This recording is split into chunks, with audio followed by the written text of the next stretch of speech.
Hello, Patriots. I'm at Restored Republic via a GCR update compiled by Judy, Byington. The final phase has begun. Nationwide military operations are now in motion. 50,000 elite troops mobilized for EBS lockdown, followed by 10 days of communication darkness during mass arrests. Quantum Financial System on Telegram, Friday, June 27th. Judy note, Flag Day, Saturday, June 14th, the 250th year celebration of the U.S. Army was in reality a military operation where around 80 treasonous members of Congress were arrested and put on military helicopters that flew over the military parade on their way to Gitmo and military tribunals.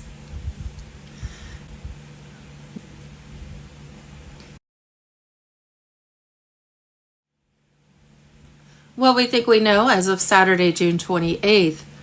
The 4th of July 2025 is a deadline set by law when the restoration of the Republic is irrevocable. Donald J. Trump on Telegram.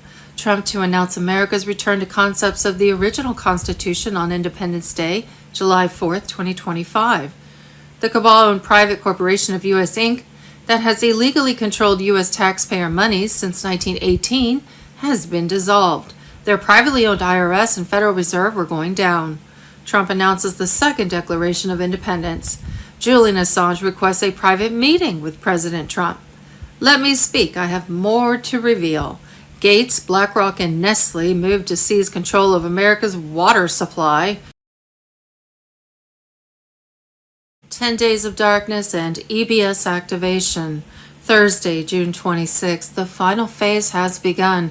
Nationwide operations now in motion. 50,000 elite troops mobilized for EBS lockdown. Expect 10 days of communication darkness during the mass arrests. Carolyn Bessette Kennedy on Telegram. By Monday, June 30th, the EBS alert should start after Operation Tesseract has completed syncing Tesla energy relays with the QFS time lock grid. Friday, June 27th, EBS, the moment we've been waiting for. John F. Kennedy Jr. on Telegram. U.S. military alert. All military forces worldwide are preparing to suspend all media, internet, phone, and TV services. Emergency services will stay active, but everything else is about to go dark. During this time, no internet, no ATMs and phones, only working for 911 calls. This is the global martial law we've been talking about, and it comes with a 10-day communication blackout. But here's the kicker. The emergency broadcast system will be activated worldwide. Non-stop, 24/7, 8-hour documentaries exposing the darkest secrets of the elite, fraud, corruption, pedophilia, and their arrests. Will play 3 times a day. The truth will be unleashed. After the 10 days of darkness, we will reconnect to a new quantum internet. The old systems of government, education, finance, health, and commerce, gone. A new age is coming. Friday, June 27th, EBS transmission number 001, Project Perseus at 6 o'clock UTC broadcast began. Military tribunals recorded between 2020 and 2024. Tucker Carlson on Telegram. Names they said could never fall.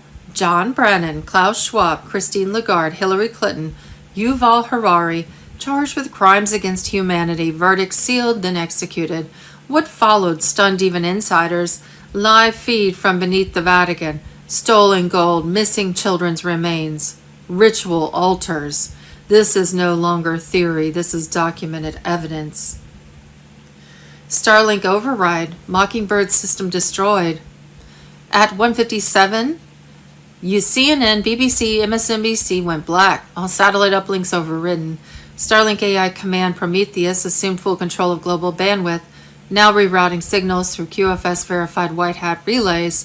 No more distortion, no more spin, just truth, direct and surgical. Phase 2. The storm goes global. Mass arrests now unfolding in Canada, France, Germany, Japan, Australia. Over 9,400 deep state assets neutralized in the last 72 hours. Bankers, AI architects, biowarfare scientists.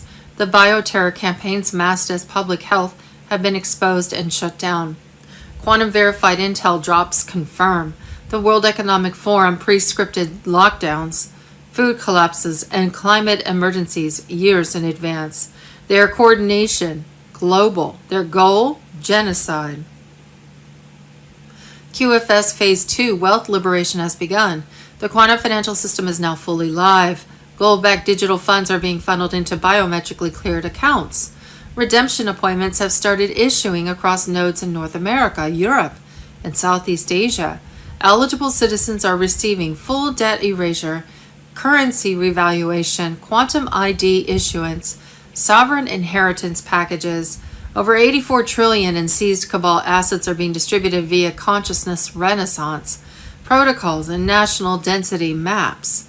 Coming broadcasts, Antarctica-based footage, hybrids plus interdimensional tech, confessions from synthetic clones in government, recovered Montauk plus Area 51 documents, time distortion fields, live testimonies from rescued children, now protected and ready to speak, EBS and 10 Days of Darkness, Ben Fulford on Telegram.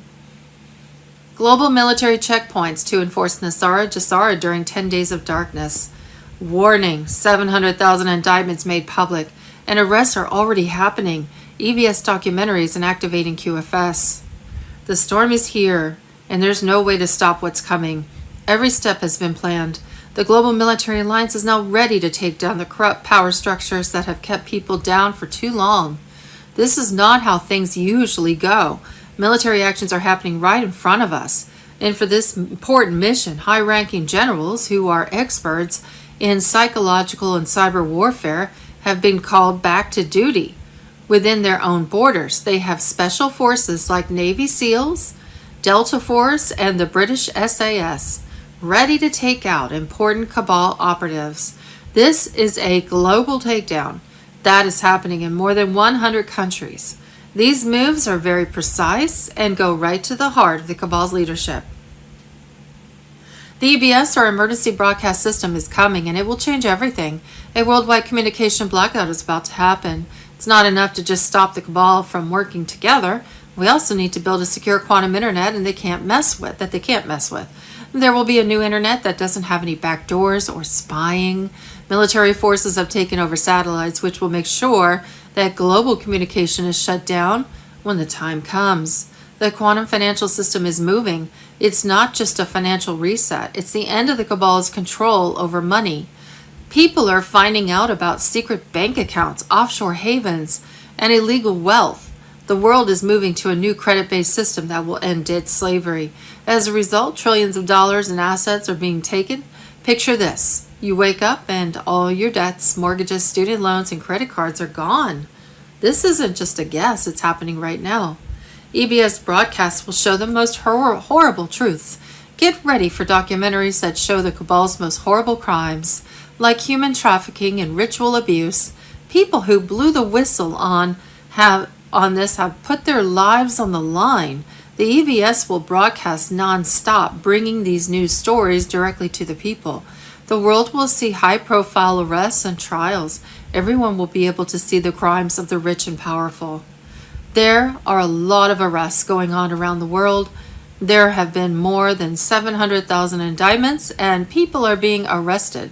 High-ranking officials are taken in the middle of the night.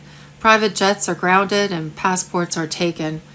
This isn't just happening in the U.S., it's happening all over the world. No part of the world is safe for those guilty of treason. Not Europe, Asia, Africa, or the Middle East. The end is near. Get ready now. Follow the EBS instructions. Stay alert and get ready for what's coming. The cabal is in a lot of trouble, and they will try to spread false information and cause trouble. But keep in mind that nothing can stop what's coming. We're seeing the big awakening. A new world is coming up, and the old one is ending. Stay strong, stay together, and have faith in the plan. You are the storm. According to Alex Jones, there was total proof that Antifa was run by the CIA and was planning to launch a nationwide insurrection using the No Kings Front group on Saturday, June 14th. The bottom line was that the deep state was attempting to run a CIA regime change operation in the U.S. to try to stop Trump from saving America. As always, Trump was several hundred steps ahead. On Tuesday, June 10th, Trump, the Global Military Alliance, and BRICS nations took control of the deep state globalist quest for power over people of the earth. Military raids in Ukraine, the U.S., and beneath the Vatican tunnels. Bioweapon labs, black ops financing off-ledger accounts, and generations of global wealth theft. As deep state networks are neutralized into underground bases and foreign strongholds, the QFS is intercepting every financial transaction, freezing illicit funds, and redirecting stolen wealth back to the people. Starlink's classified AI, codenamed Prometheus, is now operating the QFS's eyes and ears. Every corrupt communication is intercepted. The deep state has lost its money, its networks, and its future. The final straw for Trump came when Al-Qaeda publicly encouraged U.S. Muslims to wage jihad and assassinate Trump, Vance, and Musk, plus 200 Democrat-backed NGOs, planned to launch coordinated Antifa attacks on 1,500 U.S. cities on Saturday, June 4th, Trump's birthday, Flag Day, and the 250th celebration of the military.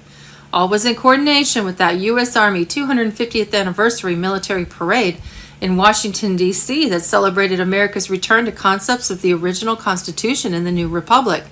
The fall of the deep state globalist cabal had already been accomplished through last week's activation of the global currency reset of 209 nations' gold asset-backed currencies. Wars and rumors of wars. Friday, June 27th. Breaking military intel. The sky is not normal. Aerial refuelers signal wartime deployment. Matt Wallace on Telegram. The United States has quietly activated its airborne gas stations. Mass deployment of KC-135 Strato tankers and KC-46 Pegasus units launched last night from multiple Air Force bases. No drills, no statements, no coincidences. When the tankers fly, war prep begins.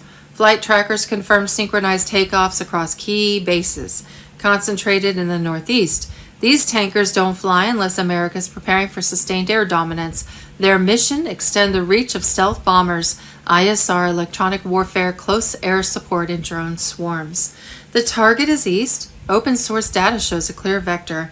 Transatlantic routes toward Europe, Ukraine, Baltic Sea, Mediterranean, Middle East, Arctic corridors. Every hot zone lit up, every escalation theater activated.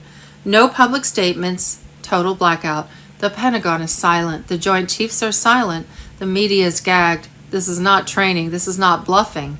This is operational war footing. We've seen this exact silence before. Desert Shield, 1990. Kosovo, 1999, and Libya, 2011. Every time it started with refueling tankers, every time the public was kept blind. The KC-135 and KC-46. The Invisible War Machine, KC-135, operational since 1957. Global aerial refueling, 1,500 plus mile range.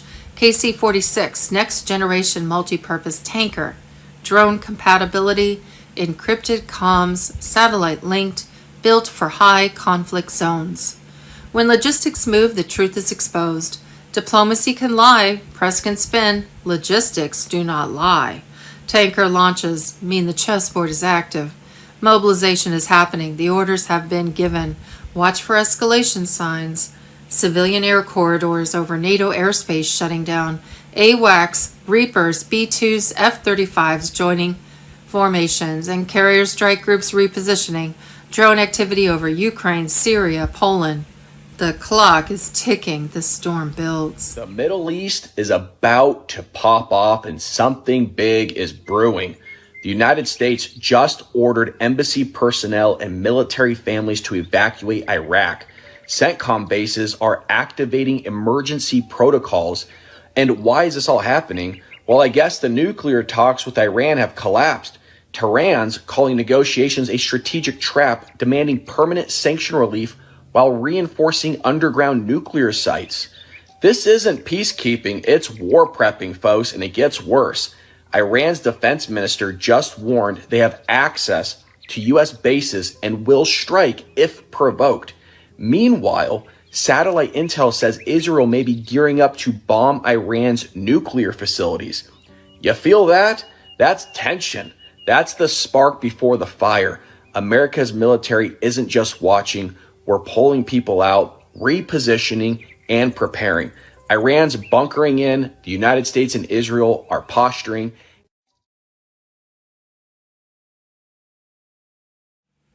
Friday, June 27th, leaked. Zionist handlers behind Guam's secret biolabs. Khomeini's inner circle and Israeli deep state preparing emergency extraction to Russia. John F. Kennedy, Jr.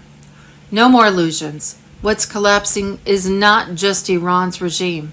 It's both sides of the same deep state coin, Tehran and Tel Aviv. For decades, they staged fake wars, funded both sides, and sacrificed millions to keep power centralized in elite hands. But now the board is flipping. Ali Asghar Hijazi, top aide to Khomeini, is in secret talks with Russia for emergency evacuation. His bags are packed. He knows Trump's alliance is closing in, not with bombs, but indictments, satellite-proof and sealed Gitmo files. Other regime loyalists already securing extraction plans. They know it's coming. The Ayatollah is not anti-imperialist. He's a Rothschild asset installed to stage false flags, control oil, and keep the region burning. Tel Aviv, just as guilty. Mossad operatives tied to Epstein's global blackmail ring, laundering elite funds from D.C. to Tehran. Friday, June 27, 2025, JAG hangs 16 CDC traitors. Real Raw News. Friday, June 27th, ex-FBI Director Wray referred for criminal prosecution related to the 2020 voter fraud. Truth Press. Thursday, June 26th, Senator Kennedy in congressional hearing. Do we give money to Fox? Do we give money to Politico? Then why are we giving money to public broadcasting? Why? We're $36 trillion in the hole.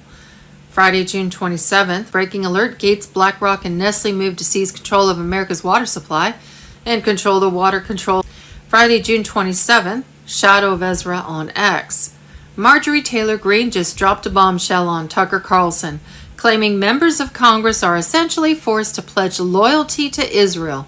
According to her, lawmakers are expected to constantly declare that Israel is our greatest ally and publicly show their support. Friday, June 27th, Trump makes reset agreement with China. Friday, June 27th, FBI Director Kash Patel in 2020, facts about the Chinese Communist Party, election interference were buried by FBI leadership for political convenience. Thanks to relentless oversight from Chuck Grassley and the hard work of our FBI team, the truth is finally coming to light. And Friday, June 27th, the real war is just beginning. It says, ex-CIA agent, the real war is just beginning, Andrew Bustamante. Video. President Trump. The one big beautiful bill will secure our borders, turbocharge our economy, and bring back the American dream. This is the ultimate codification of our agenda to very simply make America great again. And just a side note, remember Charlie Ward has said previously in this report that it also includes the GCR. Thursday, June 26th, Bill Clinton says Israeli Prime Minister Benjamin Netanyahu has been eager to go to war with Iran for years, claiming it helps him stay in power. Clinton says he hopes President Trump can calm the situation without dragging the United States into another forever war. Clinton maintains that Iran should never be allowed to obtain a nuclear weapon. President Trump on Telegram. Friday, June 27th, it's confirmed. Those involved with the Biden auto pen scandal will meet in a closed-door meeting with Congress. The whole thing done in secret. Remember, Peter Doocy found only one signature may have actually been signed by Biden in 4 years. The FBI should have arrested them all. Carolyn Bessette Kennedy on Telegram. Friday, June 27th, the Muslims aren't even hiding it, or why we Americans can't afford to have Muslim organizations on our college campuses nor Muslim communities in our states. What we as Muslims want to implement here in the United States, we believe the Constitution should be replaced by the Quran. Oh, yeah. See, if you're not for the Constitution, you should not have citizenship here. Because any other form, like communism or replaced by the Quran here, then the Constitution doesn't exist anymore if you do that. And the Constitution is the law of the land. So if you go against the Constitution with any kind of political philosophy or belief about communism and socialism, Marxism, whatever, then you should be, if that's your thing, then you should not be a citizen of this country because you're dangerous. You're dangerous to everybody here. First move that I will do, I will abolish the Constitution. I will establish the only logical, rational Constitution, which is the Quran and the Sunnah of Rasul Allah, blah, blah, blah, blah. When it comes to spreading Islam on a state level, on a societal level, the method prescribed is jihad. Allah has prescribed that the ones who don't accept the ruling of Islam, they must be fought. See, these are radical religious fanatics. And we can't have that here. That's just not allowed. That's illegal. Friday, June 27th, bombshell first-time expose, the hidden war between the Syrian cabal and JFK. And Friday, June 27th, just in, Trump obliterates the IRS death tax, says America's family farms from generational land theft. The land stays in the family forever. Friday, June 27th, huge breaking. June 27th, Supreme Court rules birthright citizenship is not automatic. A historic victory for national sovereignty and the American people. Friday, June 27th, Benjamin Fulford on Telegram. On Saturday, July 5th, a geomagnetic storm was expected to trigger power, satellite blackouts. Israeli airstrikes threatens World War III. North Carolina disaster, the Biden-Harris FEMA ordered a stand down on aid to victims while thousands in need of water, food, and FEMA refusing volunteer help and not distributing what they have while threatening to arrest rescuers. Deep State BlackRock confiscating North Carolina properties, feds kicking owners out, and zero balances in Bank of America customer accounts. That's scary.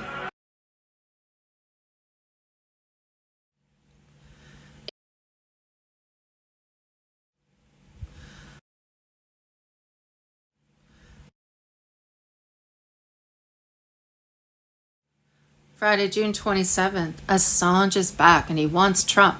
Let me speak. I'm not done. Julian Assange on Telegram. He survived solitary psyops and a decade of silencing, but now Julian Assange is free, and his first move isn't toward a microphone, it's toward President Donald J. Trump. Let me speak, he's reportedly said. I have more to reveal. What comes next could be the final blow to the deep state. Files, names, evidence, and vengeance. They called him a hacker, a threat, a criminal. But he was always something else entirely, a witness, a digital ghost who watched the entire machinery of betrayal operate from the inside. And now the man who exposed war crimes, CIA spyware, and rigged elections wants to meet with the only president who did not fear him. No cameras, no media, no politics, just truth. Assange doesn't trust the DOJ, the courts, or the press. He's watched how they operate, how they lied, how they sold out. And that's why his request is clear. A private meeting with Trump, the man who was spied on, sabotaged, framed, betrayed by the same people Julian once exposed. What does he hold, according to sources close to the matter? NSA backdoor programs used on U.S. citizens, CIA contracts tied to DNC digital psyops, blacklists, surveillance orders, and falsified intelligence, secret agreements from the Obama era to shield foreign operatives. The exact names of traitors who ordered surveillance on Trump's campaign, and that's just what's confirmed. Assange's history is the swamp's nightmare. The DNC leaks exposed 2016 election rigging. Podesta's emails revealed a globalist web few dared to acknowledge. Vault 7 shattered the illusion of privacy. Clinton's campaign was torn apart by documented corruption. Julian did not choose sides. He revealed the truth, and that's what made him dangerous. Now imagine this. Trump opens the door, Assange walks in, no filters, no edits, just the facts. What happens next? Capitol Hill trembles. The media panics. DOJ lawyers rush to block the fallout. Brennan, Clapper, Comey, all eyes dart back to their sealed records, because this time Assange isn't behind bars. He's not in a cage. He's watching and ready. This is not about ideology. It's about reckoning. The files, the names, the deals, it's all still there. Hidden, protected, but not for long. Julian Assange remembers everything. Trump never stopped fighting. And the traitors, they're out of places to run.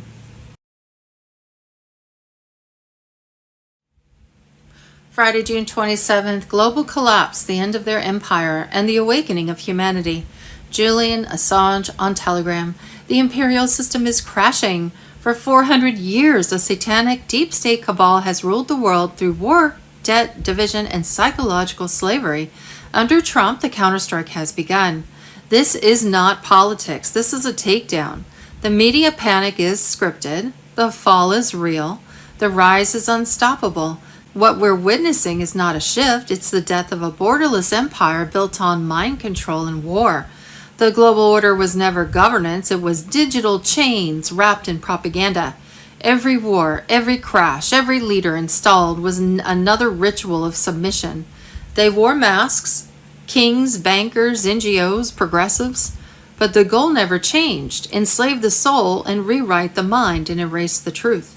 Nobody stopped them until now. Their final card, mass psyops. Their tools now, weaponized media, algorithmic hypnosis, industrial fear. Every scroll, headline, and crisis is a calibrated strike. The point isn't chaos, it's exhaustion. They don't want you dead. They want you numb. The battlefield is psychological. This is fifth generation warfare. The plan they hid for centuries failed.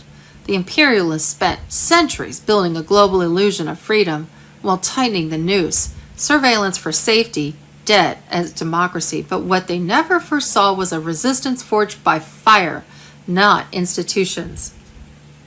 Trump detonated their timelines. Military patriots took control and central banks were hacked. The media grid was infiltrated. It was a Hail Mary, and now they're pushing for World War III because they're out of moves. This is not politics. This is survival. Forget left and right. This is predator versus people. A system built on endless war, endless debt, endless division, endless lies, crumbling in real time. And they can't stop it because we're not playing their game anymore. The future belongs to the awakened. This war is not in the news. It's in you. Every choice, every word, every moment of clarity is a bullet through their illusion. The future we are building is not digital enslavement. It's family. It's sovereignty. It's truth. It's fire. And above all, it protects the children. You are the variable they can't control. This is the end of their story. The machine is bleeding. The clock is broken. Hold the line. Never bow. Welcome to the storm.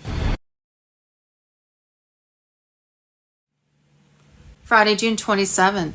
When Trump went to the Middle East, he secured trillions in investments from Saudi Arabia, Qatar, and UAE. 17th letter. The mainstream media said it was a bribe. I think Trump was able to secure those deals in exchange for eliminating Iran's nuclear threat to the region. The deal was already made. Trump and Israel were not the only ones who did not want Iran to have a nuclear weapon. All the nations of the region wanted it too, and that's why Trump has such a great relationship with bin Salman and why Trump is so beloved by the leaders of the region. Just a side note, he has a great relationship with bin Salman because bin Salman credits Trump with saving his life at the Las Vegas. There was an assassination attempt on bin Salman, and Trump thwarted that. Also, Qatar did not give Trump the new AF-1 plane as a bribe. It was a gift for bringing stability to the Middle East and eliminating the threat of the deep state proxy Iran. We as the public just did not know it yet. The war was won before it began. So I think behind the scenes, this is just my opinion, I think there's regime change going on inside of Iran. You had the old system that was run by the CIA, and then you have a new government that's democratically run, that's representative of the people, coming to the forefront. And the same thing may be happening in Israel as well, just behind the scenes. There's lots of things happening behind the scenes. And the bombing in Iran wasn't just about taking out nuclear sites. From my understanding, there's dumbs deep underneath there. It has to do with child trafficking and other things. So there was a lot more to that as well. Just like everything we see on the surface, there's so much more going on underneath. Hello Patriots, I'm at Restored Republic via AGCR update compiled by Judy Byington. Trump to announce America's return to concepts of the original Constitution on Independence Day, July 4th, 2025. Cabal-owned U.S. Inc. has been dissolved. 1776 will be reloaded. Trump announces the second Declaration of Independence. America is a nation of free, sovereign people under God. The rights of people come not from the generosity of the state, but from the hand of God. President John F. Kennedy. Judy note, 1776 reloaded. Trump's second Declaration of Independence. Julian Assange on Telegram. What began in 1776 with ink and courage is now being completed in 2025 with classified evidence, military coordination, and the will of the people. President Trump has initiated the second Declaration of Independence, not from a king, but from a cabal, not to form a new nation, but to restore the one that was stolen. The truth is no longer hidden. In 1871, while America was broken by civil war and drowning in debt, a foreign alliance of European bankers struck a deal with Congress. Financial rescue in exchange for full administrative control. The United States Corporation was born, privately owned, headquartered in D.C., and operating outside the Constitution. Since then, every president except a few served as CEO of this corporation. The Constitution was quietly replaced with a corporate facsimile.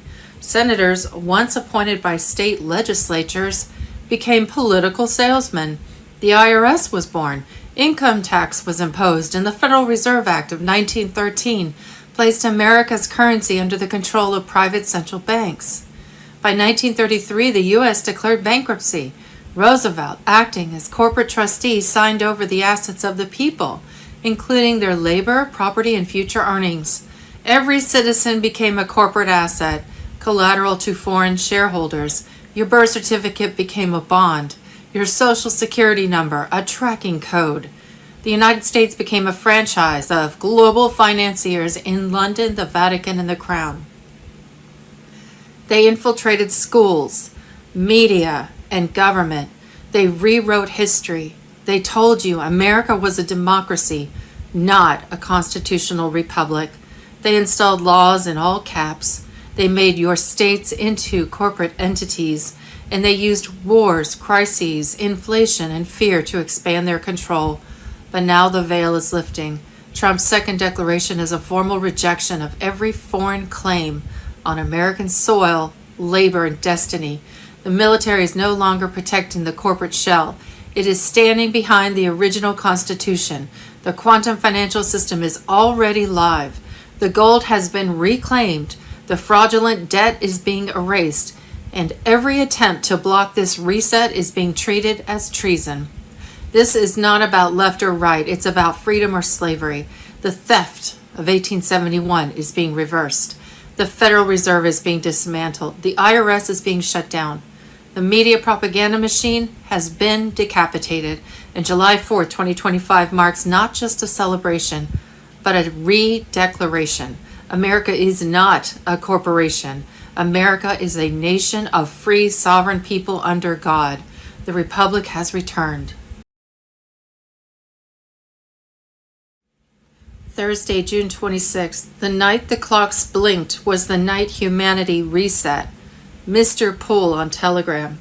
At 5:05 a.m. Eastern Standard Time, final confirmation codes were transmitted through the QFS Lattice, a secure trinity of nodes from Mount Cheyenne, St. Petersburg, and Lura reported zero interference. The system is sealed. The future is locked. The banks you once feared, gone. Chains of credit slavery snapped. In their place, a living system encrypted by light, responding only to heart frequency and truth. Documents declassified at Gitmo confirm that the United States has been operating under emergency military governance since 2021. Trump never left. He entered a higher command. Now the real republic is returning. Every major capital is on alert, while London, the Vatican, and Brussels have been stripped of diplomatic shields. Special forces are moving in under EBS cover. The age of deception has collapsed. The age of sovereignty has risen. Welcome to the other side of the storm. Wednesday, June 25th, Operation White Swan goes live. Gitmo expands, QFS seizes global funds, deep state insurrection in LA, and final EBS prep begins. QFS on Telegram. As of June 25th, Operation White Swan has officially entered its final and most aggressive phase. What began as a covert mission is now unfolding in the open. Under President Donald J. Trump's command, the Earth Alliance is targeting the final bastions of deep state control, financial systems, biowarfare labs, cloning facilities, and political strongholds. The global reset is no longer theoretical, it's active and irreversible.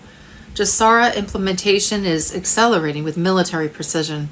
The quantum financial system has seized control from legacy banking institutions, freezing over $89 trillion in illicit deep state holdings, offshore accounts, Vatican gold reserves, and IMF-led black funds are being dismantled.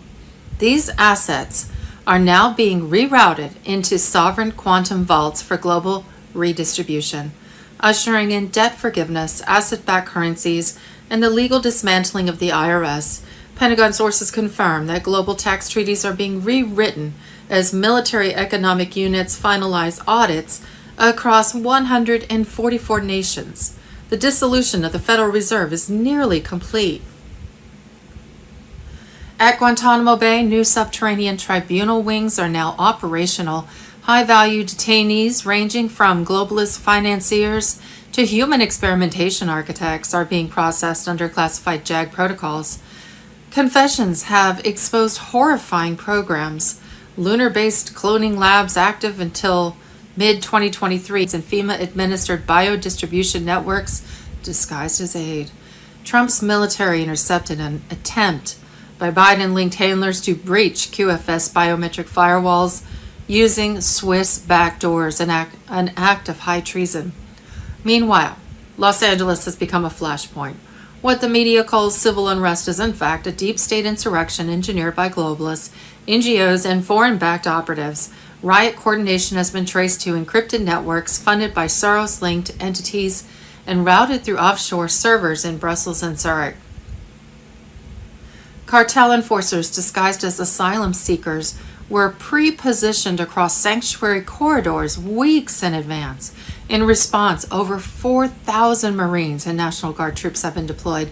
Military airspace is sealed. Tactical operations are clearing out embedded assets. California's executive branch is now under federal investigation for accepting foreign aid to maintain sanctuary jurisdictions. As of June 8th, Directive Omega was launched, collapsing SWIFT and placing 97% of global finance under surveillance. Vatican crypto channels, Shanghai's digital nodes, and BlackRock towers in Berlin are locked. Tesla-linked QFS vaults have moved into final configuration. Files containing evidence of weather manipulation, child trafficking, and political blackmail are queued for public release during the emergency broadcast system rollout. The countdown is tightening. Signal uplinks at NORAD are live. National Guard deployments span 30 major cities. Mastering QFS means understanding how to open your account, transfer your funds, and navigate the new financial system that is replacing traditional banking. Quantum financial system is not just a technical innovation, but a complete transformation of how the global economy operates.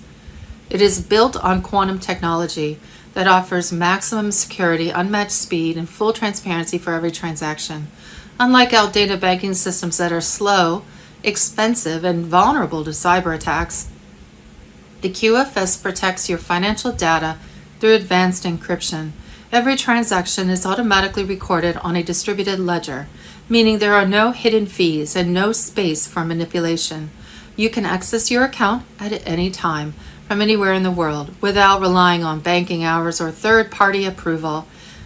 Transferring funds into QFS is simple and fast. There are no middlemen, no waiting days for international transactions, and no complex bank procedures. Once your QFS account is activated, your money moves instantly and securely under your direct control. This is not just a system change, it is a shift toward financial freedom, where individuals are empowered, banking is honest, and the future is no longer tied to corrupt institutions. With QFS, you are not just keeping up with technology, you are stepping into a new era where you own your value and your future. Restored Republic. Judy note, on Thursday, June 26, 2025, the great big beautiful bill barely passed Congress with a one-vote difference, 215 to 214. It now must pass the Senate. Trump has given the Senate until July 4th to get it passed, or he will reveal the corruption of those who oppose the bill and the real reasons why they wouldn't vote for the bill. Some politicians don't like the bill because it completes the closure of the IRS and Federal Reserve, which was already ruined by Trump's global military alliance reclamation of U.S. gold stored in Asia and Europe. This money was being money laundered back to certain politicians to keep the deep state elites' hold on the fiat U.S. taxpayer dollar within their power.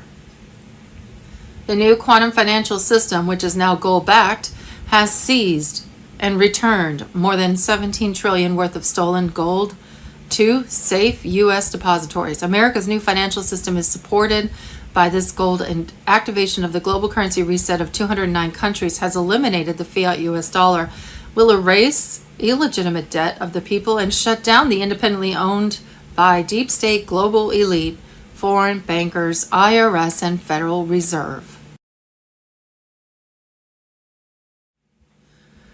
Thursday, June 26, Trump just abolished the IRS, the $150 trillion strike that ended a century of enslavement. QFS on Telegram.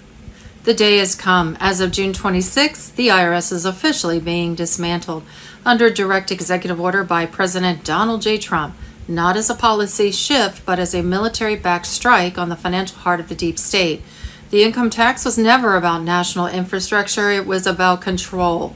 For over a century, the IRS acted as the private collection agency for foreign bankers, intelligence networks, and unelected elites. That system is now collapsing.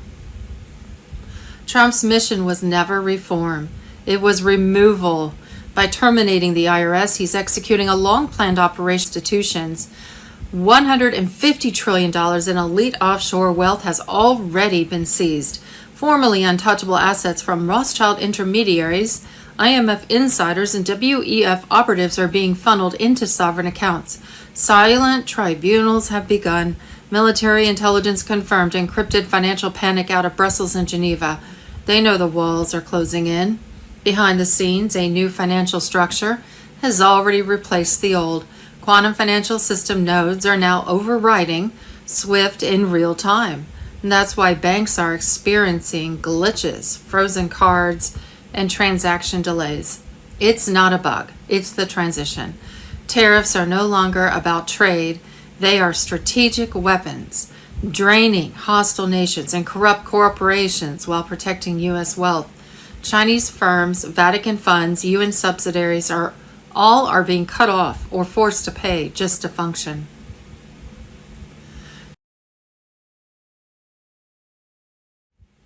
Wednesday, June 25th, breaking. Trump directs Congress to approve the final bill, causing widespread panic and mass arrests before July 4th. Mr. Poole on Telegram. Trump is not inquiring. He has authority. President Donald J. Trump publicly ordered Congress to deliver the great, big, beautiful bill before Independence Day. No more postponements, no more haggling. The American Republic will be restored, globalist power structures will be overthrown, and traitors will be exposed by this bill, which is the last blow, a constitutional explosion. Politics is not at play here. This is a legislative war. Wars abroad are over. Trafficking networks were taken down. Black sites for NATO were eliminated. Black-bagged CIA rogue assets, covert white hat operations, destroyed puppet regimes in the Middle East, Africa, and Ukraine. The battlefield is now in Washington, D.C. The bill completes the Federal Reserve's demise, which was already ruined by military gold reclamation in Asia and Europe. QFS has seized and returned more than $17 trillion worth of stolen gold to safe U.S. depositories. America's new financial system, which will eliminate fiat money, erase illegitimate debt, and shut down the IRS, will be supported by this gold. Trump has made it clear that Congress must take action or face consequences. The NSA has a year's worth of intercepted communications, including senators connected to biolab kickbacks, Epstein Island blackmail, foreign handlers, and NGO laundering. The military is in charge of the intelligence. Under emergency declassification procedures, any member who opposes the bill will be exposed in a public tribunal. Months ago, Project Mockingbird fell apart behind the scenes. They removed more than 270 CIA media agents. The remnants of their handlers have silenced the mainstream media. This is not governing. This is the last operation. The bill's reported contents include interest on credit card debt linked to fiat currency being erased, income tax elimination, and a switch back to tariff-based income.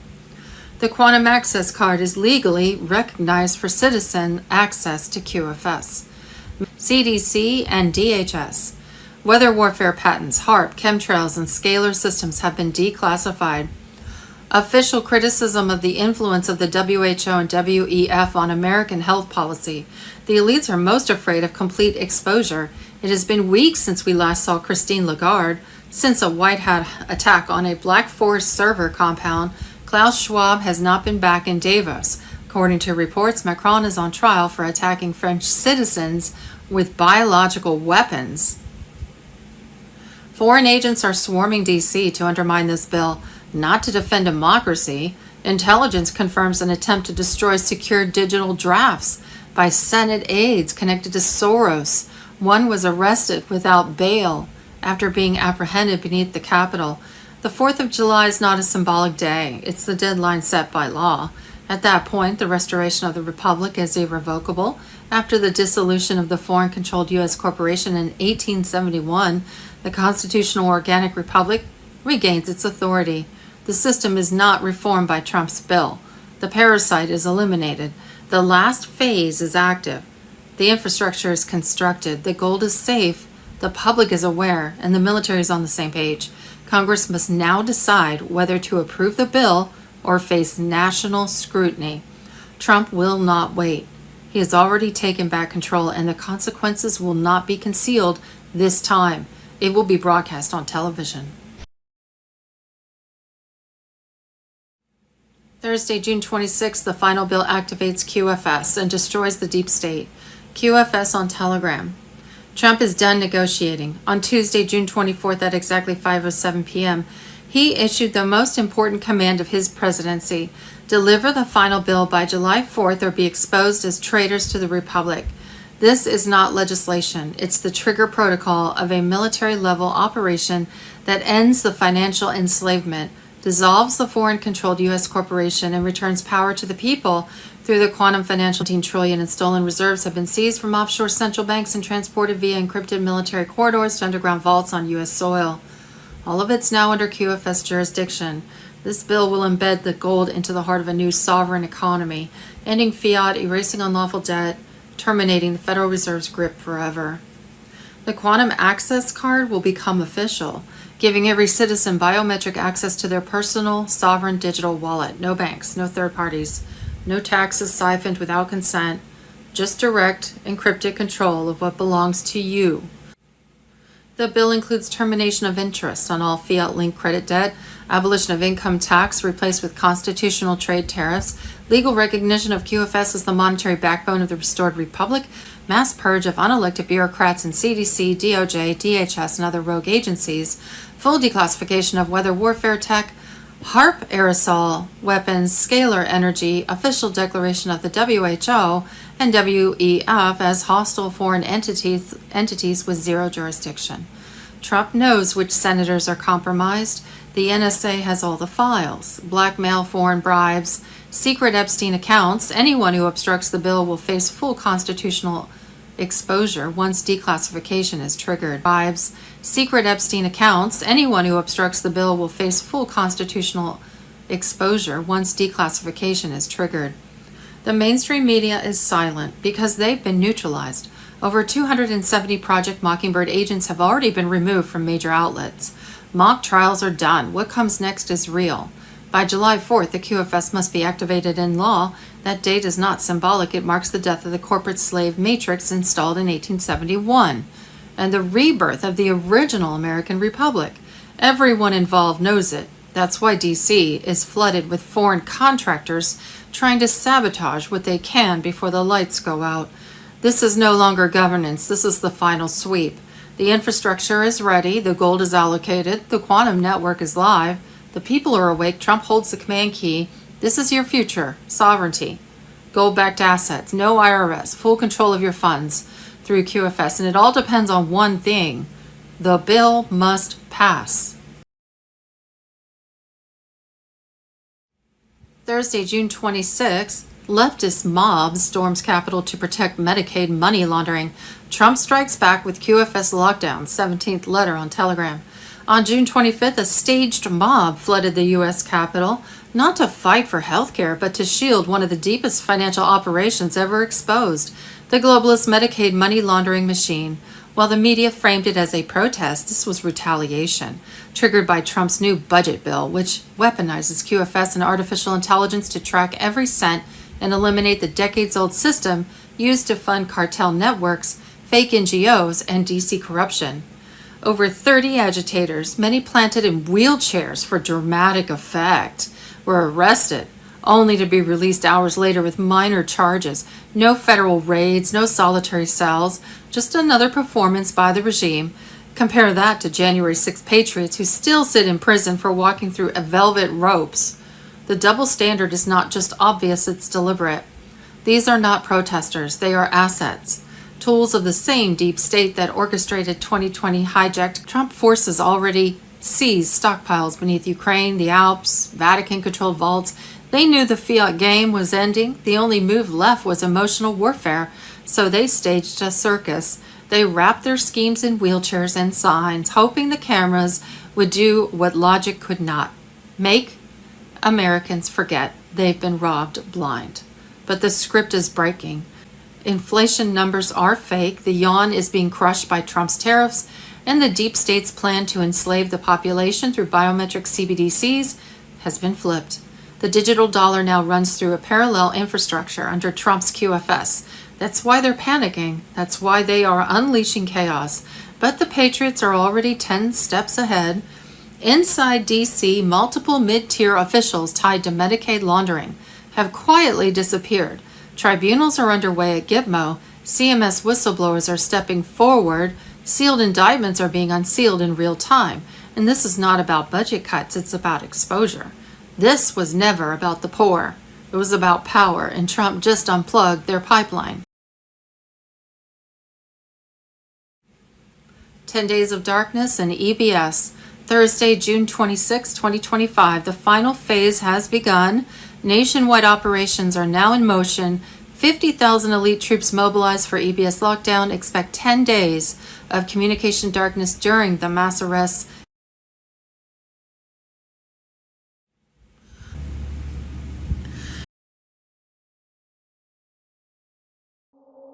Thursday, June 26, ceasefire holds after furious Trump steps in. SCOTUS ruling opens door to mass deportations.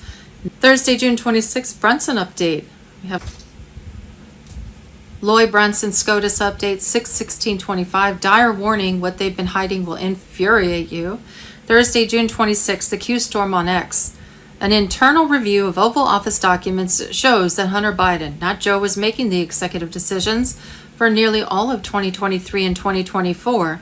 Joe Biden handed a crackhead complete control of the auto pen. The Justice Department says there's nothing they can do until Biden's. Thursday, June 26, breaking. Secretary of Defense Pete Hegseth goes scorched earth on the media. You hate Trump more than you love the truth or love this country. June 26, just in, Kari Lake testifies under fire, blows open U.S. AGM corruption. Security failures and deep state propaganda machine. June 26, Charlie Ward huge intel. June 26, Charlie Ward Daily News with Paul Brooker and Lembit Opik. Thursday, June 26, Starlink intercepts elite escape flights. Hours before Musk's message, Starlink nodes cracked unauthorized flights over Falklands, Chile, and Uruguay. On board, ex-French finance minister, Rothschild logistics operative. Their climate conference does not exist. They were running. Space Force and South American militaries now shadow track every move. Carrie Cassidy on Telegram. Thursday, June 26, breaking. The Supreme Court has ruled in a 6-3 decision in the Medina versus Planned Parenthood case that state Medicaid programs can defund Planned Parenthood. And Thursday, June 26, Trump executive order from April 28th on the trucking industry. Only truckers who speak English to be driving on American roads. 60-day cooling period. Brings America to June 28, 2025. Whitehouse.gov. Thursday, June 26, shocking intel. Trump signed Jassara mass arrest underway. Thursday, June 26, shadow of Ezra on X. Liz Collin reports that National Guard members who served with Tim Walz have come forward, claiming he passed classified military intelligence to the Chinese government. I'm not surprised, are you? Not long after China began producing military tanks nearly identical to U.S. designs. Wow. Some pretty high treason right there. Thursday, June 26th, Trump mobilizes 400,000 troops for mass arrests. Patriot Underground with Ricardo Bossi. Situation update 626. Around the world that everybody can see in plain sight. None more so than what's happening in Israel and Iran. One thing I would say to you all is what you're seeing from many, many different sources now, not just mainstream media. Also, mainstream media have infiltrated social media, and there's a lot of misinformation, a lot of inaccurate statements. Just remember, it's all part of the pantomime anyway. But what I was reading yesterday in some of the reports was completely and utterly untrue. But it's all part of the pantomime. I said right from day one that Israel will be taken down last by Iran. That's also been backed up by Q. So that's still on the cards, and that's still happening behind the scenes. What you're being told is something very, very different. The US has arrested 130 Iranian nationals in the past week amid rising fears of retaliation after recent strikes on Iran. ICE officials say some detainees have criminal records or military ties. Homeland Security warns of a heightened threat environment as concerns grow over potential sleeper cells following the brief US-Iran conflict. Well, that leads very nicely into my next story, that at the moment what we're seeing Trump systematically shutting down the deep state and dismantling the old system. For those people who were in from the start, he has a term for that. It's called draining the swamp. And that's what's happening right now. Wars and rumors of wars. Thursday, June 26, U.S. intelligence finds Pakistan is secretly developing nuclear ballistic missiles capable of reaching the United States. Hello, this is Benjamin Fulford speaking on June 24th, 2025. I just wanted to give people a quick update because things are happening at a very fast pace. This is about the U.S. attack on Iran. The latest we're hearing is that it appears that the United States was under extreme pressure to attack Iran, and what they did was it was sabotage from inside. They told the Iranians in advance exactly where they were going to attack. It gave the Iranians time to evacuate so that nothing happened with the attack, and then the Iranians responded by doing the same thing and telling the Americans they're going to attack the air base in Qatar so the Americans could evacuate, and then they announced a ceasefire and a face-saving excuse for the Trump regime to say, well, the 12-day war is ended and we won, we stopped Iran's nuclear ambitions, and that's it, we don't have any part of it. It's just face-saving. The fact is they lost, and I've been in touch with the Iranians, and they're telling me very clearly that they have not made any sort of peace deal with Israel, and they're not stopping their attacks on Israel. So already about a third of Israel's cities have been destroyed. The Israelis have run out of missiles to defend themselves, and the Iranians are going to take this fight to the end. The other thing that's happened, of course, is that a lot of people are scratching their heads and wondering, why is it that Americans politicians are all saying attack Iran when public opinion polls show that 85% of Americans are opposed to this. So this has exposed the politicians to everybody now as being not representatives of the United States, but rather representatives of the Chabad death cult. And they're probably being blackmailed.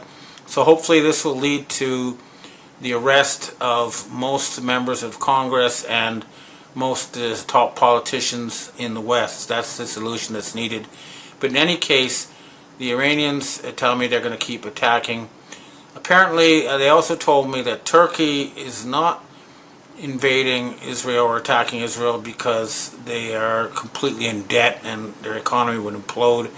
But the public opinion in Turkey and Egypt is so strong that, just having some cards to hold against top leaders is not going to be enough. So this really does look like the end of Israel and the beginning of Judea.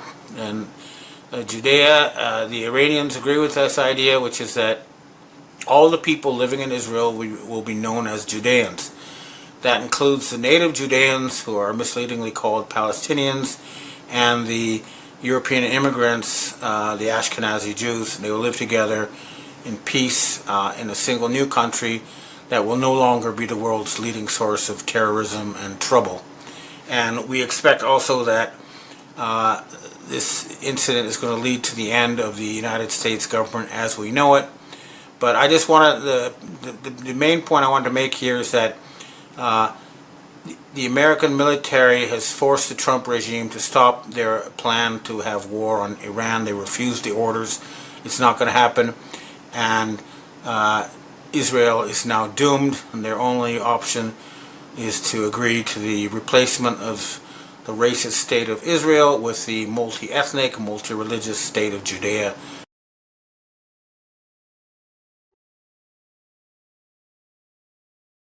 I served in the United States Border Patrol for 24 years until I retired as a Deputy Patrol Agent in charge in San Diego sector. I worked under 5 presidential administrations, and only one president secured the border, President Donald Trump. Border Patrol agents went from working and being supported by the greatest border president in American history to the worst, President Joe Biden. My last year in the Border Patrol was Joe Biden's first year in office. On his first day in office, I watched in disbelief as 94 executive orders cascaded down from Washington, D.C., obliterating every immigration policy that had been provided the most secure border in America's history. Border Patrol agents were forced to carry out unconstitutional orders that violated every law in the Immigration Nationality Act. President Biden, through Department of Homeland Security Secretary Alejandro Mayorkas, created policy out of thin air, ignored federal immigration law, and facilitated the largest mass invasion into America that the world has ever seen. The United States of America will have spent hundreds of billions of dollars in 4 years to fund the needs of over 50 million illegal aliens that populate our nation. Between 1 in 6 and 1 in 7 residents in America is an illegal alien. America has suffered the greatest demographic shift in modern history. I state with complete certainty that Biden, Harris, and Mayorkas intentionally, strategically, and purposely weaponized illegal immigration and used it as a tool to fundamentally transform America.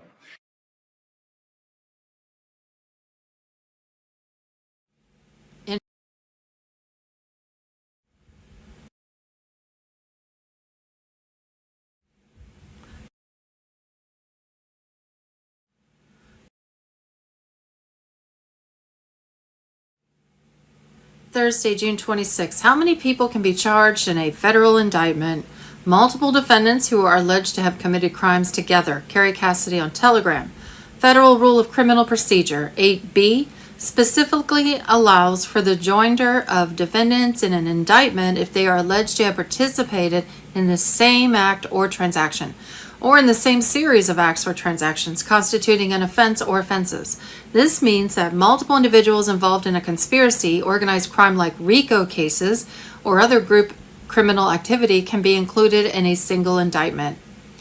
Joinder of defendants. Federal Rule of Criminal Procedure 8B governs the joining of defendants in an indictment. Conspiracy and RICO cases. Indictments in these cases often include numerous defendants and their alleged actions in furtherance of the criminal enterprise. Important note, while a single federal indictment can charge multiple individuals, it does not necessarily mean they will all be tried together. Factors such as the individual's role in the crime and the complexity of the case can influence whether a judge grants separate trials for some defendants and how many people can be in federal indictments. My understanding, this is just a side note, my understanding is up to 99 people in one federal indictment.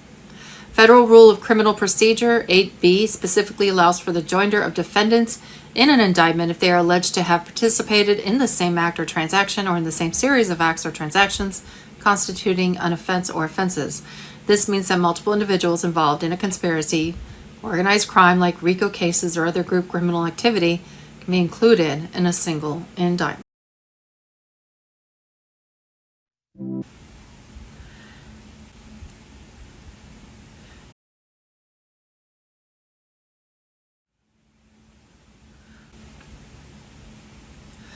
Wednesday, June 25th, Obama and Biden committed treason by funding Iran's war.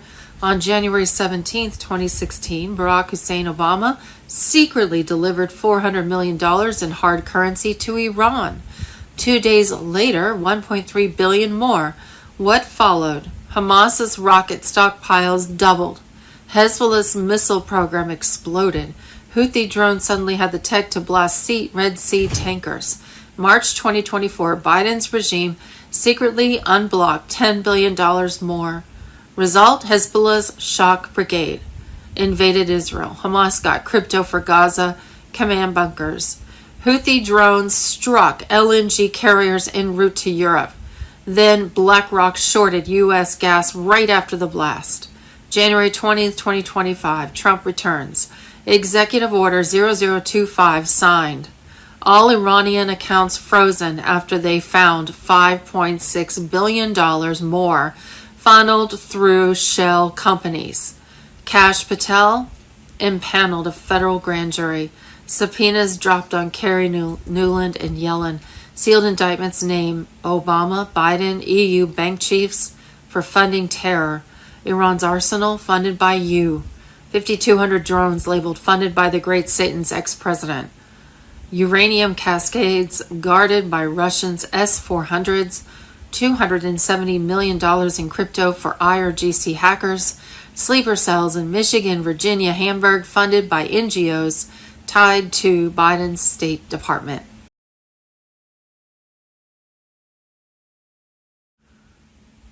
Wednesday, June 25th, a global change has begun, but only behind closed doors and with the help of coordinated military forces.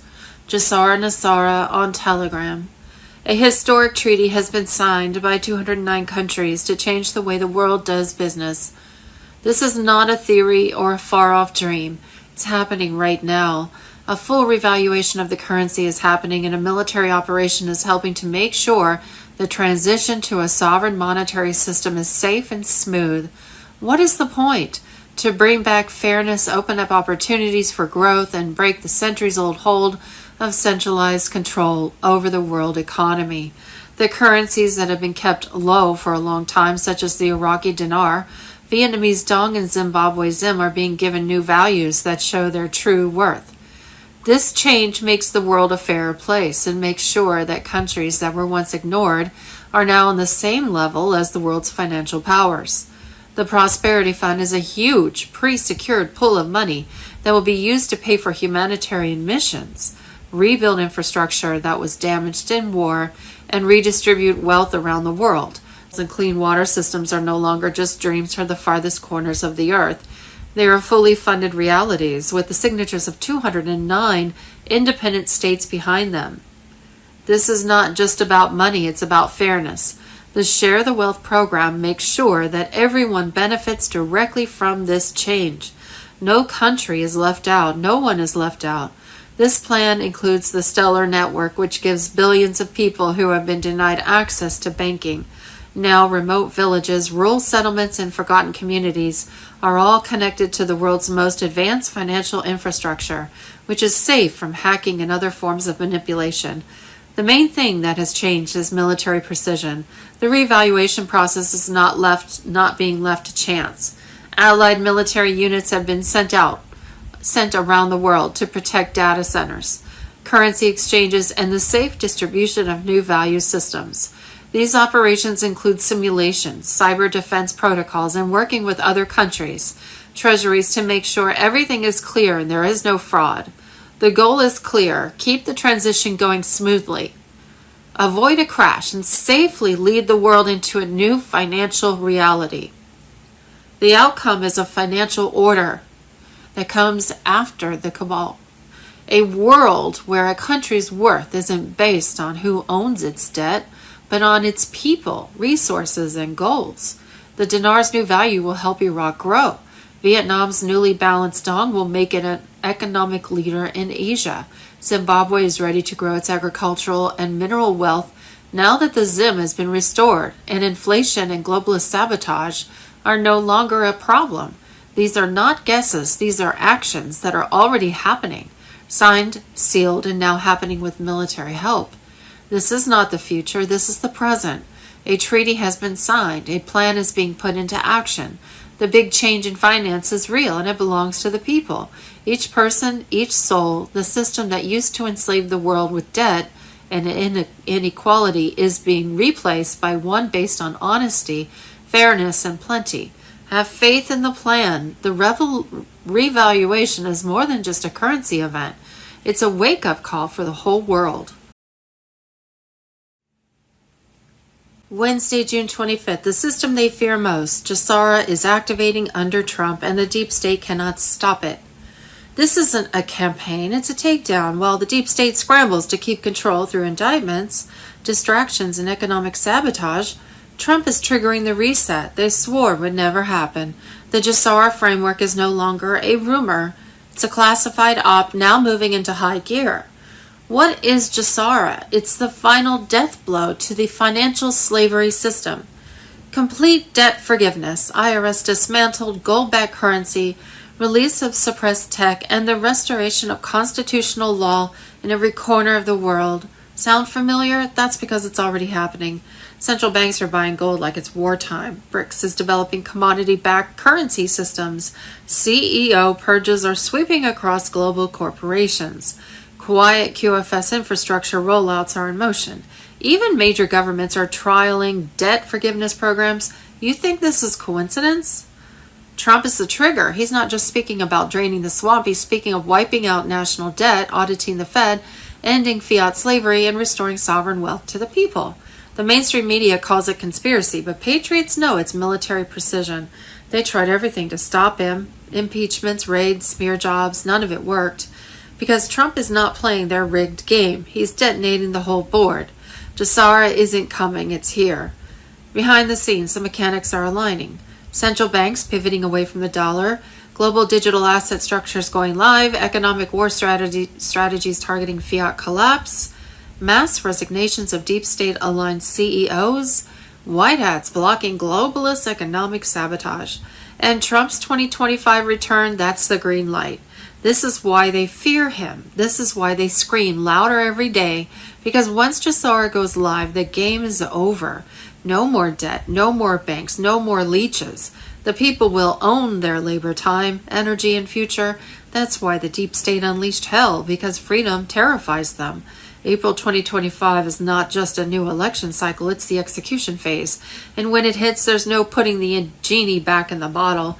This is the moment. The reset isn't ahead, it's happening now. The empire falls, the people rise, Trump leads. You were born for this hour. World Economic Forum, once the untouchable stronghold of technocratic rule, has been broken into, taken apart, and revealed from the inside. There was no scandal here. It was a takedown. White hat operatives inside the Davos machine have broken the illusion of global unity and shown how it has committed crimes like meddling in elections, forcing people to get medical treatment, taking land under the guise of climate policy, and quietly tagging every person for control. By early 2024, White Hats had taken internal papers, secret recordings, and classified communications that showed WEF leaders were involved in laundering more than $400 billion in climate funds through fake NGOs, debt traps, and stealing digital assets. The planet was never their goal. It was having land, food, and energy. Under the guise of justice, they enslaved farmers, wiped out the rights of indigenous people, and used fake charity to stage policy coups. Wars and rumors of wars. Wednesday, June 25th, Representative Anna Luna reveals the U.S. Coast Guard in her district of Pinellas County, Florida, intercepted a boat full of Iranian and Russian nationals attempting to enter the U.S. illegally from the Bahamas. Am I concerned about sleeper cells? Absolutely. This is not a conspiracy theory. It's a serious national security threat. Elon Musk on Telegram. Wednesday, June 25th, Israeli agents in Iran slipped letters under the doors of Iranian military officers. They did not become Mossad agents. Alex Jones on Telegram. The US is expanding military zones along the southwestern border to curb migrant crossings. 2 new areas in Arizona and Texas will now be patrolled by troops and classified as national defense zones. Migrants found there can be detained until Border Patrol arrives. Nearly 9,000 troops are already deployed with support from air and naval forces as part of heightened border security efforts. I'll tell you right now, Warren, Charlie, the UK could take a leaf out of Trump's book on how to do border security. Yeah, and I'm going to give you a little piece of inside information on this.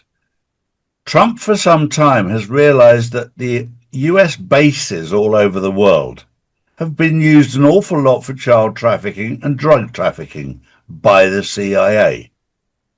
So Trump has at his disposal all over the world military men and military equipment ready to move.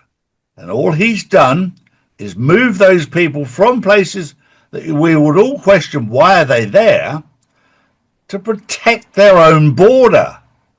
So he's got a ready-made team that have been placed in locations all over the world. I've got one not far from me, down in Rota in southern Spain, where there's 30,000 Americans at an air base. Why are they here? Why is 30,000 people here when you've got a problem at home?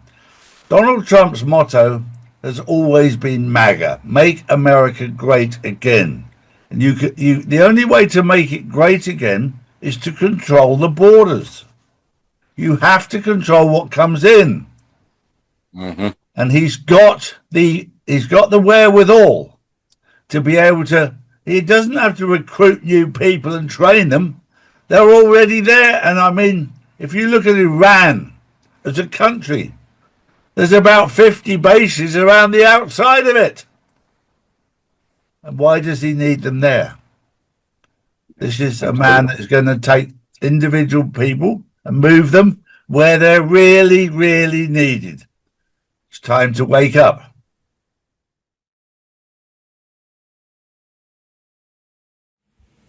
Wednesday, June 25th, red alert.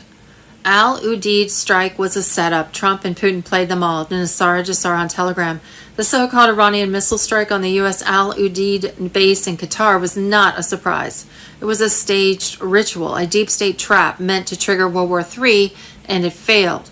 Iran warned Qatar in advance. The base was empty, no casualties. The entire operation was about optics, psychological warfare without Trump's approval. But Trump and Putin knew the script and flipped it on its head. Qatar lied, publicly condemning the strike while secretly collaborating with Iran and rogue Pentagon cells. Behind the scenes, the globalist syndicate was salivating, praying this would trigger a NATO response they could hijack. Timeline of the setup, June 14th. Trump speaks privately with Putin, full blackout. June 17th, U.S.-Israeli airstrikes on empty Iranian sites. June 18th, Russia stays silent. June 19th, Iran's foreign minister lands in Moscow. June 20th, Operation Fatah's blessing. Iran hits the U.S. base with prior Qatari approval. This was not a retaliation, it was a test, and the deep state failed. Qatar has been a known CIA hub for trafficking routes, IMF laundering, and elite extraction ops. Now they are trying to act like victims. They're not, they're enablers, and Trump knows it. Iran's missile count exactly matched the bombs dropped on them days earlier. And that's not coincidence, that's ritual numerology, symbolic warfare, Rothschild style. And the stakes, if Iran pops an EMP or nuke near Israel, it's game over for the Middle East. But that's what the globalists want. Total collapse, total reset, total control. They think war chaos will stop Trump from launching QFS, gold-backed currency, and restoring U.S. sovereignty. But Trump didn't blink. He let them play their move, and it backfired. U.S. intel leaks confirm. Deep State fed Iran U.S. target data. Israel's Golan is on alert, not from Iran, but from a potential false flag. Russian and Iranian fleets are tracking elite nuclear subs. The true threat? Qatar's royal airstrip lit up 3 times in 48 hours. Evacuations? Panic. They know the game's over. The strike was a trap. The war they wanted is unraveling, and Trump, he's holding the detonator, not to destroy but to cleanse. This is World War III, but it's the elites who are being hunted now. They wanted a war, they got a mass awakening instead. There is nobody more awake than Iran when it comes to the IAEA. And I know you've been doing some digging on the Non-Proliferation Treaty. Well, the IAEA, very, very simply, are demanding now that Iran tell them where their U-235 uranium enrichment is, because they moved it out a couple of days before the bombing. Now, the problem that we have here is the last time that Grossi was allowed to inspect it, he literally passed that on to Mossad agents and the Israel government to allow them to bomb.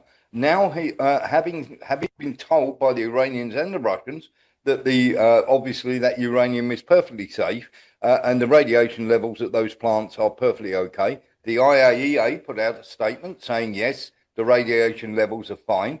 Now suddenly they've changed course, or Grossi has changed course, and said there is a problem. We need to get in there fast, and we need to find out where, of course, this uranium is.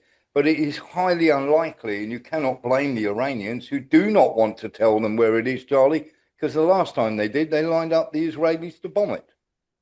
Well, that happened with Iraq, that happened with Libya, that happened with Syria, that happened with all of these countries, so they've got a track record. The problem is they've got the same playbook. Hi, as you know, this is Howie Carr, and I'm with the moment they tell them where it is, they come in and attempt to bomb it. And my dear friend Sergei Lavrov, who's been at the United Nations Security Council meeting, has completely embarrassed certain people from Israel by asking the question, first of all, why is Israel attending the NPT when they claim they don't have nuclear weapons? Why are they here? And this is done on the world stage to expose these people. He's also made it very, very clear while he was there that Russia's going to continue their enriching uranium program so they can help other countries that can't do it. Talk about poking the bear. It's entertainment at its highest level. But this is, on a more serious note, this is all part of the awakening. We're seeing so many things right now to wake people up, to get people to realize what's going on. Some of the stuff that's going on doesn't make any logical sense. As an example, why was Zelensky at the NATO summit when Ukraine is not a member of NATO? Why is Israel at the NPT when they're not involved in nuclear weapons? All of this is part of the awakening. And for those people who've just started this journey, you've been watching the P. Diddy case. Why has that got dismissed? This is all part of the awakening. This is all part of the pantomime. Are you awake yet?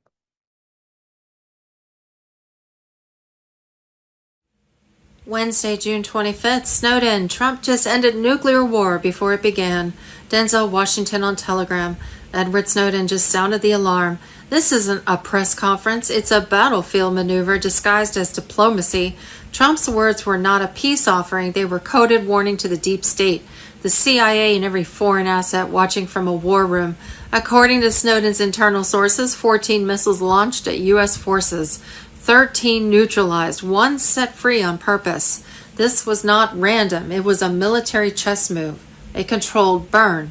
Trump did not flinch. He broadcasted peace while holding the world in a headlock, and Snowden is making it clear this was the signal. The United States now operates under total missile dominance, a phrase buried in classified intel Snowden saw firsthand. The missile that was ignored, a message to Iran and every puppet regime. We choose what matters. We decide the battlefield. Snowden claims the phrase, "Congratulations, world, it's time for peace," was a trigger line, a verbal command issued for multiple satellite and AI monitoring networks to confirm full spectrum dominance. The world thought it was a gesture. It was actually a final systems check. 0 casualties, 0 panic, 100% awareness. He's warning now. The deep state never saw it coming.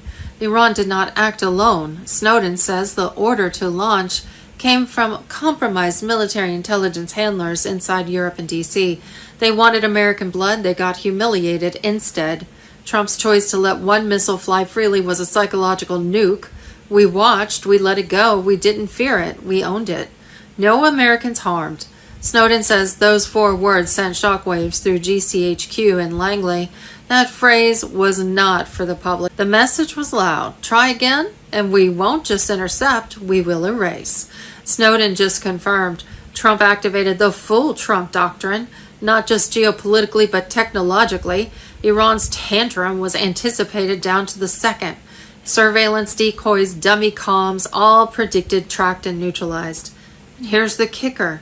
Snowden says the so-called Iranian early warning was actually triggered by a leaked prompt from a U.S. military AI protocol tied to QFS systems. That leak traced to the same faction that's been shadowing Trump since 2015. Snowden's final message: they're out of time. Trump isn't offering peace. He's offering a final exit before Gitmo gets busy. This wasn't diplomacy. It was a warning shot, and the clock just started. Just days before the first strikes, Iranian state hackers pulled off one of the most devastating cyber ops in modern history, seizing a staggering 3 terabytes of top-secret Israeli intelligence. Not just military secrets, but compromise. Files detailing Israel's vast surveillance operations, including deep cover programs inside the United States. And within that trove, evidence of crimes, unspeakable crimes, implicating some of the most powerful people on Earth. This isn't just about war, it's about blackmail, betrayal, and a global house of cards on the brink of collapse. To Mossad, the world isn't just a stage, it's their stage. They cast themselves as the directors, producers, and lead actors in a global psyop, engineered to manipulate perception and advance their agenda. This isn't a theory. They admit to it themselves. It's right there in their official motto. Wage war through deception and trickery. We create a pretend world. We are a global production company. We write the screenplay. We're the directors. We're the producers.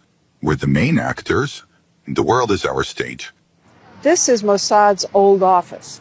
Its motto from Proverbs 24:6 says in so many words, wage war through deception and trickery.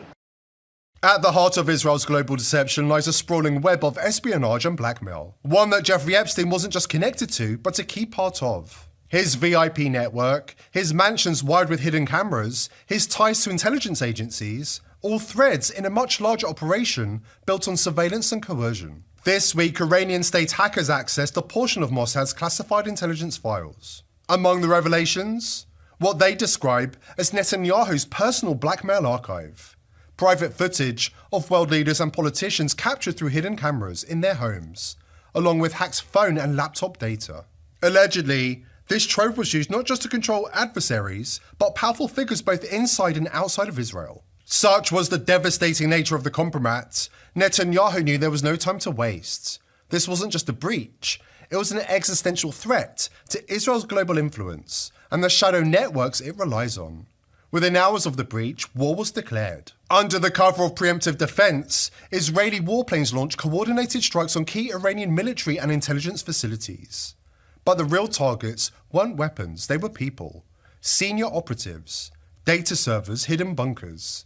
Anything and anyone who could possess or leak what Iran had uncovered. Why the urgency? Because if even a fraction of this compromise goes public, if the world sees the true scale of Israel's blackmail operations, their deep ties to Western institutions, their weaponization of paedophilia, and how far they've gone to stage manage geopolitics, the fallout will be catastrophic.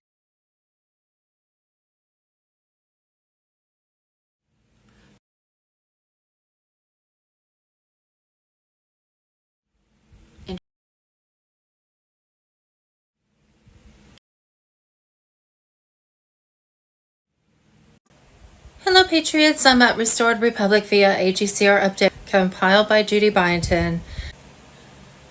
Judy note, as of Saturday, June 7th, Joint Military Special Operation Units under codename Operation Stonefire had permanently neutralized the final strongholds of the deep state, globalist, financial, human trafficking, and cloning syndicates located in underground vaults beneath Geneva, Tel Aviv, and the Colorado Rockies.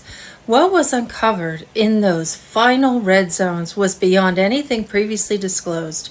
Human cloning chambers used for political substitution, ARPANET-based mind control frequency hubs, and direct evidence of extraterrestrial trade deals, brokered in exchange for human genetic material. All of it logged, all of it documented, all of it now in the hands of Trump's military intelligence corps.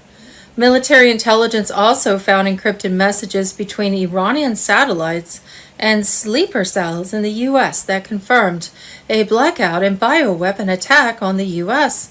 was set to happen Saturday, June 21st or Sunday, June 22nd. EMP devices had been smuggled into several cities, such as Dallas, Atlanta, and Chicago. The military-grade electromagnetic weapons were made to take down power grids, cut off communications, and destabilize QFS infrastructure all at once.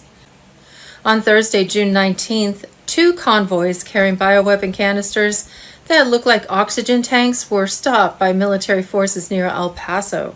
The destination was an underground storage facility near Austin that was connected to Soros-backed NGOs that pretended to be emergency response units. The operatives who were trained in Iran and pretended to be civilian contractors were arrested and moved according to Gitmo military rules. Then the operation was made public on June 21st, 2025. Donald J. Trump, through the restored U.S. military command, gave the order for a full-spectrum attack on Iran's Fordow, Natanz, and Isfahan nuclear facilities. These bombings were not in response to something, they were planned ahead of time. Stealth bombers and submarines were already in place. At the same time, QFS data centers and Starlink grid nodes went into defense mode, getting ready for EMP and cyber attacks. Cyber Command stopped foreign firmware changes in Chinese-made smart grid parts. These are the same systems that have been linked to recent unexplained blackouts in Phoenix, Detroit, and parts of Florida. Those accidents were practice runs for the real grid attack that would paralyze the nation.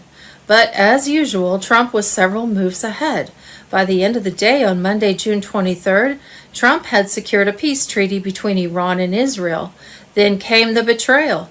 The next day, on Tuesday, June 24th, Israel broke the ceasefire Trump had just secured. Without warning, they dropped the biggest payload on Tehran in over 40 years.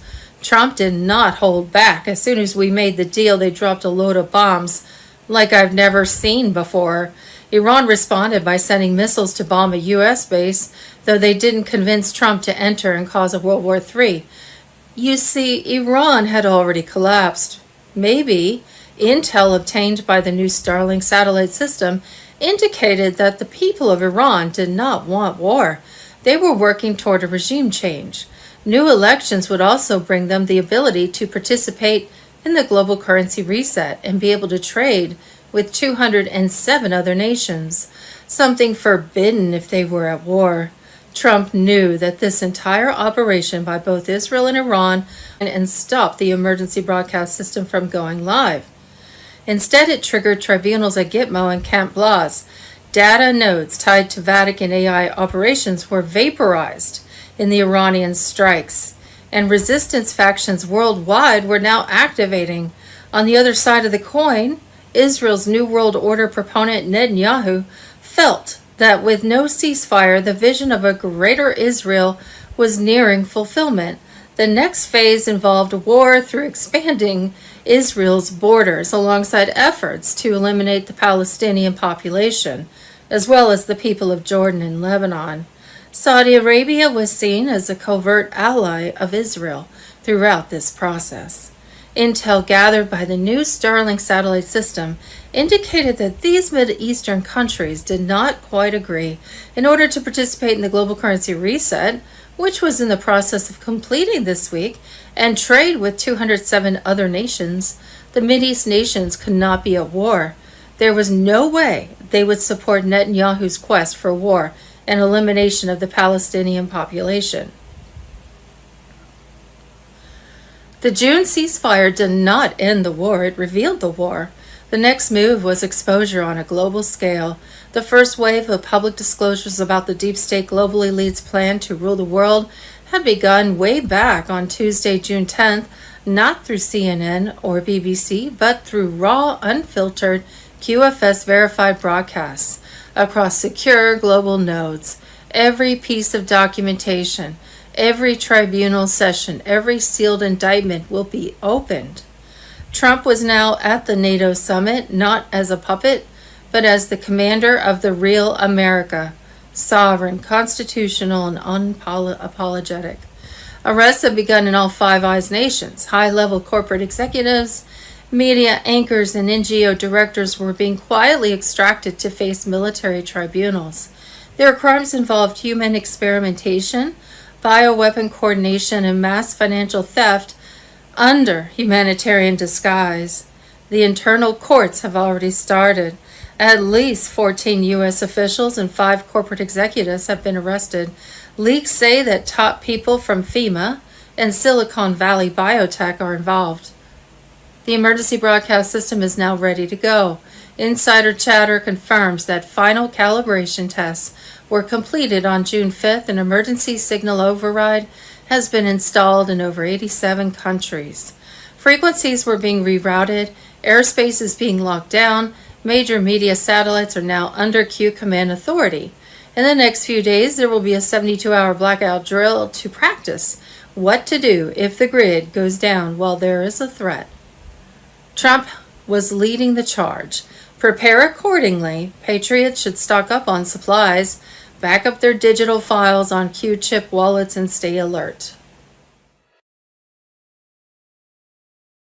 What we think we know as of Wednesday, June 25th. To the leftists, Hillary Clinton supplied Iran with uranium to enrich their nuclear program. Barack Obama gave Iran $1.7 billion that they used to fund their nuclear program, and Joe Biden froze over $16 billion of funds for Iran. So don't even think about blaming nuclear World War III on Trump. And Monday, June 16th, Brunson SCOTUS update. What they've been hiding will infuriate you. Tuesday, June 24th, everything nuclear was deactivated 10 years ago. No country has nuclear weapons, only conventional weapons, which are used for cleanup work. And that's from Florentine Patriota Q on X. And just a side note, remember Commander Thor's been telling us that all the nukes around the world have been disarmed. Even if the country doesn't know they were disarmed. And they continue to do that. And if something is shot off by a submarine, it can be neutralized very quickly. So there's no fear of a nuclear war. It's just a scare event if it comes to that. And Tuesday, June 24th, short history of Khazarian Mafia. Where do you start? I mean, there's so much going on at the moment. I'm going to start with the obvious one, which is Israel and Iran. And it's very interesting to watch what's actually happening overnight. Iran had another little pop at Israel, and Israel had another.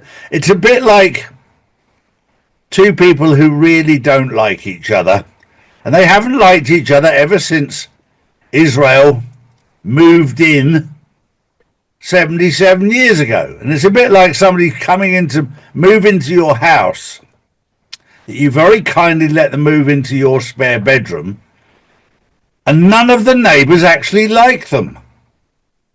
Now, there's a lot of people who have a property on Airbnb who will know exactly what I'm talking about, because it's very easy to get these people to come into your house, but some of them are not very nice.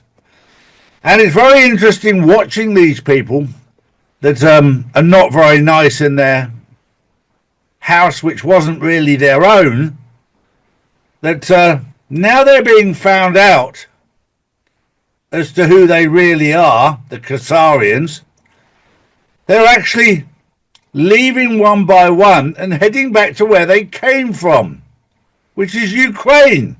But when they've gone back to Ukraine, they've moved into houses that are not their own and just taken them because they were empty. They haven't offered to buy them, but this is the nature of these type of people. They're a Khazarian mafia. They just take it because they think it's theirs. They think they have the right. They did the same when they arrived in Israel. They're doing the same now, but it's a lot easier in Ukraine because there's a lot of empty houses.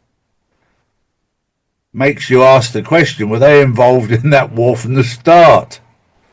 To provide all these empty houses because they knew they were going to get trouble in Israel.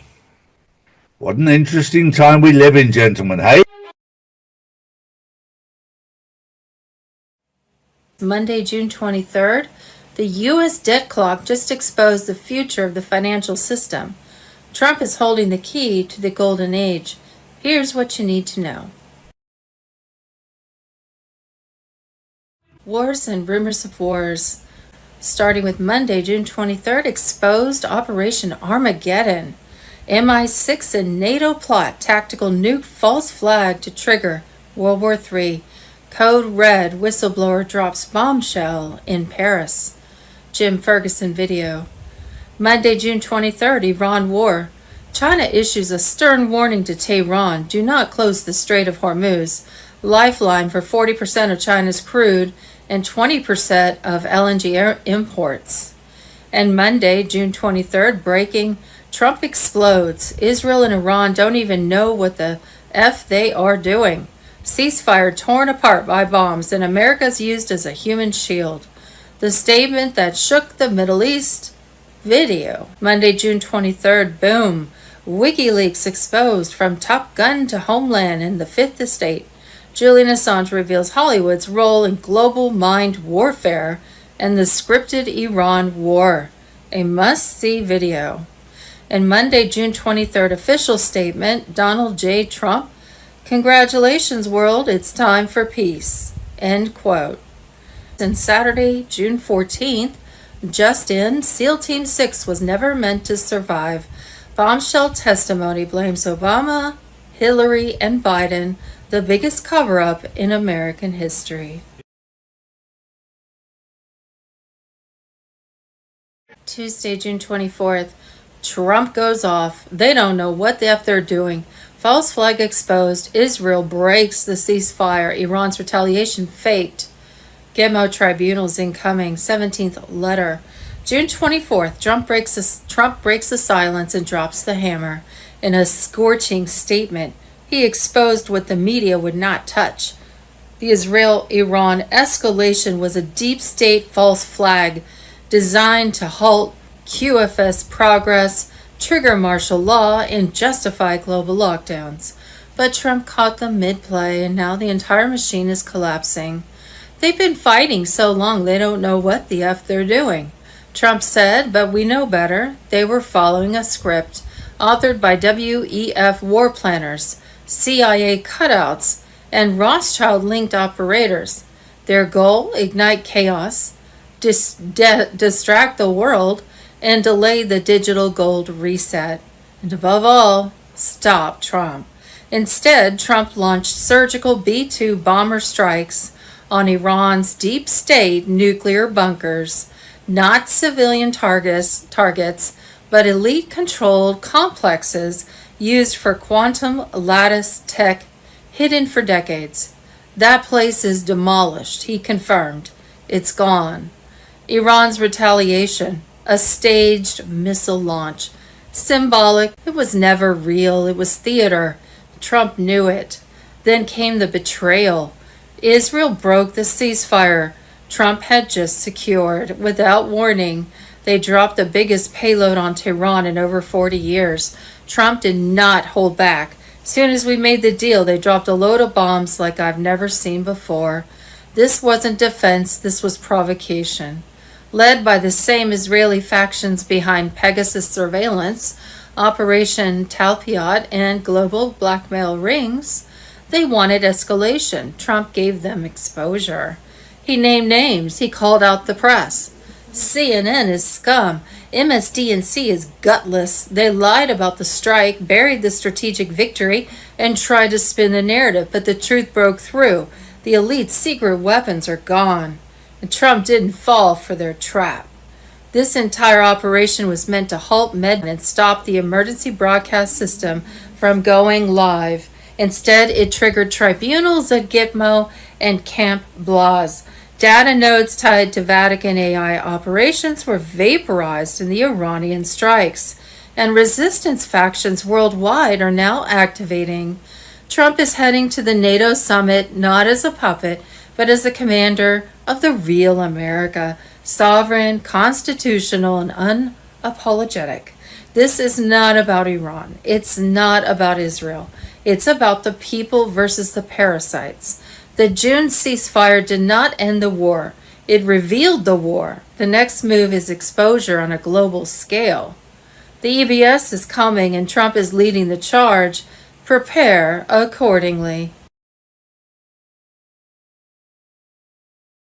Calling a bluff of Netanyahu.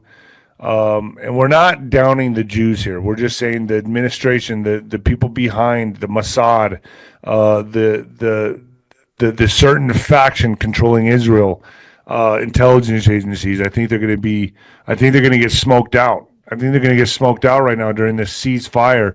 Could they do a false flag on themselves and blame Israel and then proceed with more bombings? I'm kind of expecting something here because I don't think anybody wants to end with the 12-day war and settle. I mean, they're not done. I don't think they're done yet. No. You Ghost?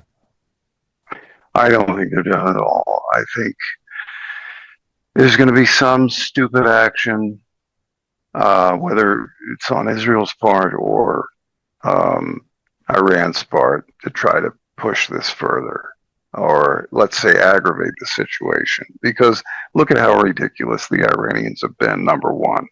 Yeah, they're at the table. They've been given the time period. They were given that time period. They didn't abide. Well, then rocks got thrown at them from us, harder and damaging. So let's hope Israel doesn't try to force any kind of hand they think they have and is being held. A lot of this is bluffing. A lot of this is, horse shit, to be honest with you. Okay, we're going to get the last word. So they fire a rocket in. Unfortunately, I don't know if was that last, let's say, shot into Israel in that building. I don't know. I think some of them did. And it's not the way to leave it if you're serious. So, President and the administration are navigating a very, very delicate minefield, but they're on top of it. They have the equipment to do it. And he's probably going to be wanting to, this whole time, he's like, who is he to tell me to do anything? I bet you that's what he's feeling.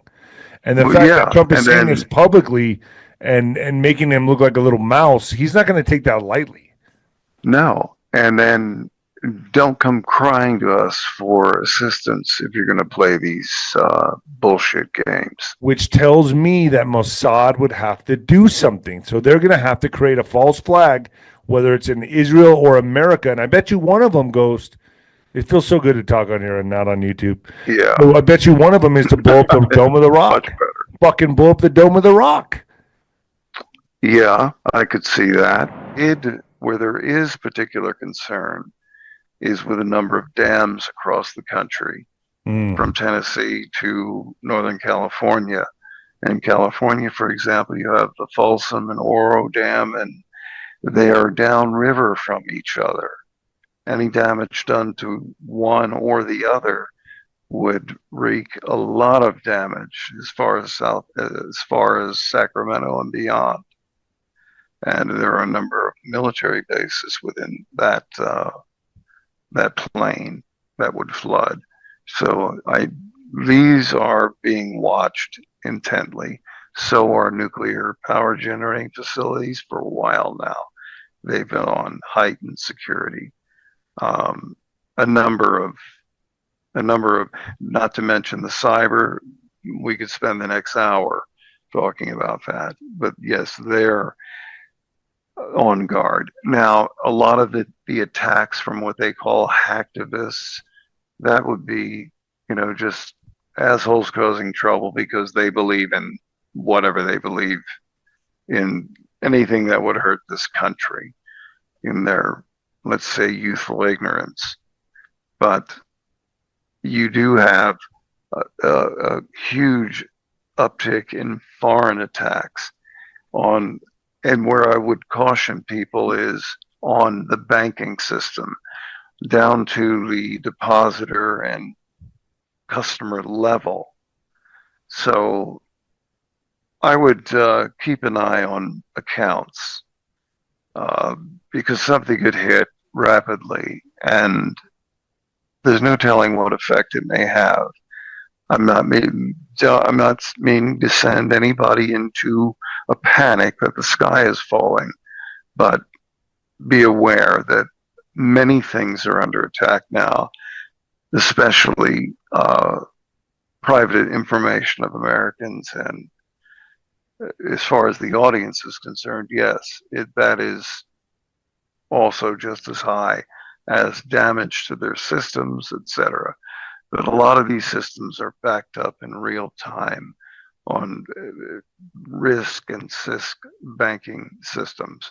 So yes, if there were a major attack, there'd be a hiccup, but I don't think that anybody would lose anything. It would all be restored as quickly as possible.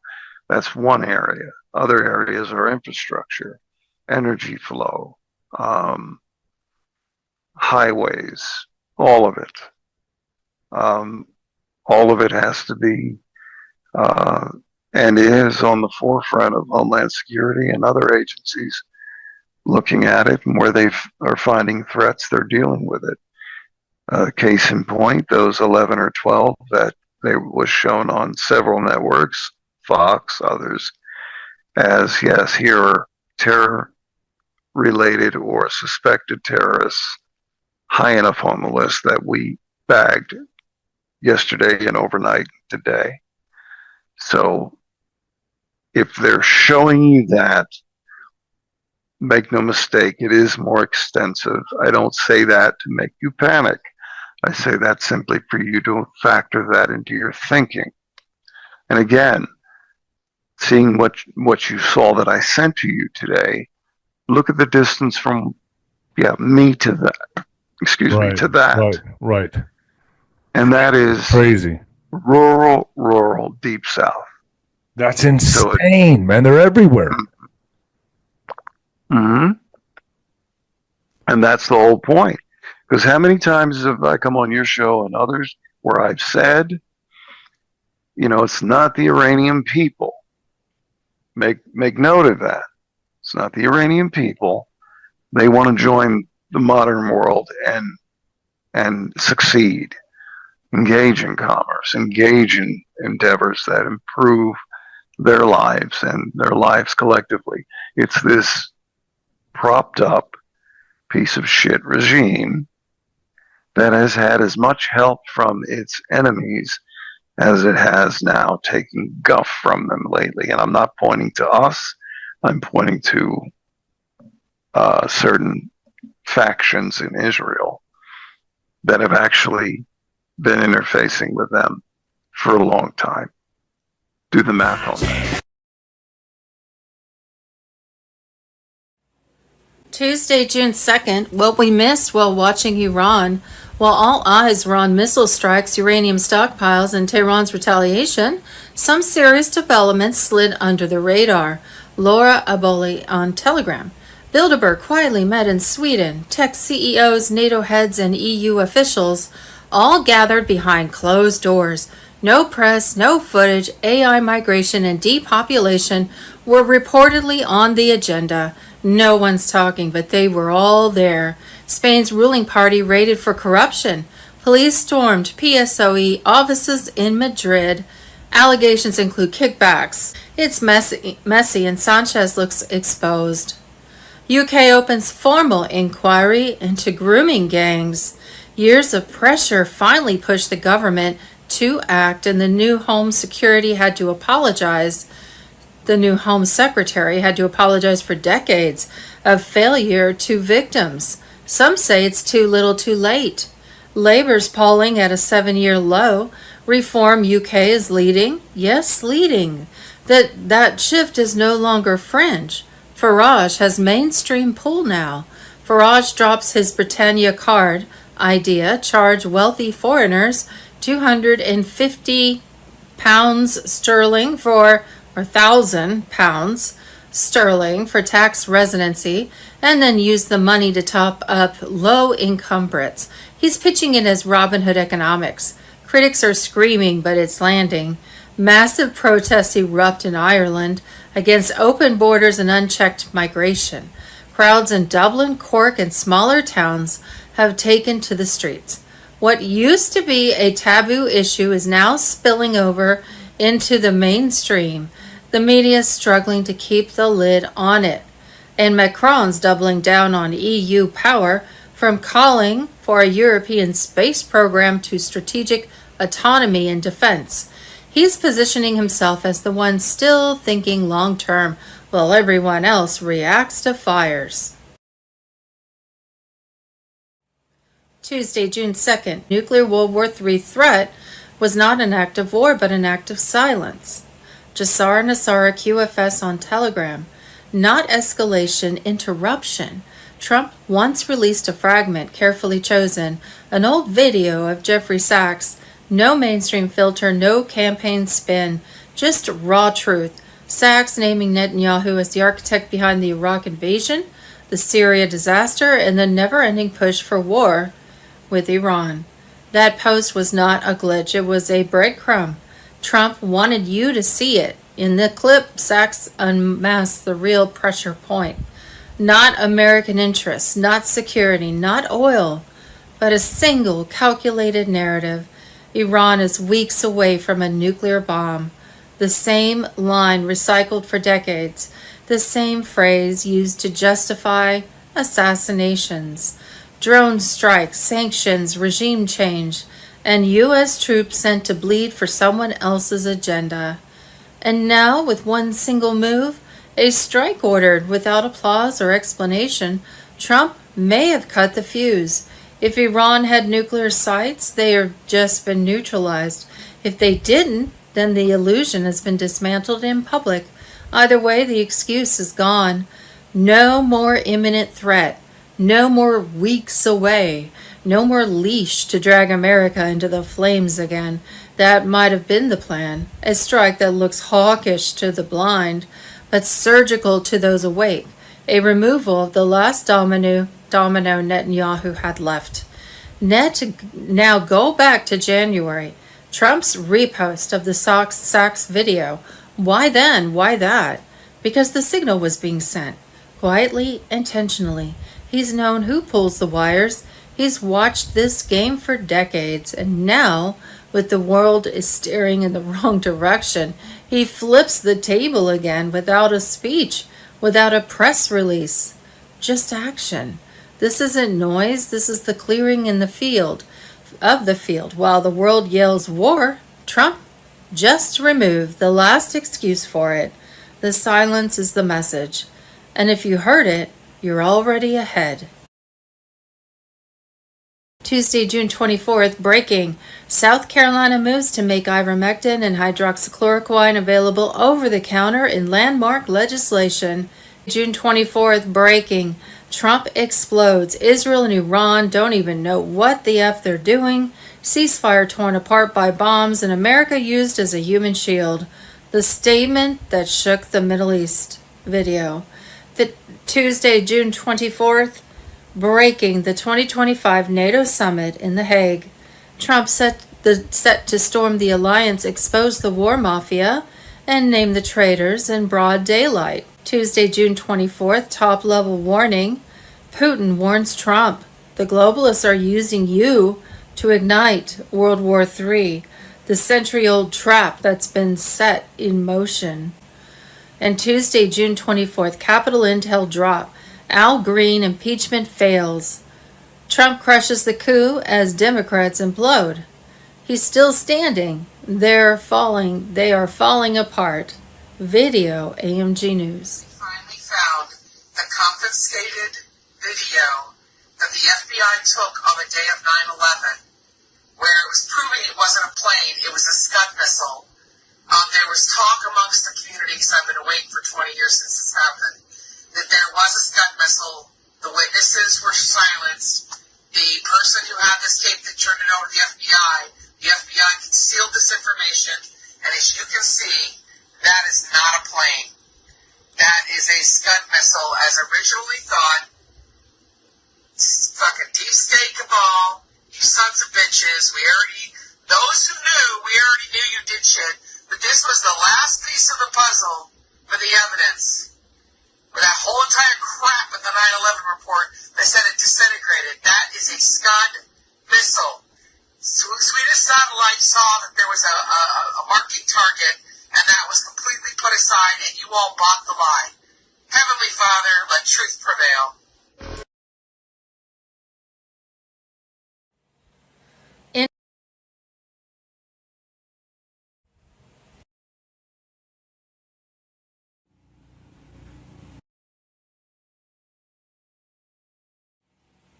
Tuesday, June 24th, breaking.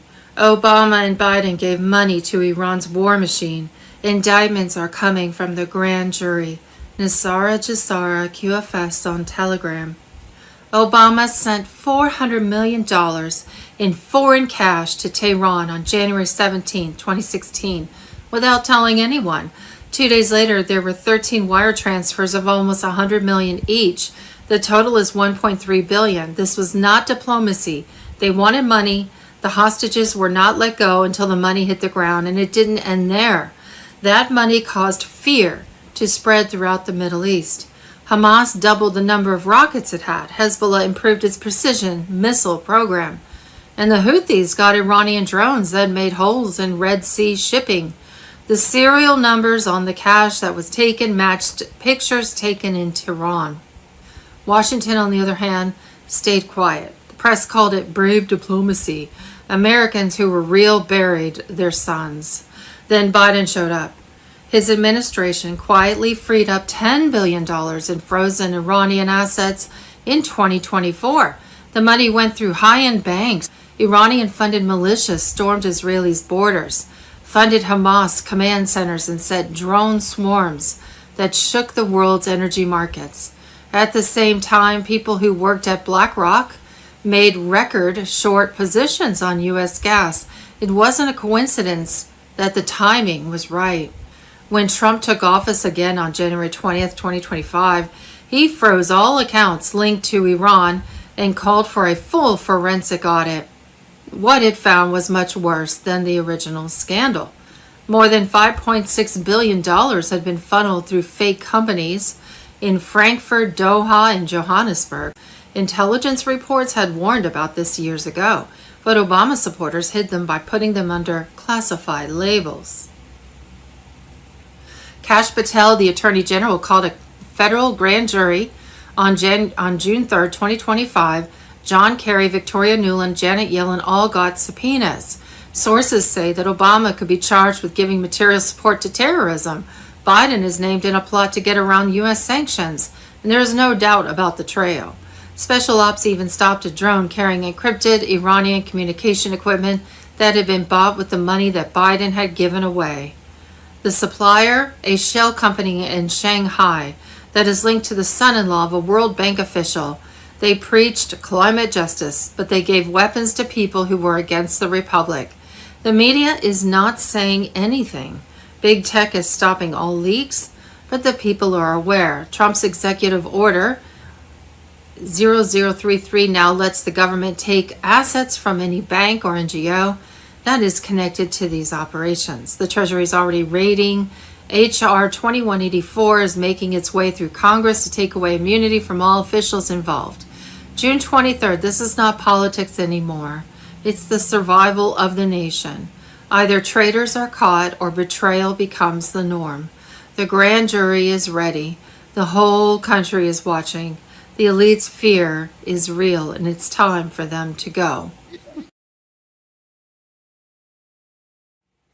Tuesday, June 24th, Assange exposes Hollywood's war propaganda machine. Iran was scripted long before it was targeted. Julian Assange on Telegram. They told us it was fiction, just storytelling. But Julian Assange proved otherwise, and now the system is scrambling to bury the truth. For years, Hollywood has been programming the public mind for war with Iran. Not with facts, but with frames. Not with speeches, but with scripts. From Top Gun, Maverick to 24, Homeland, and the Fifth Estate, Assange exposed it all. The invisible battlefield where the weapons are not bullets, but belief. Top Gun, Maverick was not just a sequel. It was a military operation, cleared line by line by the Pentagon. The film fed millions a subconscious narrative. A brave U.S. pilot takes on a nameless enemy with unauthorized nuclear facilities. Buried in mountainous terrain, no names are mentioned, but the signs all scream Iran. That film did not prepare the public for entertainment. It prepared them for war. The terrain, the uniforms, the enemy secrecy, all carefully molded to send a justification. The message was subtle but surgical. War with Iran is necessary, heroic, and inevitable. And then came The Fifth Estate, The Final Insult, a film about Assange, not to honor his work, but to assassinate his character, funded by DreamWorks, timed with diplomatic attacks and designed to paint him as unstable, erratic, and egotistical. The goal was simple: destroy the messenger so the message could be ignored. What he exposed, war crimes, surveillance networks, globalist ties, was never challenged, so they attacked the man instead. Assange did not speculate, he documented. WikiLeaks released internal communications proving the Pentagon intelligence agencies directly influence film scripts, fund productions, and approve narratives. This is not a theory, it's a strategy. The battlefield isn't the desert, it's your mind. And unless we unmask these psychological operations, we're not resisting war, we're reciting lines from its screenplay.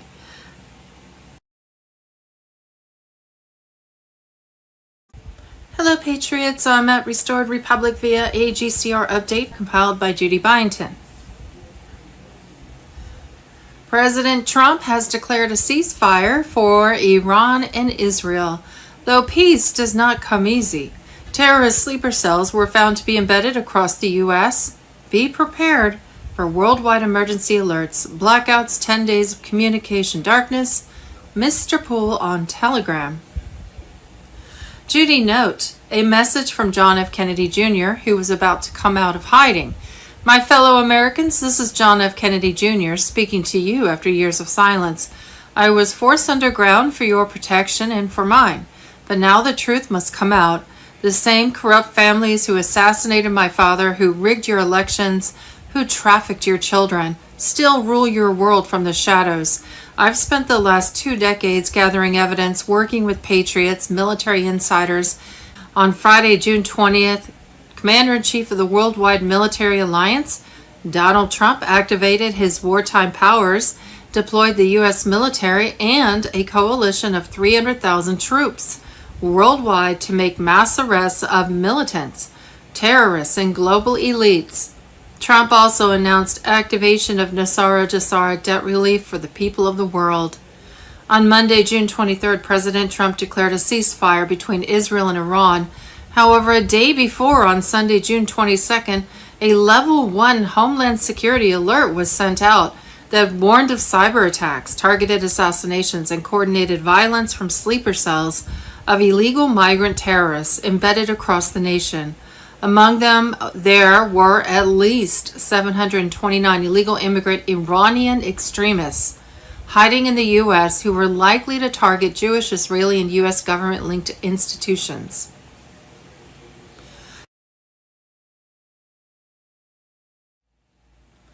Monday, June 23rd, Iranian sleeper cells are now active in America. Biden let them in, and the silent war has begun. 17th letter. The enemy is no longer coming. It's already here. As of June 23rd, 2025, the United States is facing its most dangerous internal threat in modern history. Not from armies, but from sleeper cells embedded across our cities. They were not smuggled in, they were invited, and the trail leads straight to the Biden regime. This is not incompetence, this is infiltration by design. According to DHS leaks and whistleblowers, President Trump was directly threatened by Iran. Strike our nuclear sites, and we'll activate our operatives inside your borders. Trump did not back down. He ordered the strike. Targets were eliminated, but what followed exposed the true betrayal. Rather than defend the homeland, Biden opened the gates wider. Between FY 2021 and FY 2024, 1,500 Iranian nationals crossed the U.S. border illegally. 729 were released inside the country. DHS agents found discarded prayer rugs and passports at crossing points in Texas and Arizona. And now, according to internal memos, many of these individuals are unaccounted for, not lost but hidden, activated. A level 1 Homeland alert was issued on June 22nd, warning of cyber attacks, targeted assassinations, and coordinated violence tied to the Iran conflict. Already, state infrastructure in Florida, Georgia has been unexplained surges and probes. This is digital reconnaissance, soft penetration by IR grids, and emergency response. But cyber warfare is just one front. The real threat is walking the streets. These are not asylum seekers. They are trained operatives in sabotage, propaganda, psychological disruption. They are here to shatter trust in law enforcement, ignite religious and racial violence, and push the nation toward federal lockdown. And Biden is protecting them. Border officials are gagged. Data on terrorist watch list entries is being withheld for privacy. CBP leadership warned that unknown numbers have vanished into the interior, many tied to Iranian intelligence. Yet the administration responds with silence because chaos serves the agenda. This is the final phase. Collapse from within, flood the country with hostile actors, trigger a crisis, blame patriots, use the fallout to seize emergency power, and destroy the last remnants of sovereignty. Everything ties together. The open borders, the slander of Trump, the stalled EBS system, the encrypted attacks on QFS, and the delay of Jassara. Intelligence confirms Hezbollah networks are operating out of Michigan. Hamas-linked groups are entrenched in New Jersey, and Qatari finance cells are being housed through NGO-run shelters in California. This is not fear-mongering. This is the blueprint of a domestic insurgency, funded by billionaires, protected by the media, and coordinated through compromised government channels. The June 22nd DHS memo admits extremists are likely to target Jewish, Israeli, and U.S. government-linked institutions, but fails to admit the real source because they let them in, they track them. Then they hit the threat. What's coming isn't a random attack, it's a staged escalation, followed by false flags and lockdowns. They'll blame domestic extremism while the real enemy operates with cover, and the only man they fear, the one who bombed their facilities and defied their threats, is Donald J. Trump. The war is already in motion. The media won't report it, the sirens won't sound, but the signal has already been sent. Prepare, watch, speak truth while you still can. Concern about our safety here at home in the wake of the strikes on Iran's nuclear sites. Breaking news today. Immigration and Customs agents announced they have arrested 15 illegal Iranian immigrants since Sunday. One of them admitted to ties to Hezbollah in Lebanon.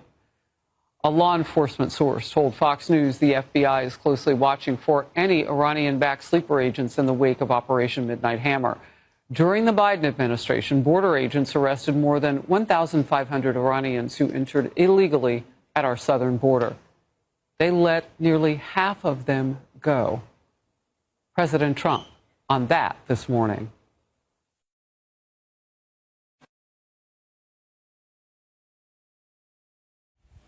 Monday, June 23rd, the Military Commissions Act is active. The tribunals have begun. The hunt is live, the storm operational. Julian Assange on Telegram. At exactly 12:01 p.m., January 20th, 2025, the switch was flipped. The world did not hear it, but those who needed to felt it. Military justice is no longer theoretical. It's fully operational. Camp Justice is live. Guantanamo is active. Military Commissions Act has been triggered, and with it, the global takedown begins. This is not politics. This is wartime law. Every traitor, every puppet, every architect of sabotage is now being hunted. This is not symbolic. This is the final phase. The military tribunals prepared under over 100 sealed executive orders are in motion. The courtroom has become the new battlefield and the enemy already cornered. Diego Garcia, Ramstein, Guantanamo. The tribunal hubs are locked in. Evidence is rolling. Witnesses are secured. JAG teams are deployed. This is not a drill. This is precision warfare against domestic enemies of the Republic. Special operations have begun executing the warrant phase. Every movement is tracked. Every bunker is known.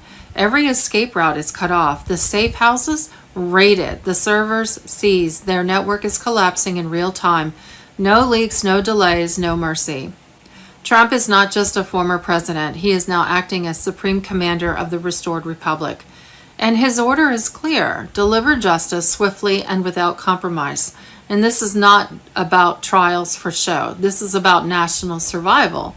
The Constitution is back, and the system of accountability is now in the hands of warfighters. Civilian courts are bypassed. Classified intel is admissible. Legal fiction is over. These are not polite proceedings. They are executions of military justice under wartime authority. The Military Commissions Act was designed for exactly this moment. If you betrayed America, this system was not made to hear you. It was made to end you. The swamp did not just get exposed, it got surrounded. The long arm of justice is not coming, it's already here. This is what happens when the truth is weaponized and silence is no longer an option. 12:01 p.m. mark the line in the sand. Everything after it is reckoning. Wars and rumors of wars. Monday, June 23rd, shockwave strike. Trump erases Iran's shadow economy in 13 minutes. Globalist networks collapse in real time. Julian Assange on Telegram. June 22nd, 2025. The strike heard across centuries. In just over 13 minutes, President Donald J. Trump shattered not just Iran's nuclear backbone, but the financial vaults of a global elite system that has ruled from the shadows for generations. Fordo wasn't just a nuclear site, he was a black budget fortress. Hidden hard drives, data caches, and off-ledger financial trails tied to London bullion networks, Frankfurt bond funnels, and Shanghai crypto conduits, all vaporized by 12 GBU-57 bunker busters.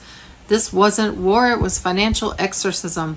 Intelligence revealed an imminent uranium for CBDC swap meant to trigger a controlled U.S. currency collapse before the 2026 elections. Trump's team intercepted it within hours. B-2 bombers left Whiteman under radio silence. Ohio-class subs fired T-LAMs. Israeli Unit 8200 jammed extraction comms, and Space Force blinded Chinese satellites long enough to ensure zero exfil. In 13 minutes, Fordo exploded. Natanz caved. Esfahan ignited. Centuries of deep state engineered collapsed in one synchronized operation. Phoenix Lance. By morning, Brussels faced an 800 billion euro liquidity black hole. Beijing's Belt and Road uranium deal vaporized. Wall Street gold spiked above 3,100 as double pledged bars surfaced. Iran's elite fled north by Russian helicopters, and Davos boardrooms fell into silence. Trump stood before the world with three coded truths. Number one, Iran must now make peace. Translation, the cabal lost its leverage. Number 2, many targets remain. Translation, more nodes, more takedowns are coming. And number 3, God bless America. Translation, the ancient game board just flipped. This was not about uranium. It was about shattering the shadow economy. The elites built their empire on secrecy, but in 13 minutes, Trump made their secrets dust. Phase 2 is loading. TikTok. Obviously, people are reporting that Trump claims there's been a ceasefire between Iran and Israel. Well, Iran's foreign minister insists no agreement has been reached officially. He says Iran won't escalate if Israel halts its illegal aggression, but shortly after, Iran fired missiles at Israel. So, I don't know what's going on, but this is a very weird state of affairs, Charlie. And if you go down the common sense route, it almost looks like it's all being made up. Yes, missiles are being fired, but no one's declared war on each other. It's a strange one, this. It is. And on that same point, Paul, we had some of our friends round yesterday, and they come from Ukraine. And I was asking them about their family members, and a number of their family members, sadly, but they said, it's just sort of come to an end. It's gone silent. Nobody's telling us anything. Nothing's happened. Nothing's happening at all. Everybody's looking at Israel and Iran. They've forgotten all about Ukraine. What's happening? She was saying to me, what's happening, Charlie? I said, well, I did tell you this 4 or 5 years ago. And she said, I know. I'm beginning to realize now. I said, it's all pantomime. It's all part of it. And when I went through why, I said, if you're going to take over a country, if you were going to invade it, one of the places in 4 years that you would have taken was Kiev. It's the capital, the hub. I haven't touched it. There's still festivals and parties, and everybody goes about their life as normal in Kiev. All of the issues are where the bioweapons factories are and where the child trafficking is. And my heart goes out to everybody in Ukraine, everyone in Russia, everyone in Iran, everyone in Israel. My heart goes out to you because you're pawns in a game. And some of you won't make it through this for whatever reason. But this is a massive lesson in life. We're moving out of a continuous war that the deep state, the cabal, want to continue. We're moving into a time of peace. But to get there, we have to cross some very rocky waters. And we have to remove the people in the swamp that thrive off war because they fund both sides. And they're very, very wealthy people. When they become wealthy, they become powerful. When they become powerful, they become corrupt.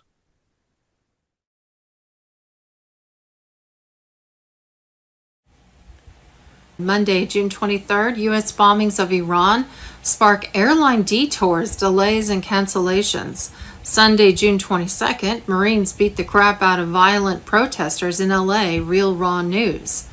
And Monday, June 23rd, General Raising Cane discusses Operation Midnight Hammer, U.S. strike against Iranian nuclear sites. Operation Midnight Hammer involved 7 B-2 Spirit bombers flying from Missouri to Iran, requiring multiple in-flight refuelings and coordination with U.S. escort aircraft.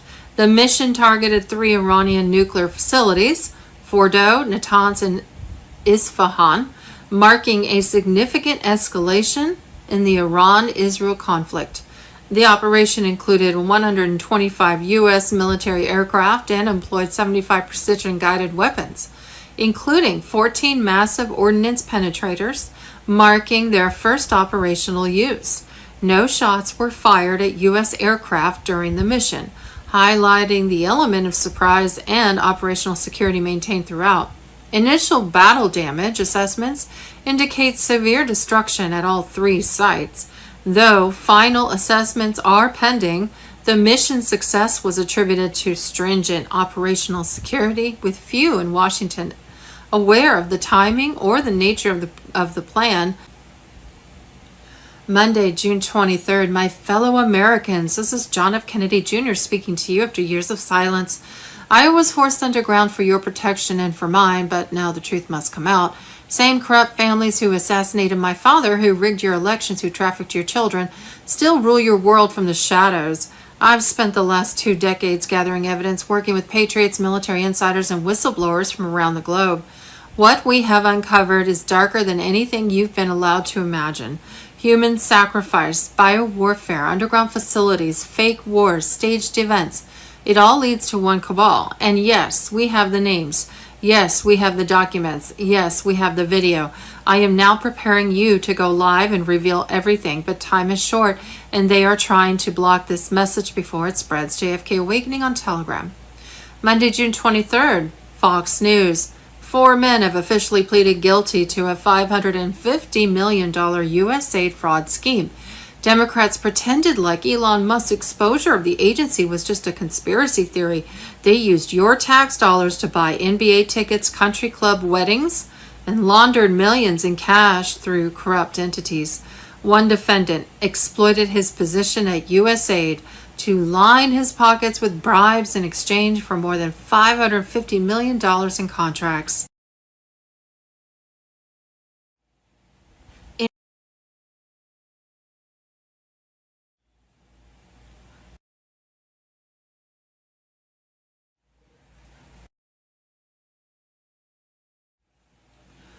The corrupt Obama and Biden administrations, Monday, June 23rd.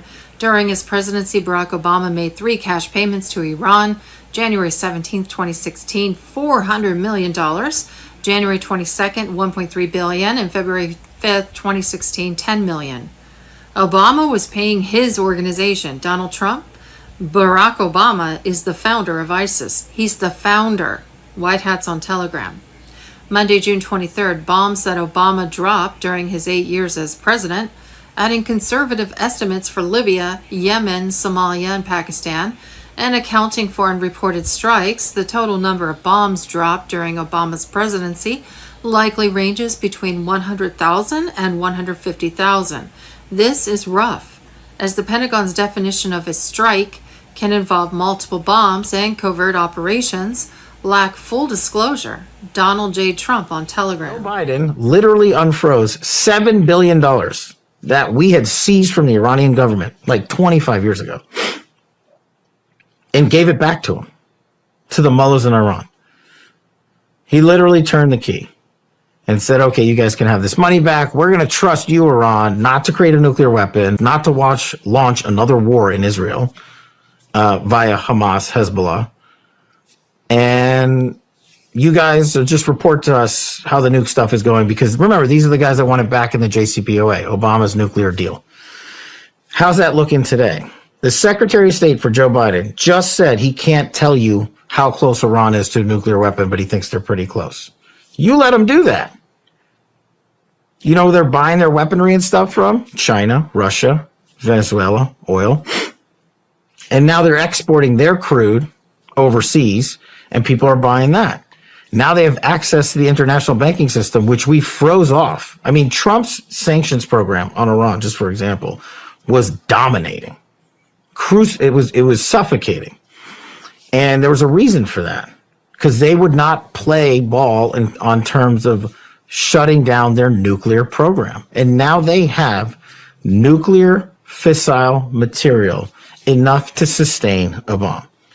And the Biden administration has given them free rein. So now the biggest threat kinetically is armed with money and weaponry, and they're combining forces with Russia and the CCP, who would all probably normally be like battling against each other a little bit, but they've basically sidelined that to say, we are of the same enemy, the USA.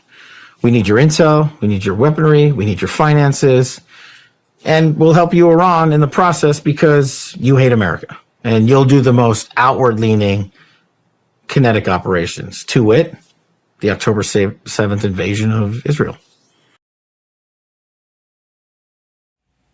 Rigged elections, Monday, June 23rd. This is your reminder that California Governor Gavin Newsom's recall was rigged twice.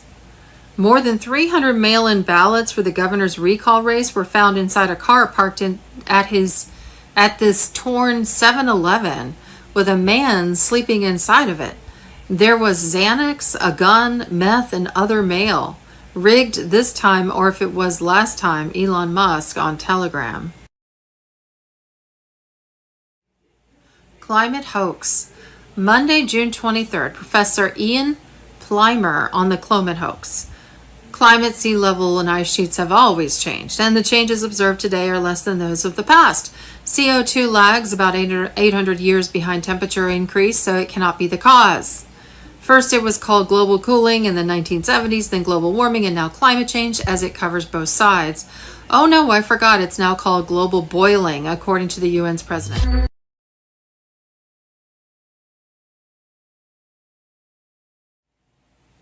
Monday, June 23rd, he's shut down U.S. aid. He shut down the Green New Steel. He shut down the Ukrainian money laundering scam. He's shutting down the deep state's boogeyman in Iran and who they paid as a proxy to create ongoing chaos and fund all terrorism in the Middle East. He's shutting down everything the deep state has built and relied on for the last 75 years. So anyone out there, they're saying Trump is just like the rest of them, is not seeing the whole picture. The action in Iran is not another endless war on terror. No, it is in fact the end of the artificial war on terror we've been involved in since the first Iraq war under New World Order Bush. Anyone comparing President Trump to any of the warmongering puppets that came before him is pure BS. This first year is a cleanup operation. The people screaming about Trump are actually screaming in pain because their entire system of war, grift, eugenics, and control is being dismantled. It makes sense. I'd be freaking out too if everything I had helped build and lived off of was suddenly being destroyed before my eyes. How completely out of control it must feel after having the illusion of control for so long. Things will continue to get worse for them right up until the time the handcuffs get slapped on them all. Don't buy the noise. Patriots are in control, and they are not only going to make America great again, they are going to make the world great again. Enjoy the show. MAGA. Make the world great again. Spartan Viking on Telegram.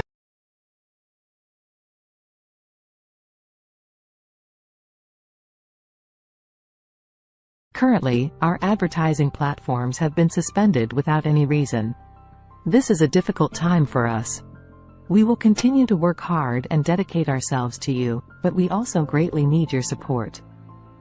The funds that you donate through Give Send Go are the main source of money for us to continue covering expenses.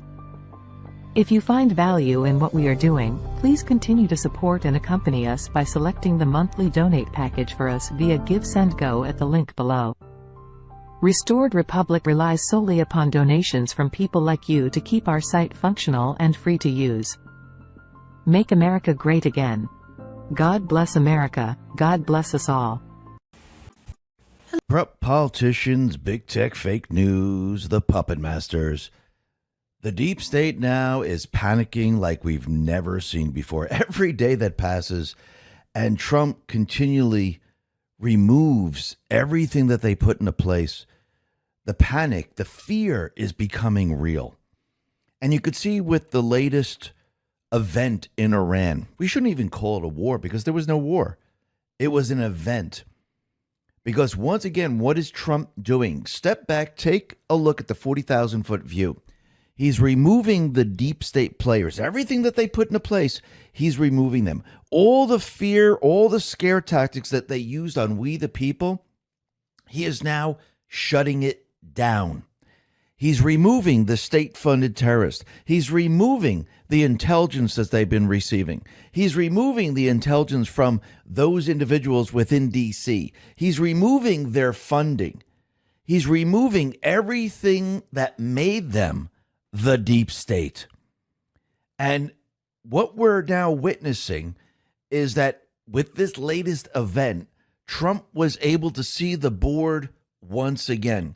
He was able to see those individuals that were loyal to him, that trusted him, and those individuals that turned on him in a moment's notice. It's amazing what fear does when you start to see certain things and you're like, well, if he's not going to do what I want, well, he's out. I don't like it now. Actually, it pushes people into showing you who they truly are. Instead of trusting the individual that you voted for, trusting the individual that was going to take this country back. And what's very interesting is when you watch Trump and you actually look at what he does, he uses the art of war, or as he would like to say, the art of the deal. And for him to actually establish the deal, he needs to establish leverage. He needs to make sure that he has the upper hand and the enemy is at its weakest point, or the person that he's dealing with is at their weakest point. So how do you get leverage over a deep state country? You have to weaken them. You have to take what they have and destroy it. It gives you the leverage. It gives you the strength. Remember, the other presidents, they were part of the system. Trump now is establishing strength. Remember, peace through strength. You can't have peace unless you have the strength, unless you have the leverage. How do you get the leverage? You can't be wishy-washy. You can't sit back. You have to show the world, and the world is watching, your strength. Listen, we're going to destroy you. We're going to remove everything that you have. We're going to remove your nuclear uranium enrichment system. And we're going to make it so you can't do anything. You can't say, hey, we're going to attack you. We're going to create a nuclear bomb. We're going to do any of these things. This is what the deep state has used for a very, very long time. All that is gone. They don't have the leverage. Who has the leverage? Trump has the leverage. Can Trump now say, listen, this is what I want from you. I want an unconditional surrender. Do you think they're going to do it? Of course they are. They're at their weakest point. They don't have anything else to fight back with. Actually, the last part of this, when you saw Iran fire the missiles, it was part of the show. They warned Qatar. They warned all the different areas that this is what's going to happen because they needed to save face on the world stage. We saw this going back to when Trump took out Soleimani. Iran fired missiles at the U.S. base, and they told Trump, we're not going to hit the base. We're going to, make the missiles land around the base. And this way, we can negotiate. The same thing just happened now. The same thing happened where now Trump can work with Iran. And I do believe maybe down the line, there will be regime change. Now, of course, not the regime change. And I think this is why Trump said, this is a word or a taboo word that nobody likes to use called regime change. But this is not the regime change of the neocons, of the deep state players, where they come in, they take over the countries, bloodshed everywhere, they install their puppet government. I do believe moving forward, we're going to see a peaceful change of leadership in Iran. And I do believe this is going to be part of the deal that Trump now is going to negotiate. So there was no war. There's no World War III that everyone was talking about. All we're going to see now is peace. Now, this doesn't mean the deep state players aren't going to try to retaliate. Remember, Trump has now obliterated the deep state, and he used that word specifically. We'll be talking about that a little bit later. Specifically in Iran, obliterated the deep state there. That doesn't mean the deep state in other places where they might try to do something, maybe with the illegals that they brought in, the terrorists that they brought in, the Iranian terrorists that they brought in. They might try to do something. They might even try to use a cyber attack and blame it on Iran or maybe another country. And this is why I do believe DHS put out a warning saying that be careful, something might occur because the deep state right now, they're panicking. Fear is setting in. And what happens when you back a wild animal into a corner? Well, they come out and they try to scratch, they try to bite, they try to do whatever they possibly can to get out of the corner. This is what the deep state is doing right now. And you can see they are now in trouble. Trump has all the leverage, and he's going to use this leverage. And you can see the deep state, they're getting weaker and weaker every day that passes. And what he's going to do, he's going to force the D's to defend the indefensible, everything. And that's what they're doing right now. They're defending everything the people don't want, which means those individuals, even the rhinos, even those people that say they're MAGA, they're going to be primaried. They're going to be removed during the midterms. We have to remember, Trump is setting this up because he understands to take control, to have, once again, the leverage to make deals, to get things done. You need to have the deep state at their weakest point. Having the D's and the rhinos and all those people that are going to stand in your way in the House or in the Senate doesn't work. So all of this is based around removing these individuals.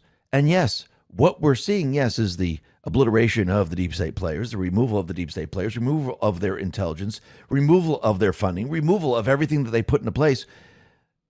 And once we remove them from the House and the Senate, Trump then has complete leverage over it all. And the deep state at this point is finished. And when you have your enemy so weak, so afraid, you can actually go after them. What do you think Trump's going to do? He's going to go after them. Now, of course, he's not going to be going around saying, I'm arresting you. He's going to have the DOJ. He's going to have the FBI. He's going to have prosecutors, attorney generals in other states. You're going to see indictments like crazy. Because once again, there's no fear of the deep state retaliating. You took it all away from them. The only thing I do believe they probably have left is individuals within this country where they can create riots so they can escape. That, I do believe, will be their final performance that we will witness. In between that period of time and now, we might see another scare event, just like we saw here. Because remember, we're now removing the deep state. We're removing everything that they put into place. And of course, they don't want to leave. They don't want to lose all of this. So they will do whatever they possibly can, and they will become desperate in the end, which means there might be a cyber attack. There might be a scared nuke event. I'm not saying these things are going to happen, but we always need to be on the lookout that maybe something like this might occur. And it doesn't mean that we'll have blackouts and the internet will be down for years to come. It means they might try, but again, they will fail because Trump and the Patriots, they know the playbook. They know exactly what they're doing. So when you see these type of things, don't get scared. Don't get worried. Don't think that, oh, Trump is going off and he's going to be, he's going to become a rhino. He's going to become a neocon. He's going with the deep state players.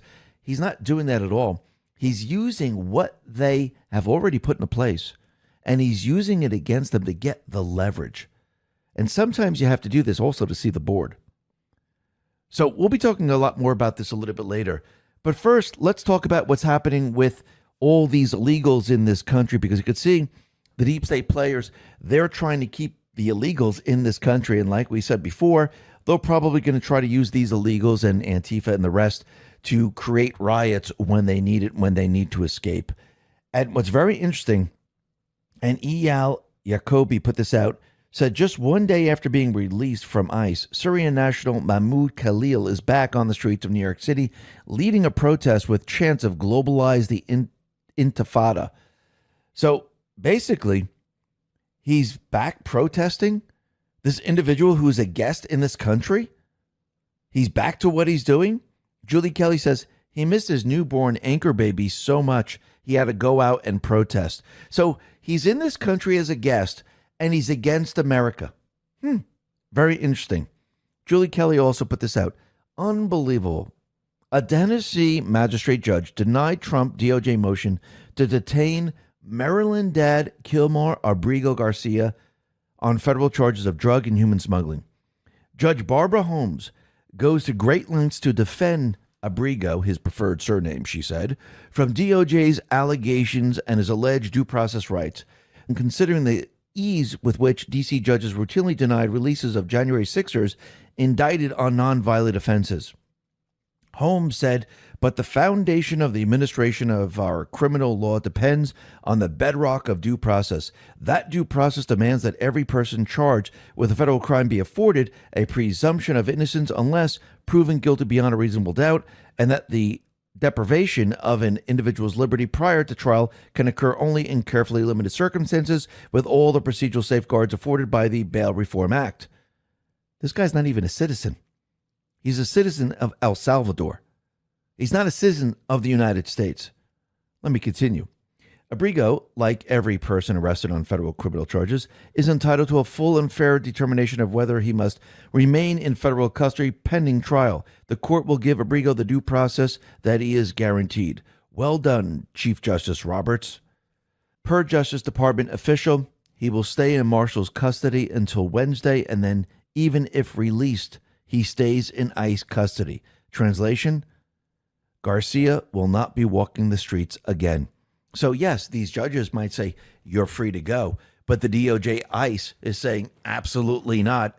Again, you came into this country illegally, and you're going to be removed. You're going to be detained. And once again, like we said, these people are here illegally. They broke the law. They're not citizens. The Constitution does not cover them. So once again, we can see where these judges stand. And this is what Trump is showing we the people.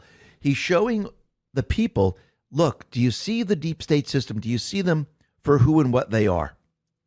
And every day that passes, and as these people defend these illegals, because they need these illegals, they need it for cheating in the election, they need it for the riots, they need it for whatever they need it for to actually work, the crops and all that other stuff they've been talking about.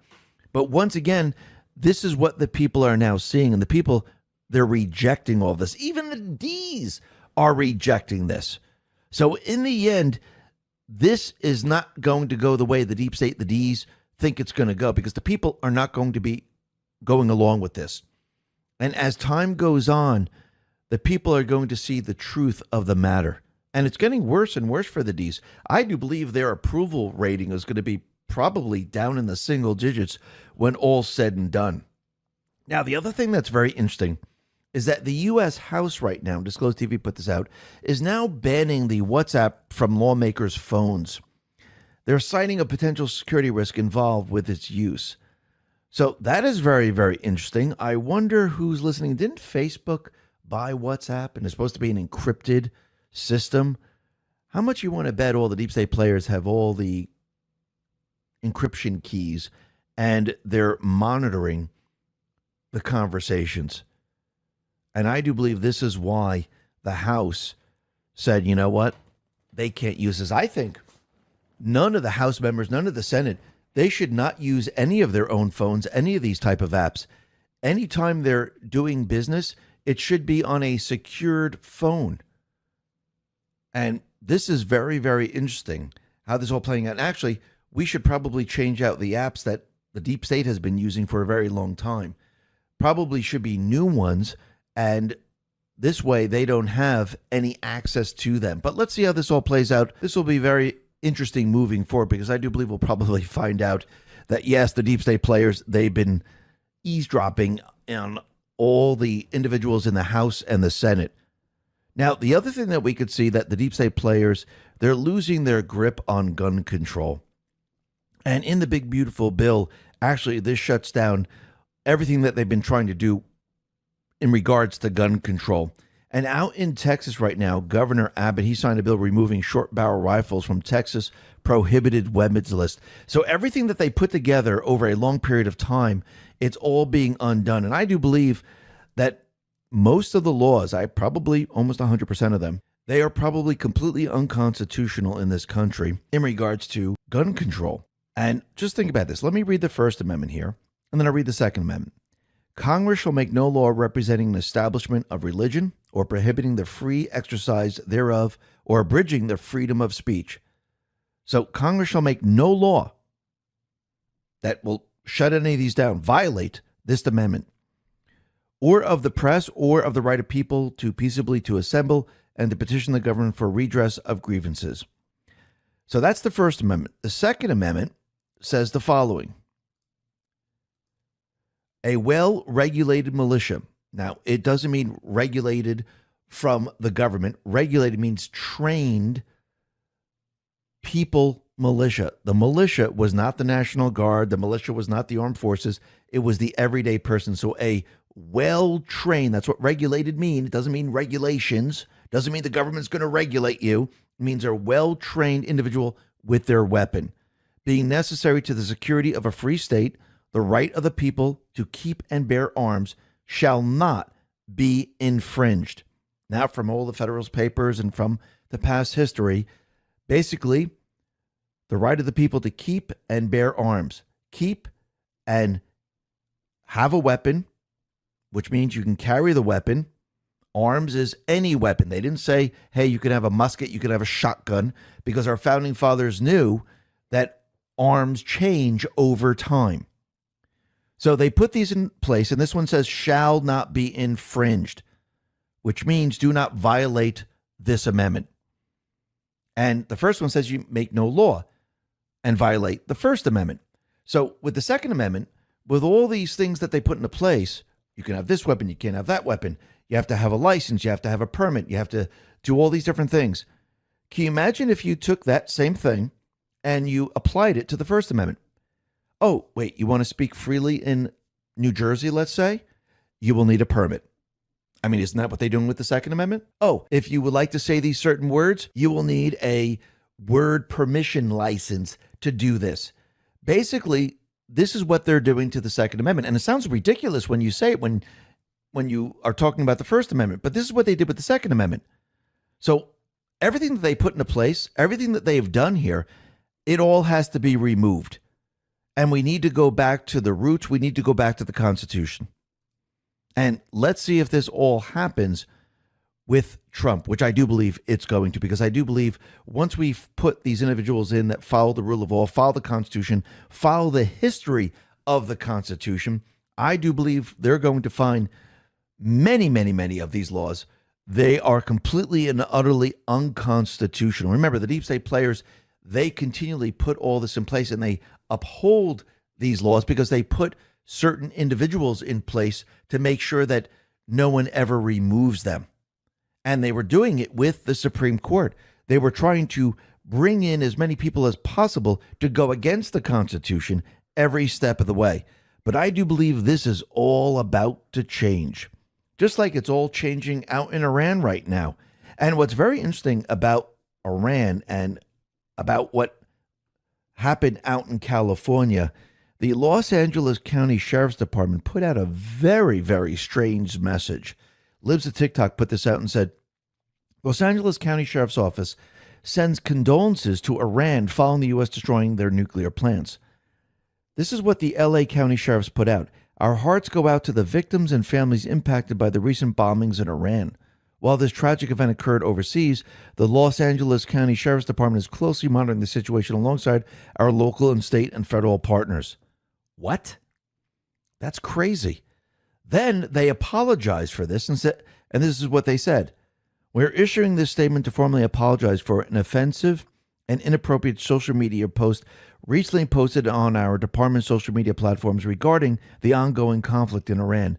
The post was unacceptable, made in error, and does not reflect the views of Sheriff Robert G. Luna or the department. They're launching a review to find out how in the world did this happen. And think about it. How did this happen? Did they have someone working in the office where they're completely against the United States? You mean there was an individual who was a sleeper there, they didn't realize it, and they decided to put this message out there? Think about that small office, and then think about D.C. That should tell you everything you need to know. And think about it. All these individuals, they're all out there complaining and carrying on that Trump did something unconstitutional. Well, Once again, you have to remember the deep state players, they put all these things into place so they could have regime change in every single country. And during that period of time, they were all for the regime change. They were all for the bombing. Look what Nancy Pelosi said back in March 18th of 2011. I commend POTUS for his leadership. Gaddafi's horrific brutality against his own people will not be tolerated and must stop. So it's okay for the United States to go into Libya to stop Gaddafi. Think about it. And remember, Obama, he was bombing like crazy using the authorization in 2011. And did he get congressional authorization? No, he did not. Again, they put all these things into place on purpose to have regime change. It was only meant for them to get around everything. Now Trump is using it and using it to get rid of them. They don't like this. And what's very interesting, when Trump used everything that they put into place, the War Powers Act and everything else, he needed to notify Congress 48 hours in advance. He did this while the planes were in the air. Very interesting. He called Hakeem Jeffries, and he didn't answer. He didn't answer the phone. I think that tells you everything you need to know. And no, he wasn't going to call everyone and have them debate about this. This is not how this works. We're not at war. He's protecting U.S. interests. Remember, the deep state players, they put all of this together. And they thought, and of course, everyone, the fake news and everyone else, thought he was going to bring us to World War III. That is not the case whatsoever. That wasn't the mission. His mission was to obliterate the deep state players. Make it so the neocons, the deep state players, the state-funded terrorists, Israel, they can no longer use the argument that Iran is creating a nuclear weapon. They use this to push fear across the world. Now it's gone. What are they going to do? They can't use it. They used it with North Korea. They kept saying North Korea is very, very close to getting a nuclear weapon. North Korea is going to destroy the world. And now, if you notice, they're not even mentioning that anymore. But you could see the bunker buster bombs. They went through, they hit their targets, and everyone's like, oh my God, look, the whole thing's not destroyed. Well, remember, it goes deep underground to hit the deep state bunker under the mountain. And Trump, he put this out and said, the damage to the nuclear site in Iran is said to be monumental. The hits were hard and accurate. Great skill was shown by our military. Thank you. So that's interesting. It's monumental. It's going to be looked at in the future as absolutely incredible. He was able to get rid of the deep state players. And then he put that exact same post in another post with the B-2 bomber coming back. So that is very interesting. By the way, this video was 46 seconds long. So let's just read post 46, November 2nd, 2017. Why is the information re Barack Obama important? Uranium One and export approval to Canada to EU. Where is Barack Obama today? Did Barack Obama and or his admin ever make false statements that Uranium One would never be exported from the U.S.? Who made those statements? Who did they report to? Why is this relevant? The public has been given a select taste, sampling. Rest assured others have it all, 100% verifiable and impossible to refute. Why is this relevant? Who controls the narrative? Why are left-wing organizations beginning to report on DNC, de-corruption? Does the CIA have operators inside the mainstream media? What happens if exposed? What happens if tied back as knowing to executives? What does this have to do with leaking? What if it can be verified no source stories made up were in fact and approved to be published? The wormhole goes deep. So he's talking about Barack Obama, talking about uranium, and what happened out in Iran. Well, it looks like their entire uranium processing plant was destroyed. And what's very interesting is that Israel, they went ahead and they hit the Fordow facility once again, but not the facility itself. it actually hit the roads, the access routes in and out. So this way, they probably can't transfer the uranium. Now, there is some confusion of did, the deep state players, were they able to get the uranium out of this area, which I do believe this is where they probably kept uranium. Yes, the deep state players, they were operating in this area. Barack Obama, many others, they set them up. They pushed the fear. They also have their state-funded terrorist plants where they created the weapons and they shipped them all across the Middle East. And what's very interesting is we can see from the satellites, they had trucks lined up, and it looks like they were trying to get the uranium out, or maybe they were bringing uranium in and storing it deep down, thinking that there's no way that this bunker buster bomb would ever reach it. But Marina Medvin put this out and said, India today is reporting that there may have been new intelligence that prompted U.S. strikes on Iran. Satellite imagery recorded new activity around Fordow, including 16 cargo trucks on June 19th and 20th, which is very, very interesting. And basically, the news is also saying that the nuclear facilities, the reactors, might have been left intact. So that is very interesting. Now remember, these were precision hits. So the U.S. strikes achieved their core objective, obliterating Iran's capacity to weaponize nuclear material. Satellite imagery confirms Fordow's structural collapse from 12 GBU-57 bunker busters, while Natanz's centrifuge halls took direct hits. Isfahan's uranium conversion plant was annihilated per Maxar's analysis.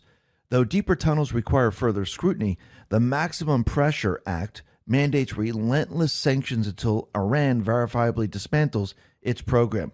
This isn't about flattening every building. It's about strategic disruption.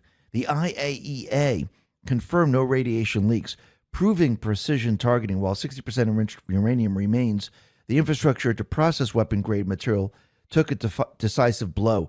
Deterrence through strength works. Trump, he put this out and said, the sites that we hit in Iran were totally destroyed, and everyone knows it.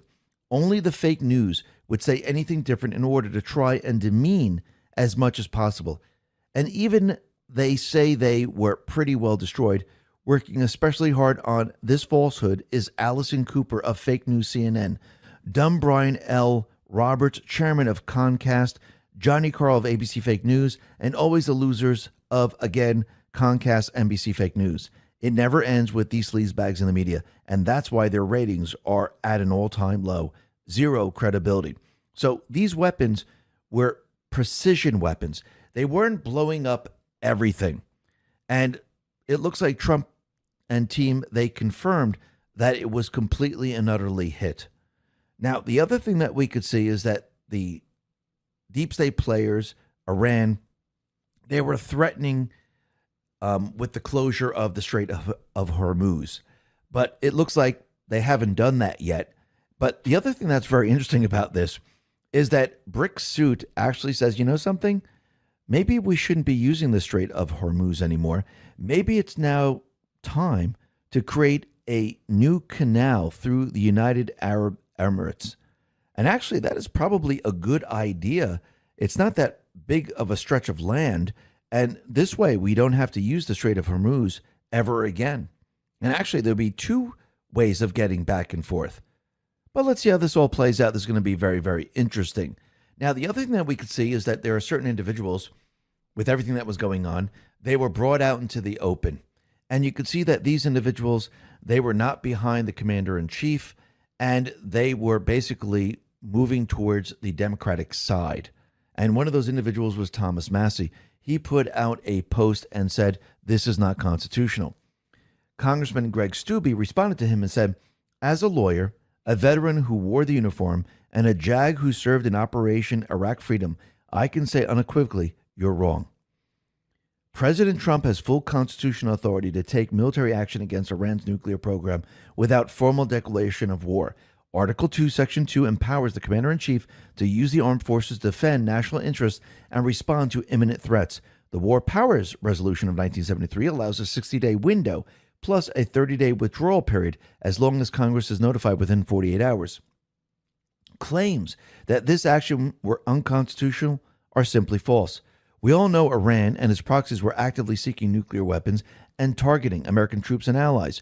President Trump stepped up and stopped them. I'm glad we have a commander-in-chief who eliminates terrorists instead of pandering to them like you do. And think about it. If Congress had to debate this, where do you think this would go? It would go nowhere. And again, this is not war. This is Trump protecting national security in this country and around the world. So once again, think about what he did.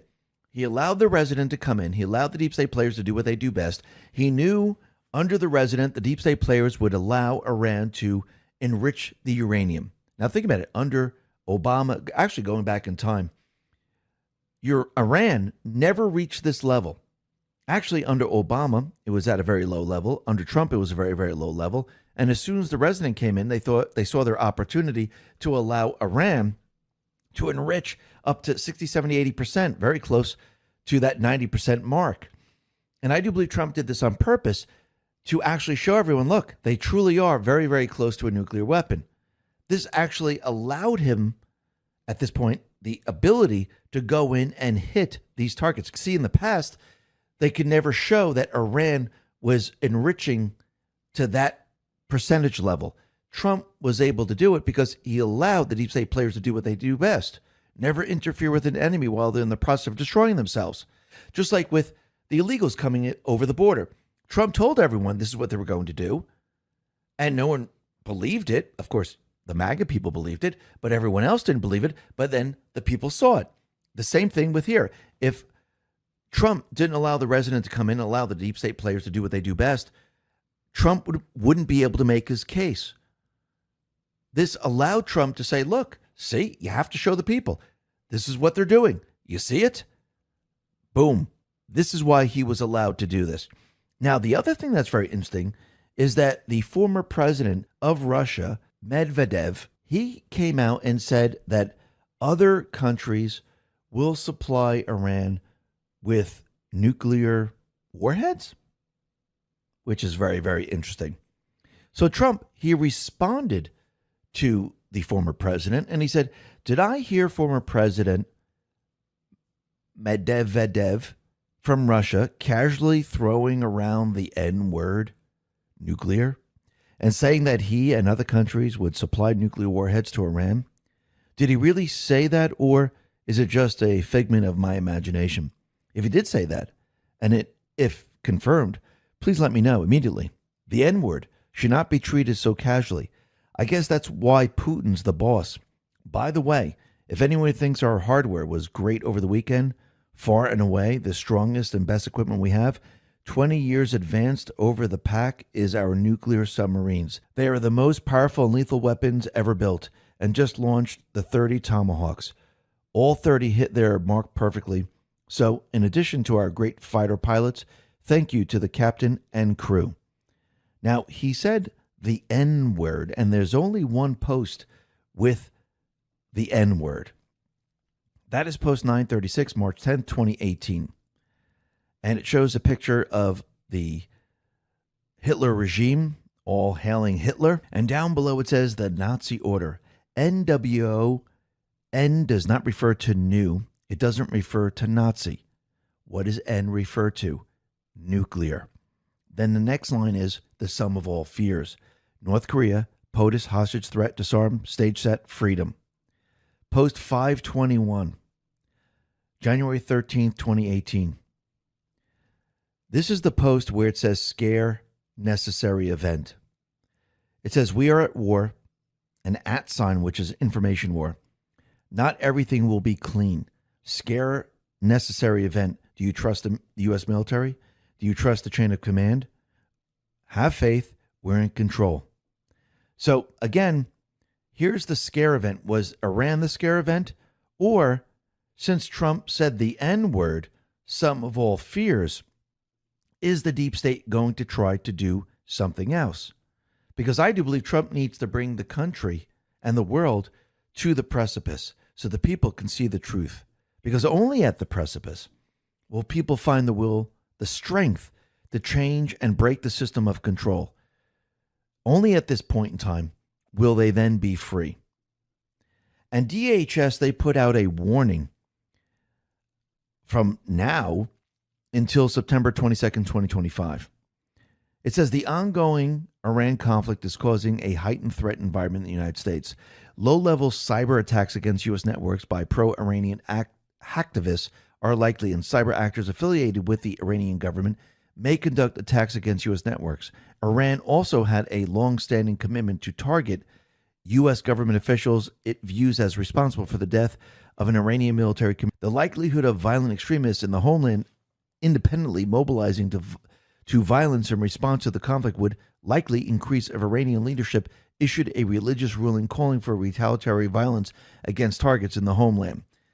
At this point, I don't know if the Iranian leadership will issue a religious ruling calling for violence. They might. I mean, we see the Ayatollah doing this, but I think at this point in time, they have just given Trump the ability and the leverage to usher in a peace deal. But again, that doesn't mean the deep state players who are behind all this, they might push a false flag saying it was Iran. I think when the peace deal is done, that's going to be a little tough. Or they might use just some other type of sect saying that, we must, So we'll have to watch how this all plays out. And the warning is until September 22nd, 2025. But DHS might retract this if Trump has a peace deal. But what's very interesting is what Trump said about the former president of Russia. Because remember, there are still deep state players that are out there, and it looks like he might be one of them. This is why he said we're lucky that Putin is the boss, because Putin is not doing this. So this is going to be very, very interesting. And what other deep state players are going to try to push something? Like we said from the very, very beginning, the deep state, when they're cornered, they are going to fight back with everything that they have. And we've been talking about the sum of all fears for a very, very long time. And we'll have to see how this all plays out moving forward. But the other thing that we could see is that Iran, they went ahead and they launched missiles at Qatar. They launched missiles at other bases. And you had Kuwait and other places. They were all at high alert, but they were all intercepted. And once again, and nothing was really damaged. Remember when Trump met with all the leaders of the Middle East right before all this happened? Do you think he set it all up to make sure all the Middle Eastern countries were on his side? I do believe he did. And remember, the last time Iran launched the missiles at the U.S. base, it was in response to Trump taking out Soleimani. They told us they were going to attack. We evacuated the base. They never really hit the base. They never hit the planes. They went ahead and they hit outside of the base, and some of the missiles didn't even make it. And it looks like they did the same exact thing right now. 3 Iranian officials with plans said that Iran gave advance notice to Qatari officials that attacks were coming as a way to minimize casualties. The officials said Iran symbolically needed to strike back at the U.S., but at the same time carried it out in a way that allowed all sides to exit ramp. They described it as a similar strategy to 2020 when Iran gave Iraq heads up before firing ballistic missiles at an American base in Iraq following the assassination of its top general. So as of now, it looks like nobody was hurt. There were no casualties. There was nothing. And we've seen this movie before. Very interesting. Trump, he put this out and said, Iran has officially responded to our obliteration of their nuclear facilities with a very weak response, which we expected, and have very effectively countered. There have been 14 missiles fired, 13 were knocked down, and 1 was set free because it was headed in a non-threatening direction. I am pleased to report that no Americans were harmed and hardly any damage was done. Most importantly, they've gotten it all out of their system, and there will be, hopefully, no further hate. I want to thank Iran for giving us early notice, which made it possible for no lives to be lost and nobody to be injured. Perhaps Iran can now proceed to peace and harmony in the region. I will enthusiastically encourage Israel to do the same. Thank you for your attention to this matter. Donald J. Trump, President of the United States of America. So basically, Trump is letting us know this was all a show, and now they can discuss peace. Now, the question is, was the deal done way before this? Most likely, probably yes. Was Trump communicating with those individuals in Iran using a back channel? Most likely, yes. He's also given the order to Israel. It is time to end it. Is Israel controlling Trump, or is Trump controlling Israel? Trump is controlling Israel. And I do believe Israel is going to do what Trump says to do. Now, the other thing that's very interesting is just like Trump, when he toured the Middle East right before this happened, he set everything up, make sure that all the Middle Eastern countries were on his side, and he made deals with them. He also did it with Putin. He made sure that Putin understood what he was about to do. Clandestine put this out. Flash back to 9 days ago. Trump confirmed that he had an hour-long call with Putin. But it was not about Ukraine. It was about Iran. I'll bet anything Trump confirmed with Putin that there would be no retaliation from Russia if he struck Iran.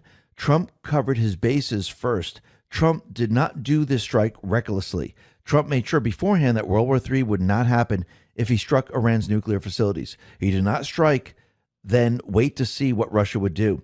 An agreement was already in place with Putin before the strike. Trump knew what he was doing the whole damn time. You mean Trump plans things?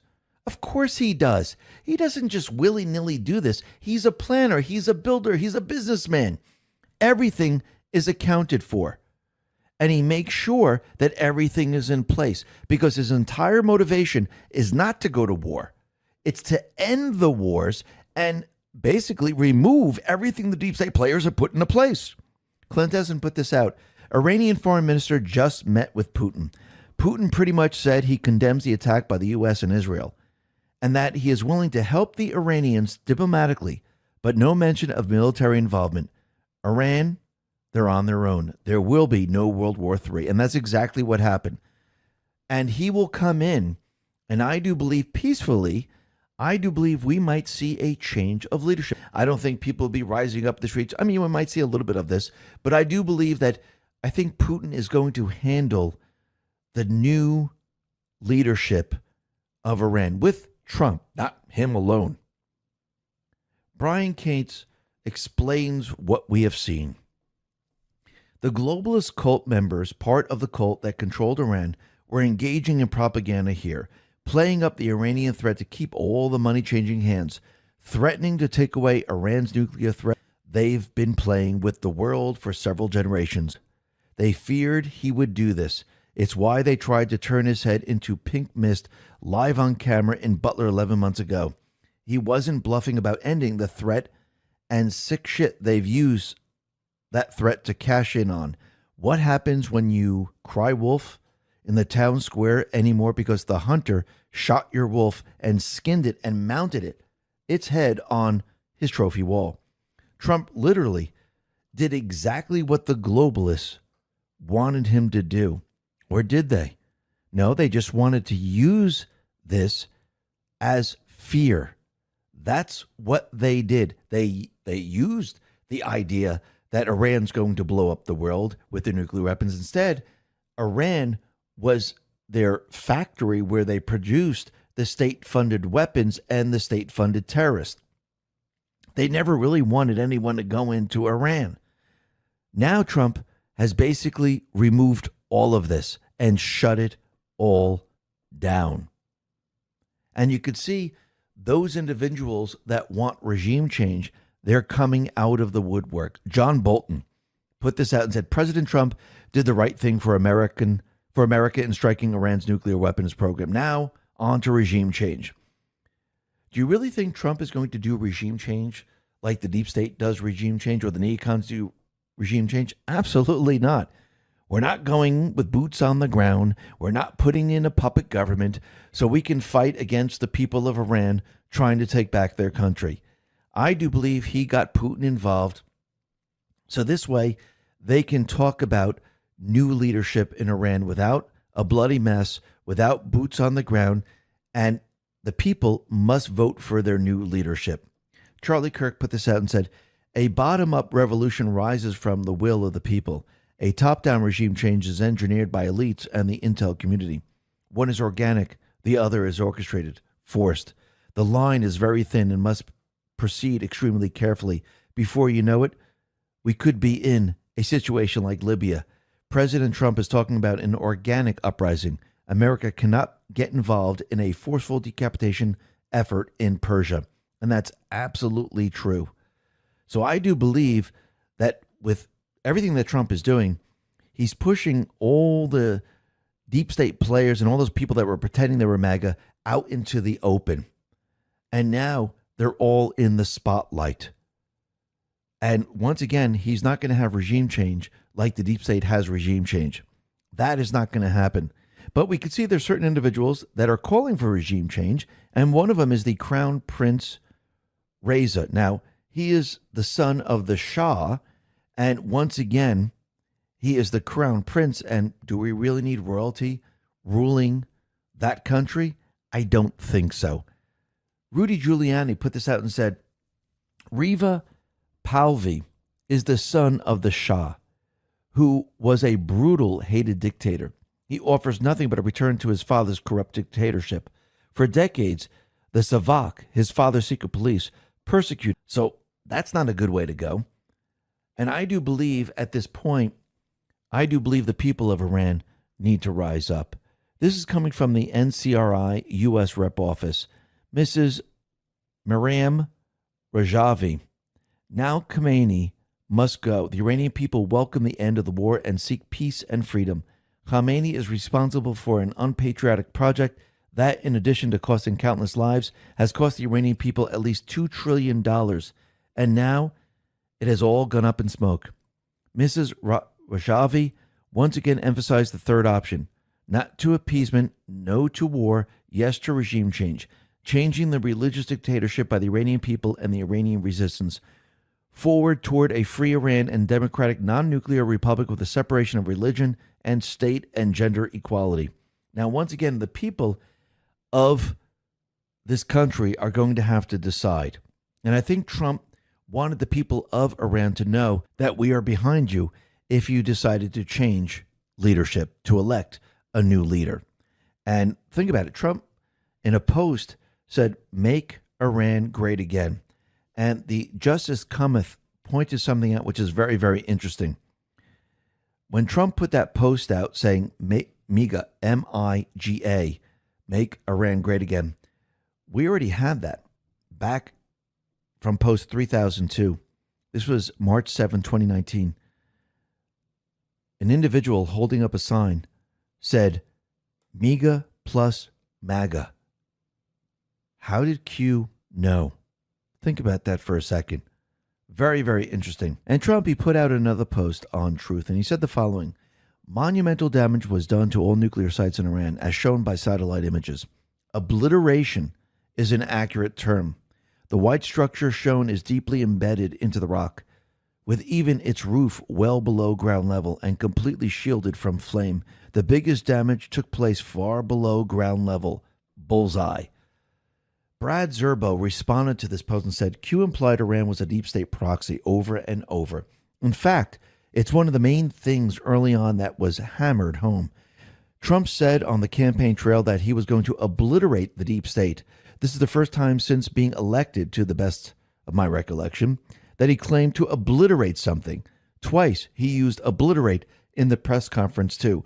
Trump has also shared the hunted becomes the hunter and trust the plan. He's telling us what this strike is, and it's not what the mainstream media wants you to believe it is.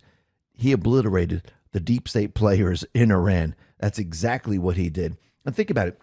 He took the path of peace through strength.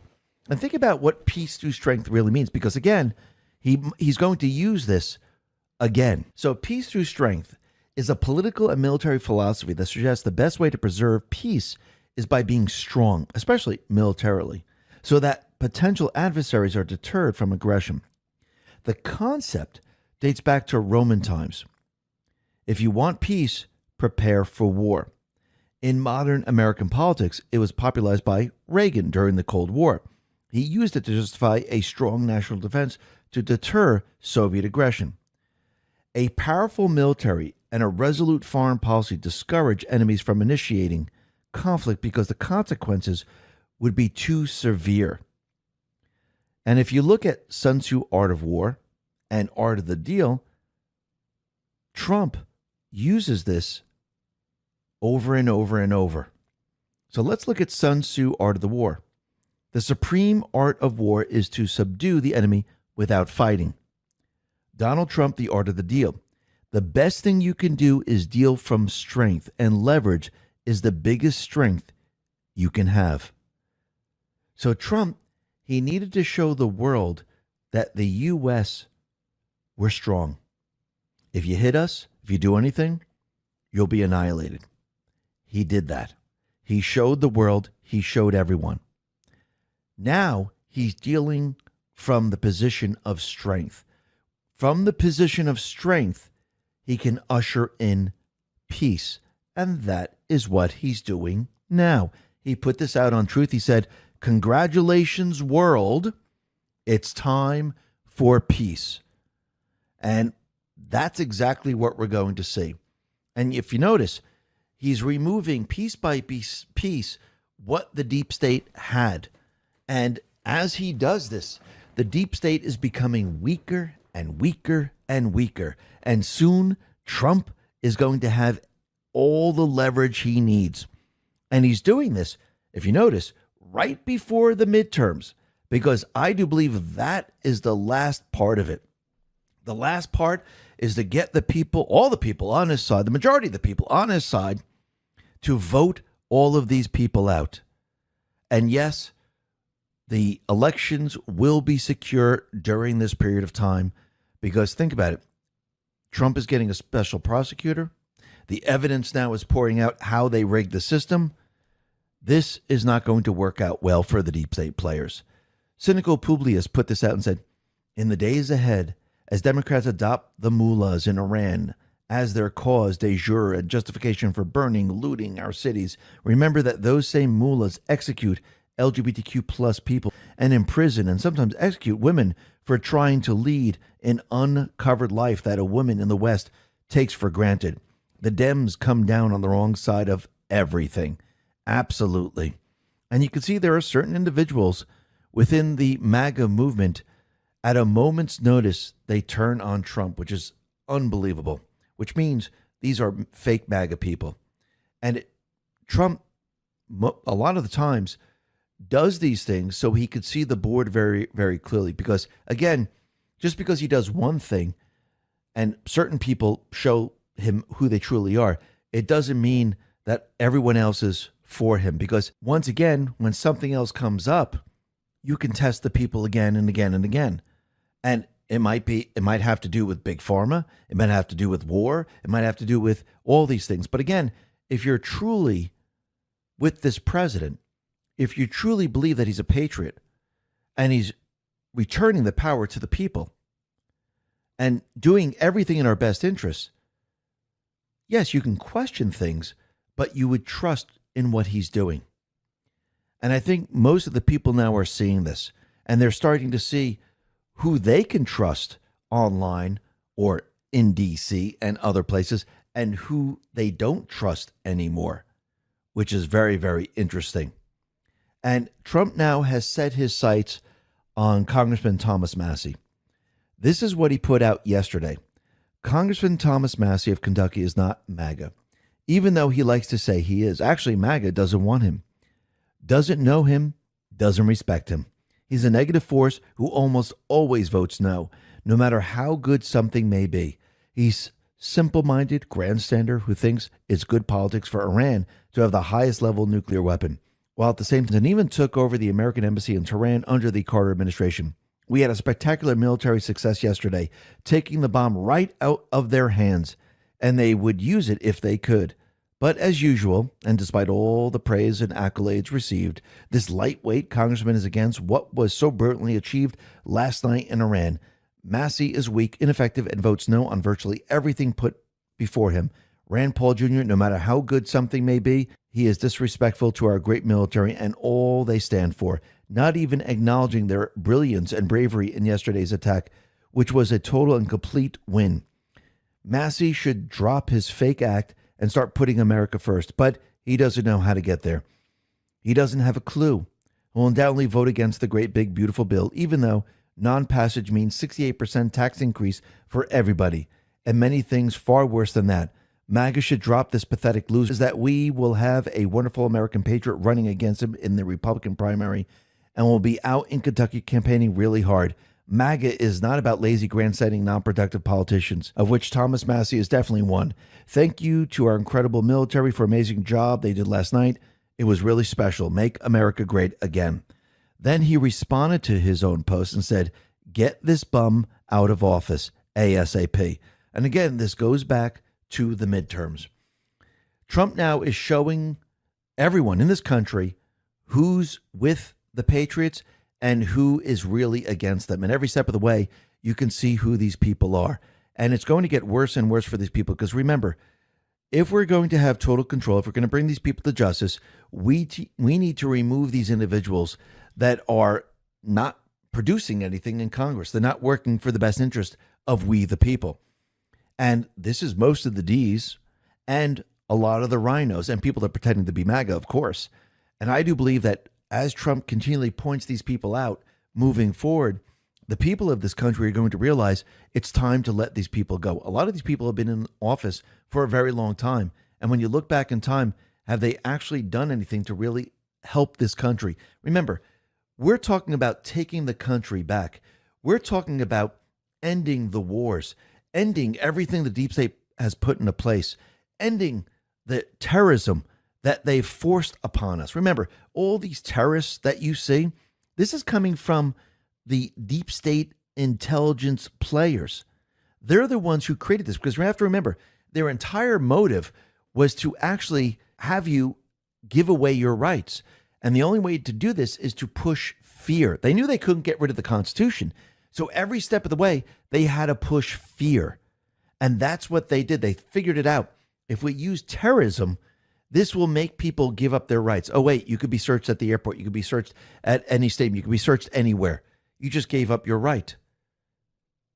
Oh, wait, we could take your weapons away because there's mass shootings. We can put all these gun control laws into place. You just gave up your rights. Oh, look, people are saying hateful things on social media. We can now censor people. You just gave up your right. You must do what we say. You're not free to do whatever you want. And you must do what we say to live in society. You just gave up your right.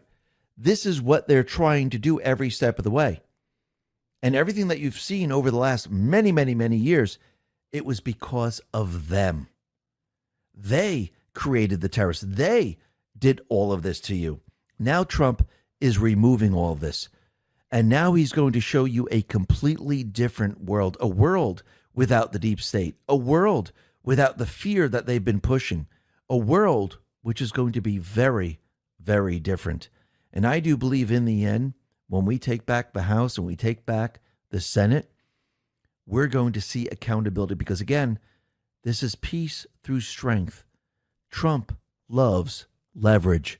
You make your enemy as weak as possible, and when they're weak as possible, trust the plan. Nothing can stop what's coming. I was the hunted. Now I'm the hunter. President Trump, Truth Social, Friday, June 20th, 2025, just before Trump ordered bombing of Iran nuclear facilities. Imminent 3-day event. Global emergency broadcast system activation. 10 days of communication darkness. Global martial law. 8 billion people and all banks across the globe to do a global currency reset. Jassar Nassar implementation. Mr. Poole on Telegram, Saturday, June 21st, 2025. Judy note, yes, on Sunday, June 22nd, headlines across the world resounded with President Trump's bombing of Iranian nuclear facilities, a mission to save the world from nuclear World War III, though at the same time Trump was secretly executing another, perhaps even more important mission beneath the Earth's surface that has yet to make the headlines.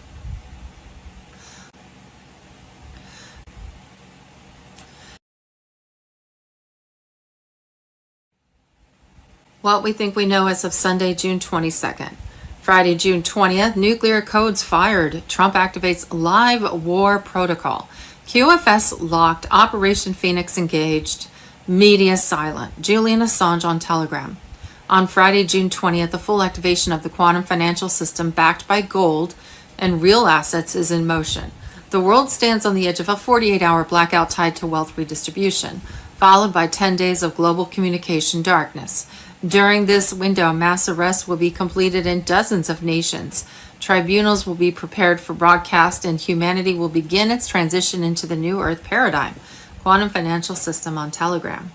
Friday, July 4th, worldwide emergency alert, EBS on Telegram. U.S. military stationed in 360 cities anticipating a Supreme Court announcement on the Brunson voter fraud case, which would dissolve Congress in the Biden administration. U.S. military and D.C. police preparing to evacuate Washington, D.C. The Global Military Alliance arresting and holding military tribunals on over 500,000 deep state cabal, political, and global elites. CIA, FBI, Homeland Security, Biden, and Democratic Party suspected connected to attempted Trump assassinations. Sometime between Saturday, June 21st and Monday, June 23rd, the 10 days of darkness was expected to begin through the secure Starlink satellite system. All traditional media will go offline.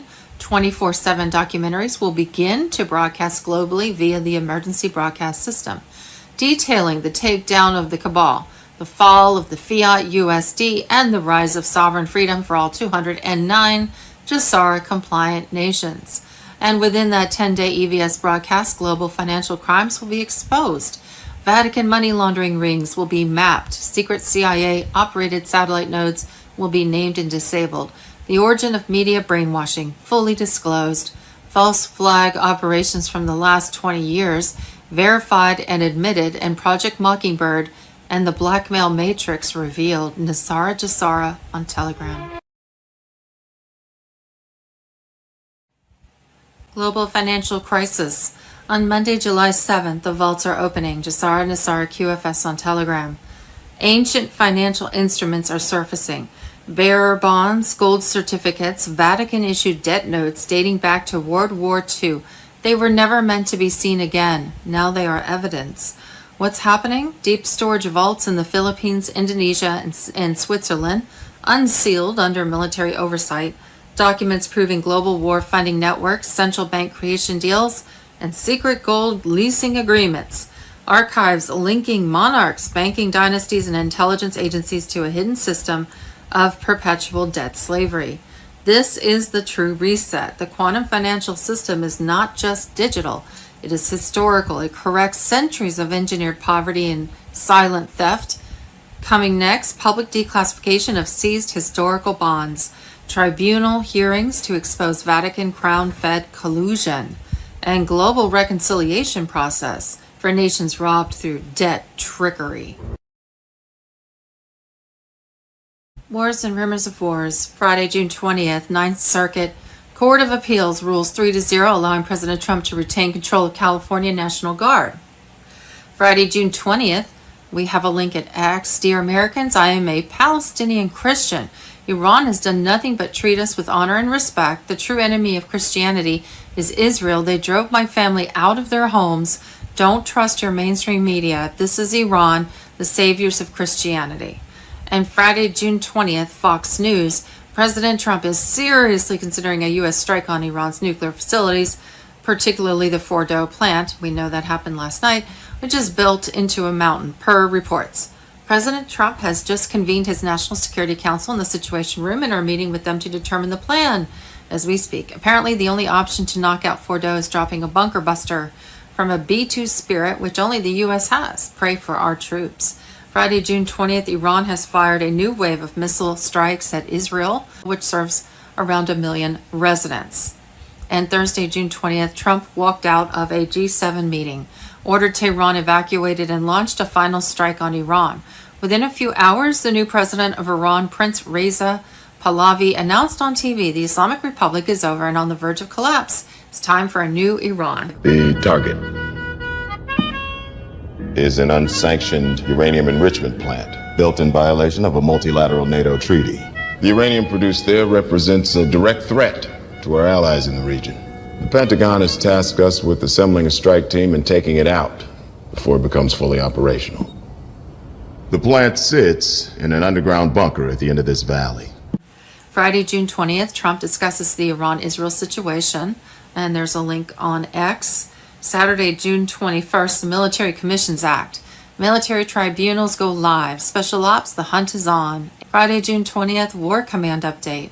Breaking. Seconds from disaster, Trump moves the doomsday plane. China and Russia enter shadow war stage.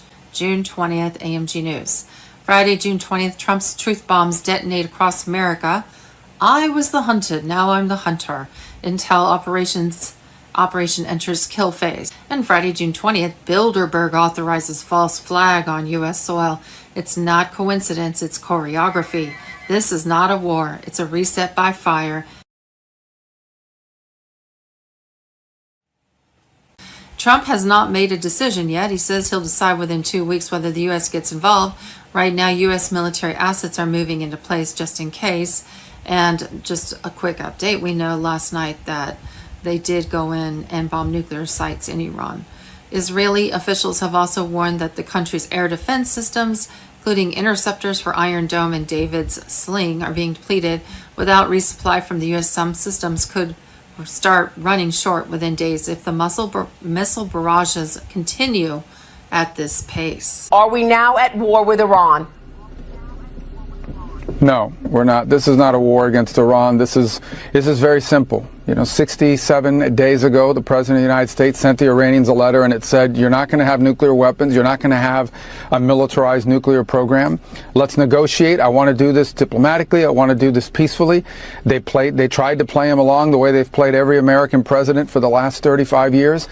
And, the president told them, if we don't get a deal, which is what he wanted, then I'll have to handle it differently. And that's what he did last night. He handled it differently. But that was an Iranian choice. We didn't make that choice. They did. By playing games with Donald Trump, they made a huge mistake. And President Trump acted last night. And I think the world today is safer and more stable than it was 24 hours ago. And a bunch of these countries putting out statements condemning us, privately, they all agree with us that this needed to be done. They got to do what they got to do for, their own public relations purposes. But the only people in the world that are unhappy about what happened in Iran last night is the regime.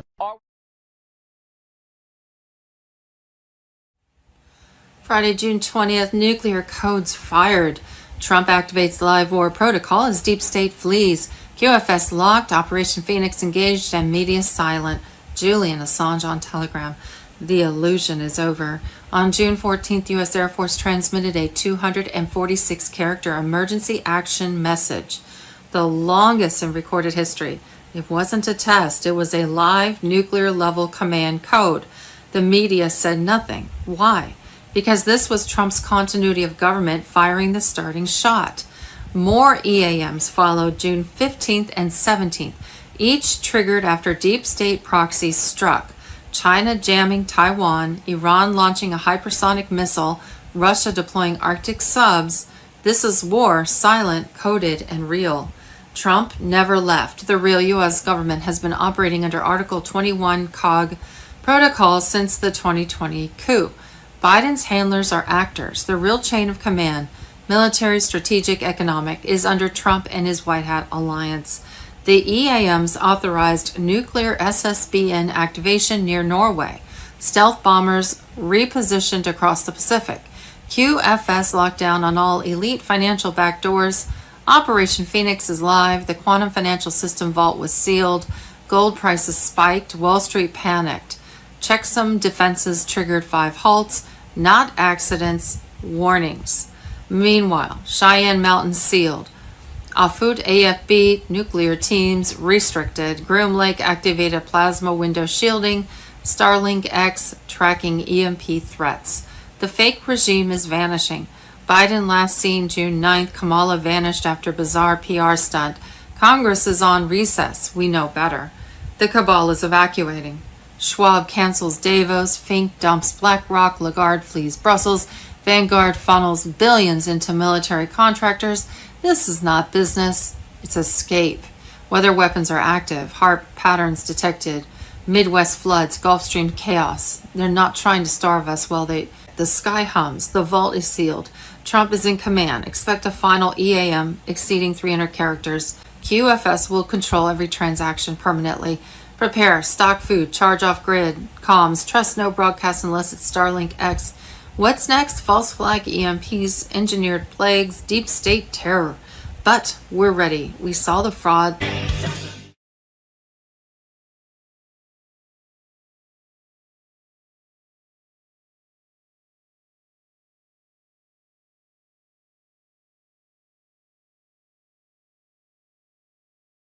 The real news for Saturday, June the 21st, 2025. Friday, June 20th, confirmed. Democrats. Soros groups are staging violent riots nationwide in attempts to draw out federal agents for a massive. Alex Jones on Telegram. We don't have a Congress anymore. We have a cartel. A legalized taxpayer-funded cartel cloaked in tradition and soaked in insider knowledge. They gamble with your future, profit on your losses, and call it public service. Congress is a full-blown criminal syndicate operating under the guise of democracy, a network of power brokers exploiting the American people in broad daylight. No one should sit in office while holding stock options tied to the decisions they make. That's not oversight, that's ownership. QFS on Telegram. Friday, June 20th, Democrat senators are boycotting a hearing on the cover-up of Joe Biden's obvious mental decline and have refused to show their faces. It's almost as if they have something to hide. White Hats on Telegram.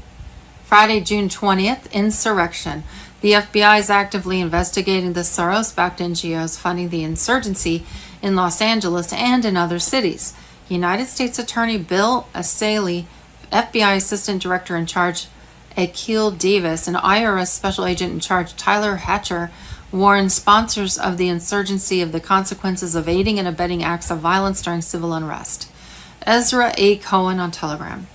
On Friday, June 20th, after World War II, the evolution from the Office of Strategic Services, OSS, to the CIA marked a shift to the institutionalization of psychological warfare. Under the guise of national security, the CIA morphed into an enforcement arm for a global elite who act outside the bounds of the Constitution and Congress. Today, we face invisible coercive technologies such as microwave-directed energy weapons, nanotech neural implants capable of manipulating human behavior from a distance. Their atrocities committed during Nazi Germany did not end at Nuremberg. They were relocated and rebranded under the CIA's Operation Paperclip, bringing Nazi scientists like Joseph Mengele to the U.S. to continue their inhumane experiments. Under the guise of national security, these individuals perpetuated trauma-based programming with figures like Sidney Gottlieb conducting non-consensual psychological torture. The deep state's involvement in human experimentation is not a relic of the past. It is an ongoing reality. Julian Assange on Telegram. Friday, June 20th, without U.S. aid, the Democrat Party went broke in just a few months. Donald Trump on Telegram. Saturday, January 21st, boom, exposing the lie. They owe you $495,000. The U.S. debt clock, hidden wealth, and the silent financial coup. And Mel Gibson sounds the alarm. They're lying to you about the Shroud of Turin. New scientific evidence destroys the 1988 deception. And exclusive, Pelosi busted after former JP Morgan VP exposes $10 million stock sale that will make your jaw drop. Saturday, June 21st, court-martial exposed, contempt in consequence. The case for court-martialing insubordinate flag officers. And Saturday, June 21st, Benghazi bombshell. Secretary Hegseth just ordered the files released. Clinton's deleted emails resurface and the cover-up that never closed. And Saturday, June 21st, the day Ronaldo wore a scar. The silence, the child, the scar. How Ronaldo's $83,000 gesture was never about him. And Friday, June 20th, it's boom time. John Fitzgerald Kennedy, the beginner and the origin of Q, the greatest intelligence operation of our time.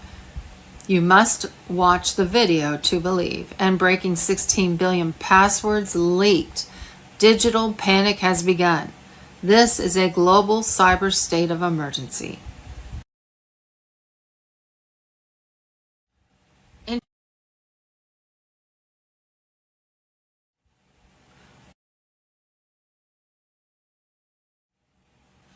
Saturday, June 21st.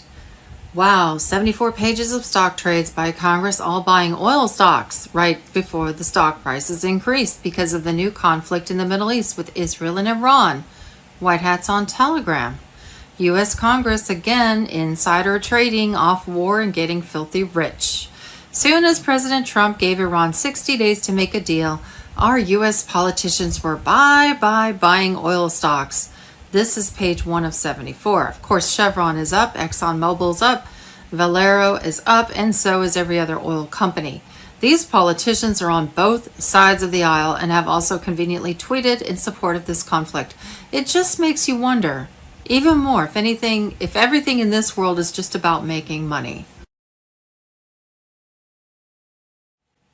Friday, June 20th, Snowden. FEMA witch demands escape from Gitmo after nightmare scenes unleashed. Denzel Washington on Telegram. Edward Snowden has dropped another coded message. Tyranny's screams echo beyond the wire. The Gitmo floodgates are shaking. Deep State FEMA witch Mary Ann Tierney, detained for her role in the Lahaina massacre, has begged for release, claiming shadow threats, torture plots, and ghost whispers.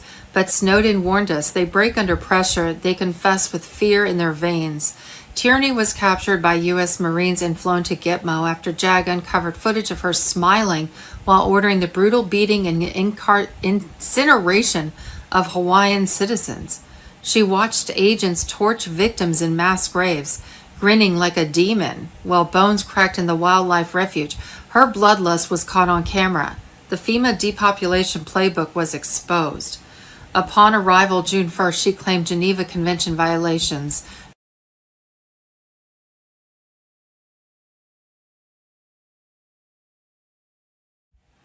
Friday, June 20th, Trump's DOJ targets Act Blue tied to election interference, money laundering, and child trafficking. Mel Gibson. From USA to Act Blue, every single money machine and exploited system connected to the globalist deep state is being identified, exposed, and completely severed off. This entire situation is just unbelievable. What started off as a law enforcement drug smuggling investigation turned out to be something way bigger. It turned into finding exactly what Biden's open border operation and Act Blue was really all about, and how this massive operation worked and moved insane amounts of money for illegal operations. They found out that Biden's open border was connected all the way down and through Honduras and many other southern countries, which were also connected to the Sinaloa cartels and the trafficking of children, and were also connected to the fentanyl trade through the Chinese Communist Party, which was also giving millions to the Biden family and his administration's own CIA. Throughout this investigation, they located all the trade routes and ways they were moving the drugs and people through the border. The most surprising twist they found was how they were moving and washing the money for the cartels and the Democratic Party. They found out that TD Bank was involved as they were receiving donations through Act Blue, which were using unaware American citizens' personal information to make it look like they were making donations themselves to the Democratic Party, which in reality, this was how they made straw donor and foreign contributions for the 2020 and 2024 elections, and to move the money made from the cartel's drug and child trafficking transactions to the Democratic Party.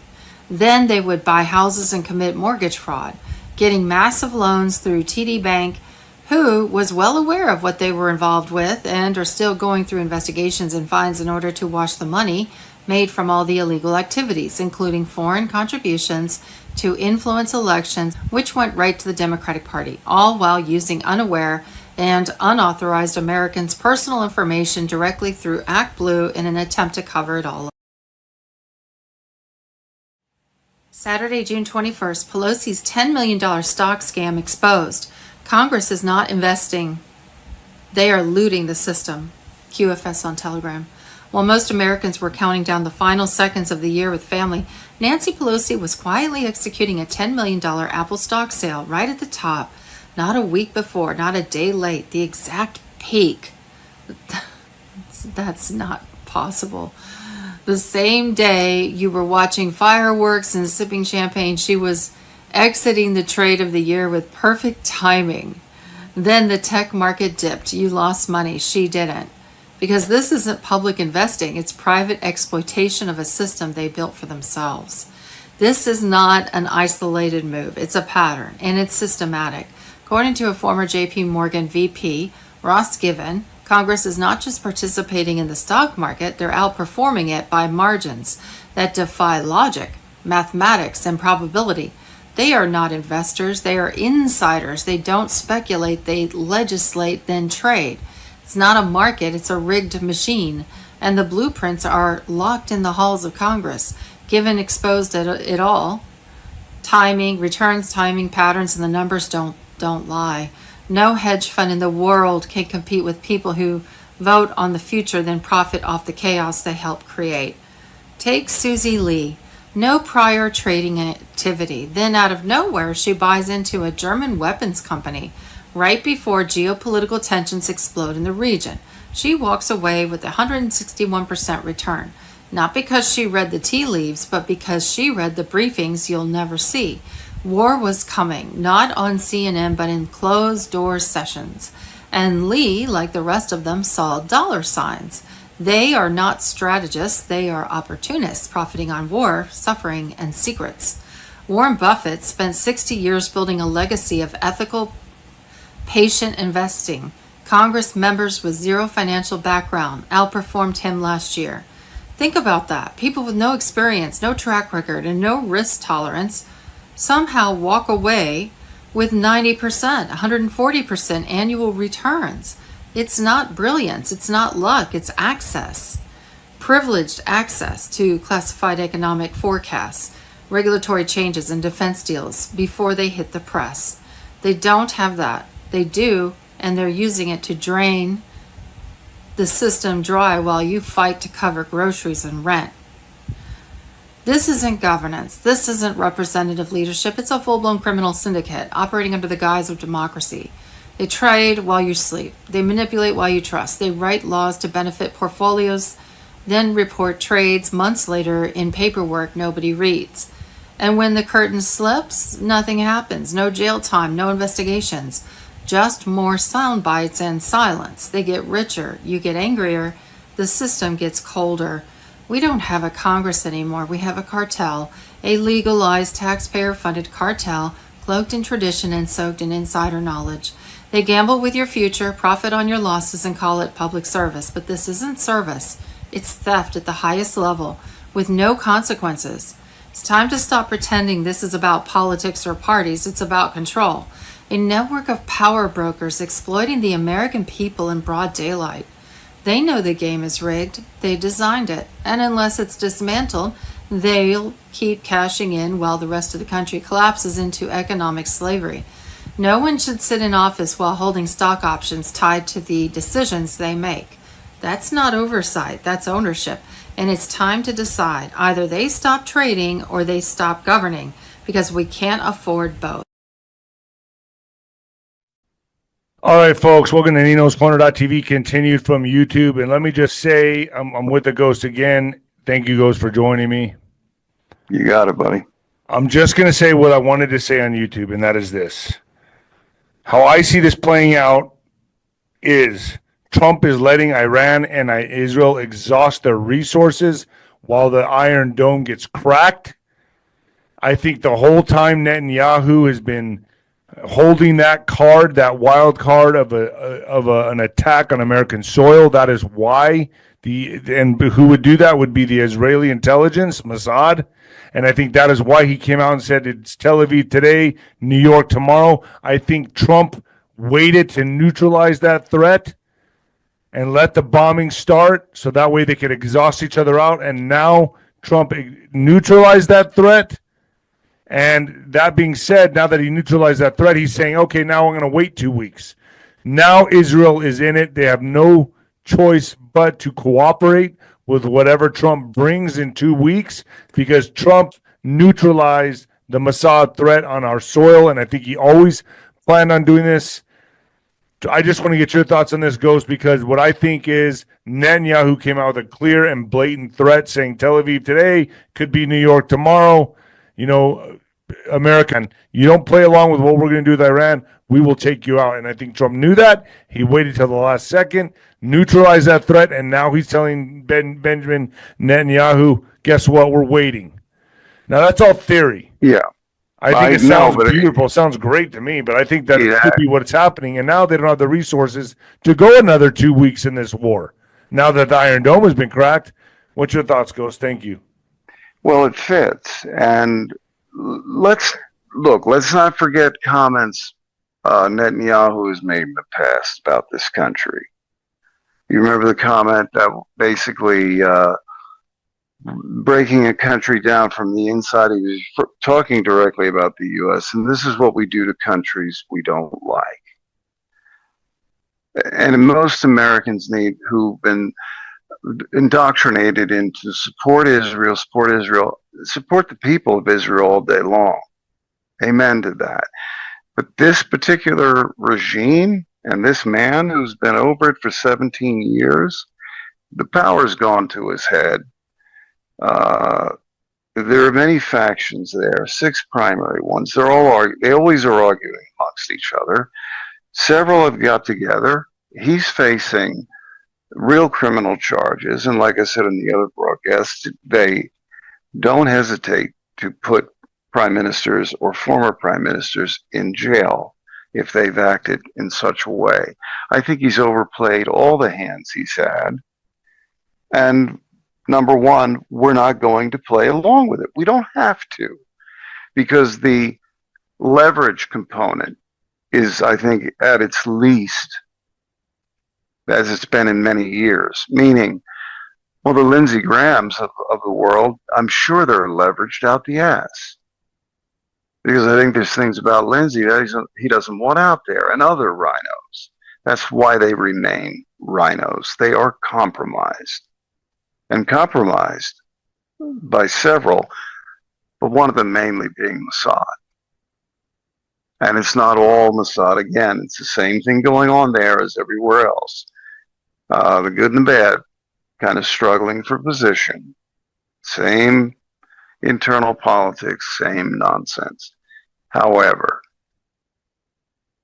I think Netanyahu was betting on the fact that it'll be business as usual, maybe not quite, but enough that we can still get away with what we want to do.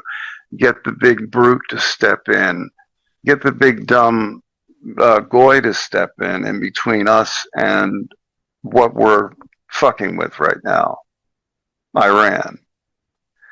And I think Iran has played it in such a way that they've used up all their old shit weapons that they don't give a damn about, that are just harassment weapons in the most part.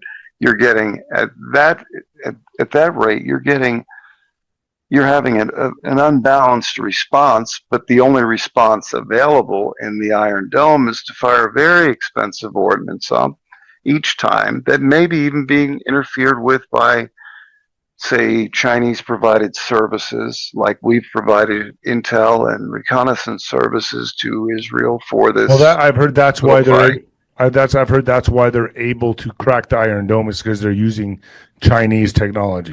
Yeah, that and depletion, and in doing so, causing a further depletion of these very expensive technically laden missiles that they can't be replaced and replenished as quickly as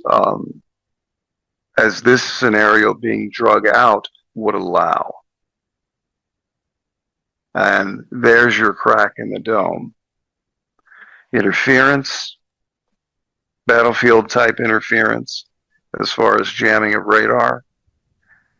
But at the same time, if you're firing your garbage first, like I said before, no one knows if they have hypersonics in reserve. They have several dozen hypersonics in reserve, and God forbid they have one warhead. Iron Dome is not stopping those kinds of weapons, and you're seeing it play out to the very end.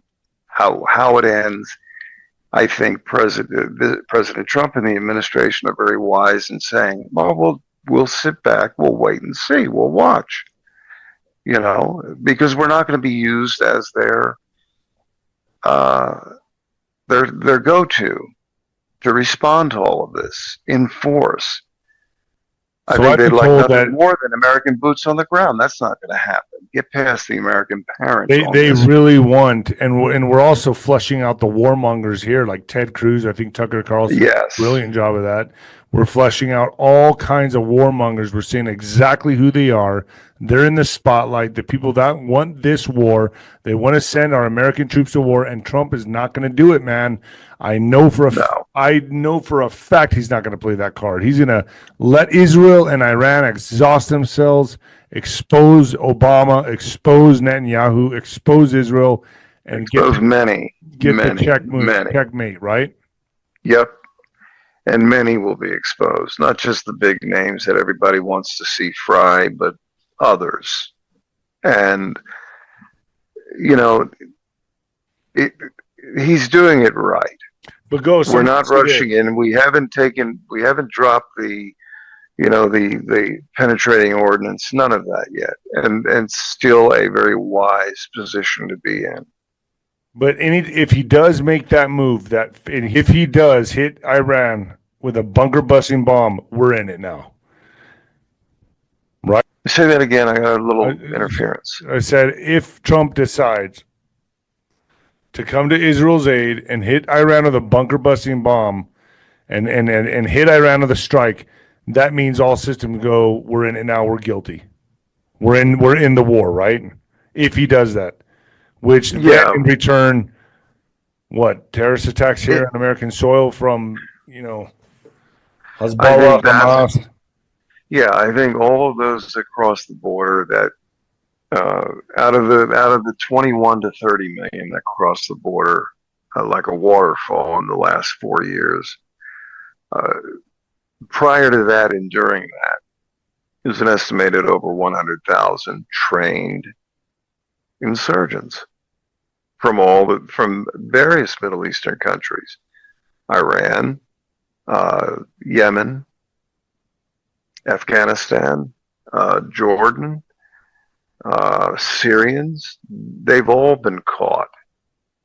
Not caught, all of them, but all representing these groups and more, and North African also, are here. They're not the ones running around talking out loud on burner phones. They're what you'd call terror cells. And yes, they're here. It'd be a disservice not to tell people that they were here. And that's why people need to be prepared. And then we've discussed in the YouTube broadcast, urban and rural. All right, what you'll see, and if anything is let's say set alight on American soil, is you'll see it in rural areas just as you will in urban areas. And why? That casts a wider net of fear response, because there are police, county, municipal, and state police all across the country have been, since the end of last year, intently on the lookout for those who fit a Middle Eastern profile. Oh, too bad you're being profiled, fuck you.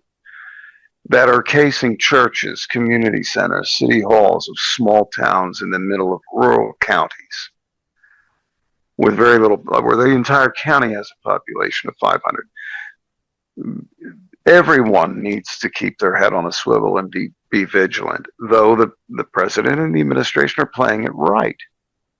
They're sitting back. Let them exhaust themselves. And let's see who comes to the table first. Because I think Netanyahu and his advisors made a very big mistake in assumption that they would get us to act with all the leverage of so many people here. I can't tell you, and I think the audience should look this up, how many members of Congress have, provided by AIPAC or because they were compromised nastily, because they're nasty people, I'm not saying all of them, saying your typical rhino and a lot of your lefties, they're in the same boat.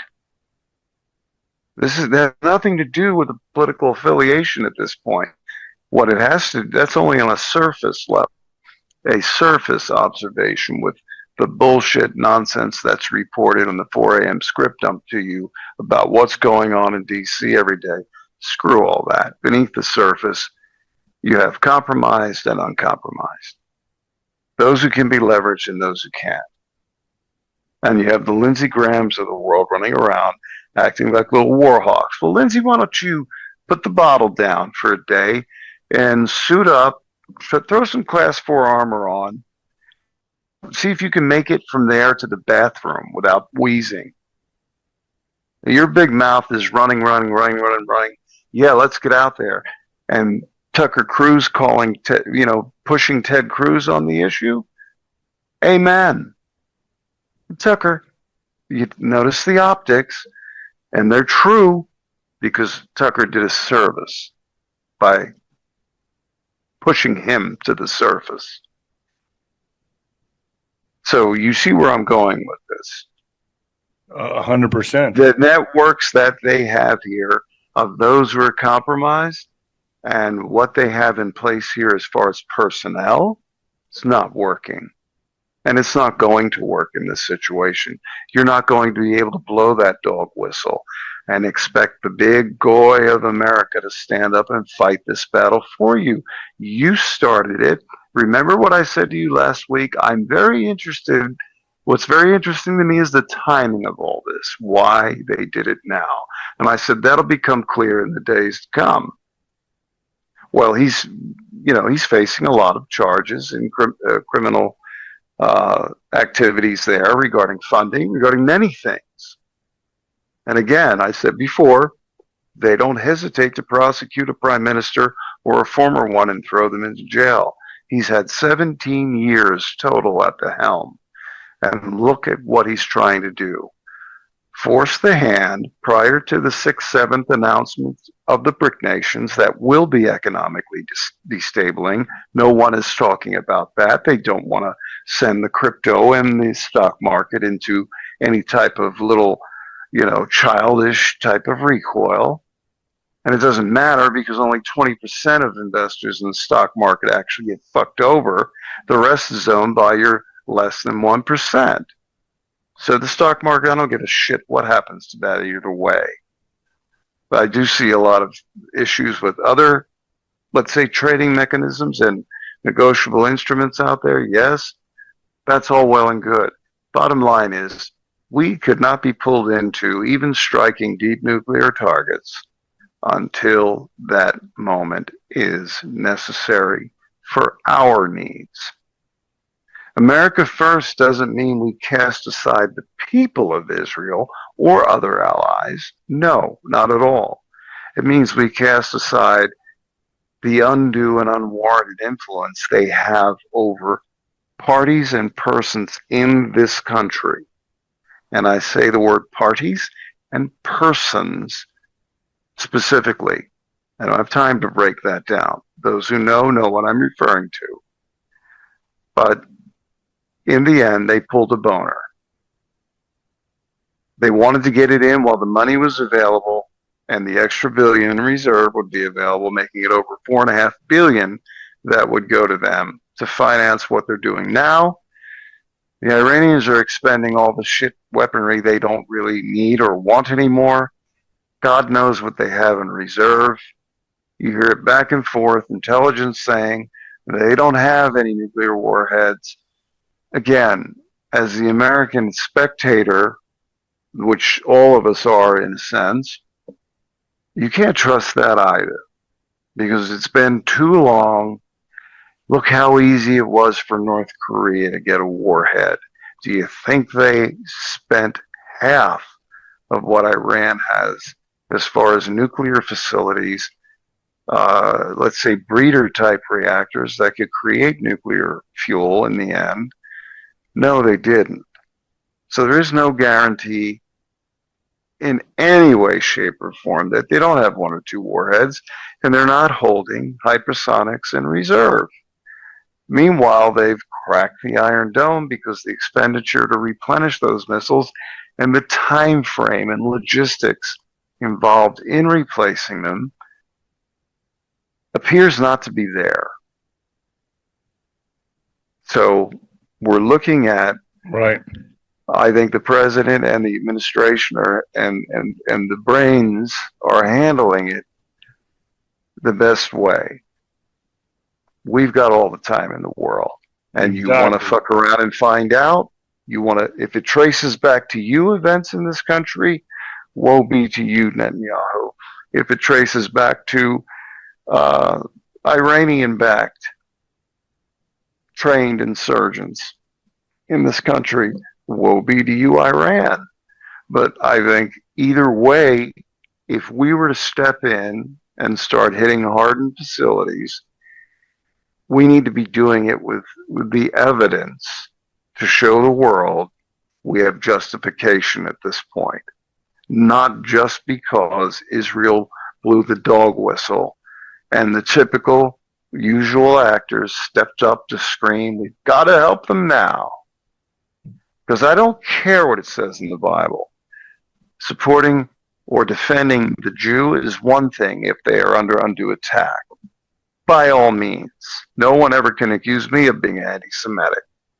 But when it comes to ideological regimes that are serving the globalist agenda, well, you can kiss my ruby red ass. And that's what America is basically saying in this instance. You're not going to get us to jump in willy-nilly. If we jump in, there's going to be a reason. And you're both going to be breathing very hard at that time. And then we're going to dictate the terms. Simple. This is about to get really interesting. And then July 4th is the celebration, right? So I would imagine the meat and the bones of this will be wrapped up in at that point, you think? Or do you think this, depending on who I talk to, some people are telling me July 4th, a lot of this will be wrapped up. Others are telling me this is going to go on for months. It could go on for months, but I see a reason for it being wrapped up, and that is the announcements of the BRICS nations coming on the 6th and 7th. The 4th of July is on a Friday. The markets close on a Thursday here. Friday will be Friday, Saturday, and Sunday, days off. Other markets are open 24/7 in the Far East and other areas in the world. Bottom line, what effect is their announcement of going off the petrodollar as the reserve currency going to have on us? So this is going to be big what BRICS decides right here in the next. Right.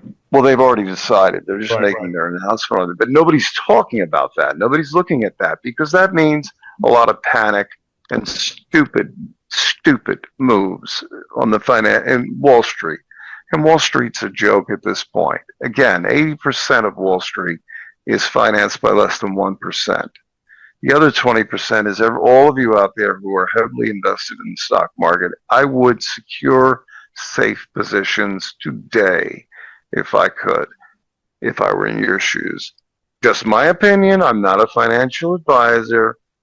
I'm just saying if it were me, I'd be doing that, putting it into real hard assets, low yield or zero yield, such as precious metals, that would maintain your wealth, if not increase it in the long run. But if you don't want to lose a few $100,000, a few million, if you're that kind of investor, I'd be very careful of what I have in that based on these announcements coming on the 6th and 7th. When you're going off the reserve currency of the petrodollar and going to full gold backing, back to transactions and full gold backing for your currencies, we've got, again, President Trump, before he was elected, was saying we have got to move into this new realm and we've got to dominate it. So I think all of this is playing out. In truth, it will all serve that agenda to secure this country, not only in our commercial foundation, but it'll set a foundation for the future where we will compete at the top level, remain the number one economy on the planet, and dominate the gold-backed market and the newer ways of doing transactions. Again, that's out there ad nauseum. I'm not saying this era. Stop all that. There are aspects of that, yes, that apply. That has a whole different history. And no, you're not going to sit on your ass and collect money and watch everything be no, it's not going to work that way. None of this is done without pain and pressure on everyone here and abroad. It's not going to be a painless transition. And too many believe it is. Yeah, I mean, this is something. Go ahead. This is something that's you're going to rip the Band-Aid. It's going to be a lot of pain for now, and it's going to be brutal, and it's going to hurt a lot of people, but it's for the betterment of the country. Absolutely. I would rather suffer the pain for my children, your children, everyone's children and grandchildren. I would rather in my opinion, we should take the brunt now so that our future within the coming months and years becomes far brighter, and that for our children and grandchildren becomes something we're not even imagining right now. Yeah, people be very aware of all of this playing out. Be very aware of the threats that exist within this country. Be very aware of what you see unfolding in the Middle East, because the posture of sitting back and watching and waiting, I think, will benefit the entire situation in the end. Are we going to have a Cuban Missile Crisis moment? Chances are, with the back and forth, that's what it's going to come to. It's been expected that happens. But in the end, no matter what happens, we're going to get through it. Amen. This week, in total secrecy, the 71st Bilderberg meeting was held at a luxury hotel in Stockholm, Sweden. No press conferences, no public oversight. Just a carefully selected group of global elites. Tech billionaires, royals, intelligence chiefs, and unelected bureaucrats. And according to a whistleblower from inside the meeting, the agenda was clear. They officially endorsed the outbreak of World War III, intended not just to redraw borders, but to reduce and reshape Western nations, clearing the path for something far more sinister, a one-world government. And in the days since that decision, the world has already been turned upside down. War has erupted between Israel and Iran. Alliances are fracturing. Escalation is accelerating. It's not coincidence, it's choreography. And here's the chilling part. The blueprint for global rule, the plan to collapse the old world and replace it with a centralized technocratic regime, has never been this detailed or this close. Earlier this week, the global elites gathered once again, this time in total secrecy, at a luxury hotel in Stockholm for the 71st Bilderberg meeting. On the guest list, Albert Bourla, the CEO of Pfizer, the top brass from the World Economic Forum, Peter Thiel and Alex Karp, the founders of Palantir, senior executives from the WF and the WHO, US politicians from both sides of the aisle, and a whole lot more. And what's on the agenda? Depopulation and replacement migration. Yes, you heard that right. After 71 years, they're openly discussing how to reduce populations and reshape the demographics of the West. No wonder globalists from the US and Canada went to desperate lengths to avoid being seen. And yet, not a single headline in the mainstream press. Not a single camera. No questions, no accountability. Why? The Bilderberg Group operates under Chatham House rules, meaning the media are barred from covering these meetings. But many of the very journalists who work for legacy outlets like New York Times, The Economist and Bloomberg are actually in the room. Think about that. The people who are supposed to hold power to account are sipping cocktails with power behind closed doors. They are invited to attend, but they're not allowed to report on anything they see or hear. That alone should tell you everything you need to know about who they really are. Mainstream journalists are not watchdogs, they're collaborators. They're not there to shine a light on the powerful, they're there to shield them from it. Of the entire world. This isn't journalism, this is complicity. And this is why the rise of citizen journalists and independent media is vital in destroying the New World Order and holding globalists to account. Shadowy intelligence operatives and military-linked power players were present at Bilderberg this year, reportedly to finalise plans for triggering World War III, a final global catastrophe the elite believe they need to pave the way for a new world order. According to a whistleblower with knowledge of the closed-door sessions, the presence of Palantir co-founders Peter Thiel and Alex Karp was no coincidence. Both men are on the record advocating for the US to open not one, not two, but a three-front war, a military fantasy that borders on suicidal. Anyone with a shred of military understanding knows that a two-front war is a massive gamble. A three-front war? That's not a strategy, it's sabotage. These globalist billionaires aren't even pretending to prioritise peace, stability or national interests. Their agenda is clear. Plunge the US and the broader Western world into chaos and collapse. Then reshape what remains in their image. Exactly as the Bilderberg Group made clear in the first meeting in 1954. They're not hiding it anymore. The masks are off. And, according to well-placed sources on the inside, what we're seeing is nothing short of a deliberate march towards engineered destruction. The plan to use global war as a gateway to a one-world government isn't new. It's been in the works for centuries, quietly passed down through think tanks, dynasties and secretive summits. Now, the globalists are putting the final pieces in place. This year's Bilderberg meeting in Sweden will go down in history as the moment the elites gave their silent approval, the green light to ignite World War III. Not as a last resort, but as a calculated step towards collapsing the old world and constructing a new world order in its place. But I think it's of the utmost importance to cover this particular event, because what we're talking about here, what we're dealing with, is around 120 people on average. And these are some of the most powerful and influential people in the world. We're talking about the heads of finance, heads of military, the politicians and royalty and media moguls, and a lot of people who can really pull the strings on world-shaping events. So often when you come, you get an idea of some of the things you can expect to see in the near future just by simply paying attention to who they are inviting. The pieces are moving.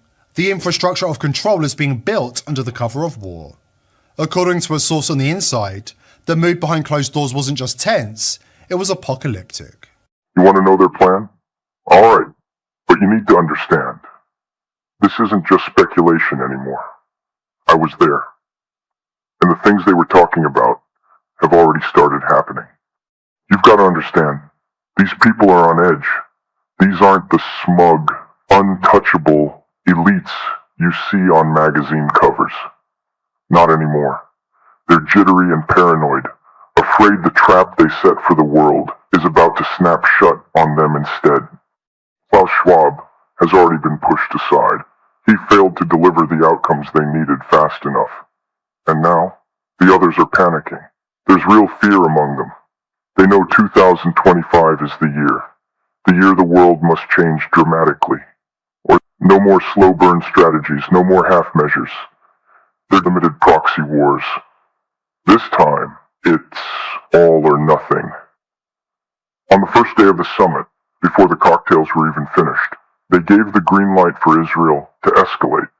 I watched them raise their glasses, laughing and toasting as if it were some kind of twisted celebration, a champagne-fueled send-off for the start of a war that could end. They wanted to spiral. They wanted to drag in the US, then Russia, then China, and finally the rest of the world. A full-scale holy war, one that fractures every system, every alliance, every illusion of order we still cling to. They've set the dominoes up, and all it takes is one push.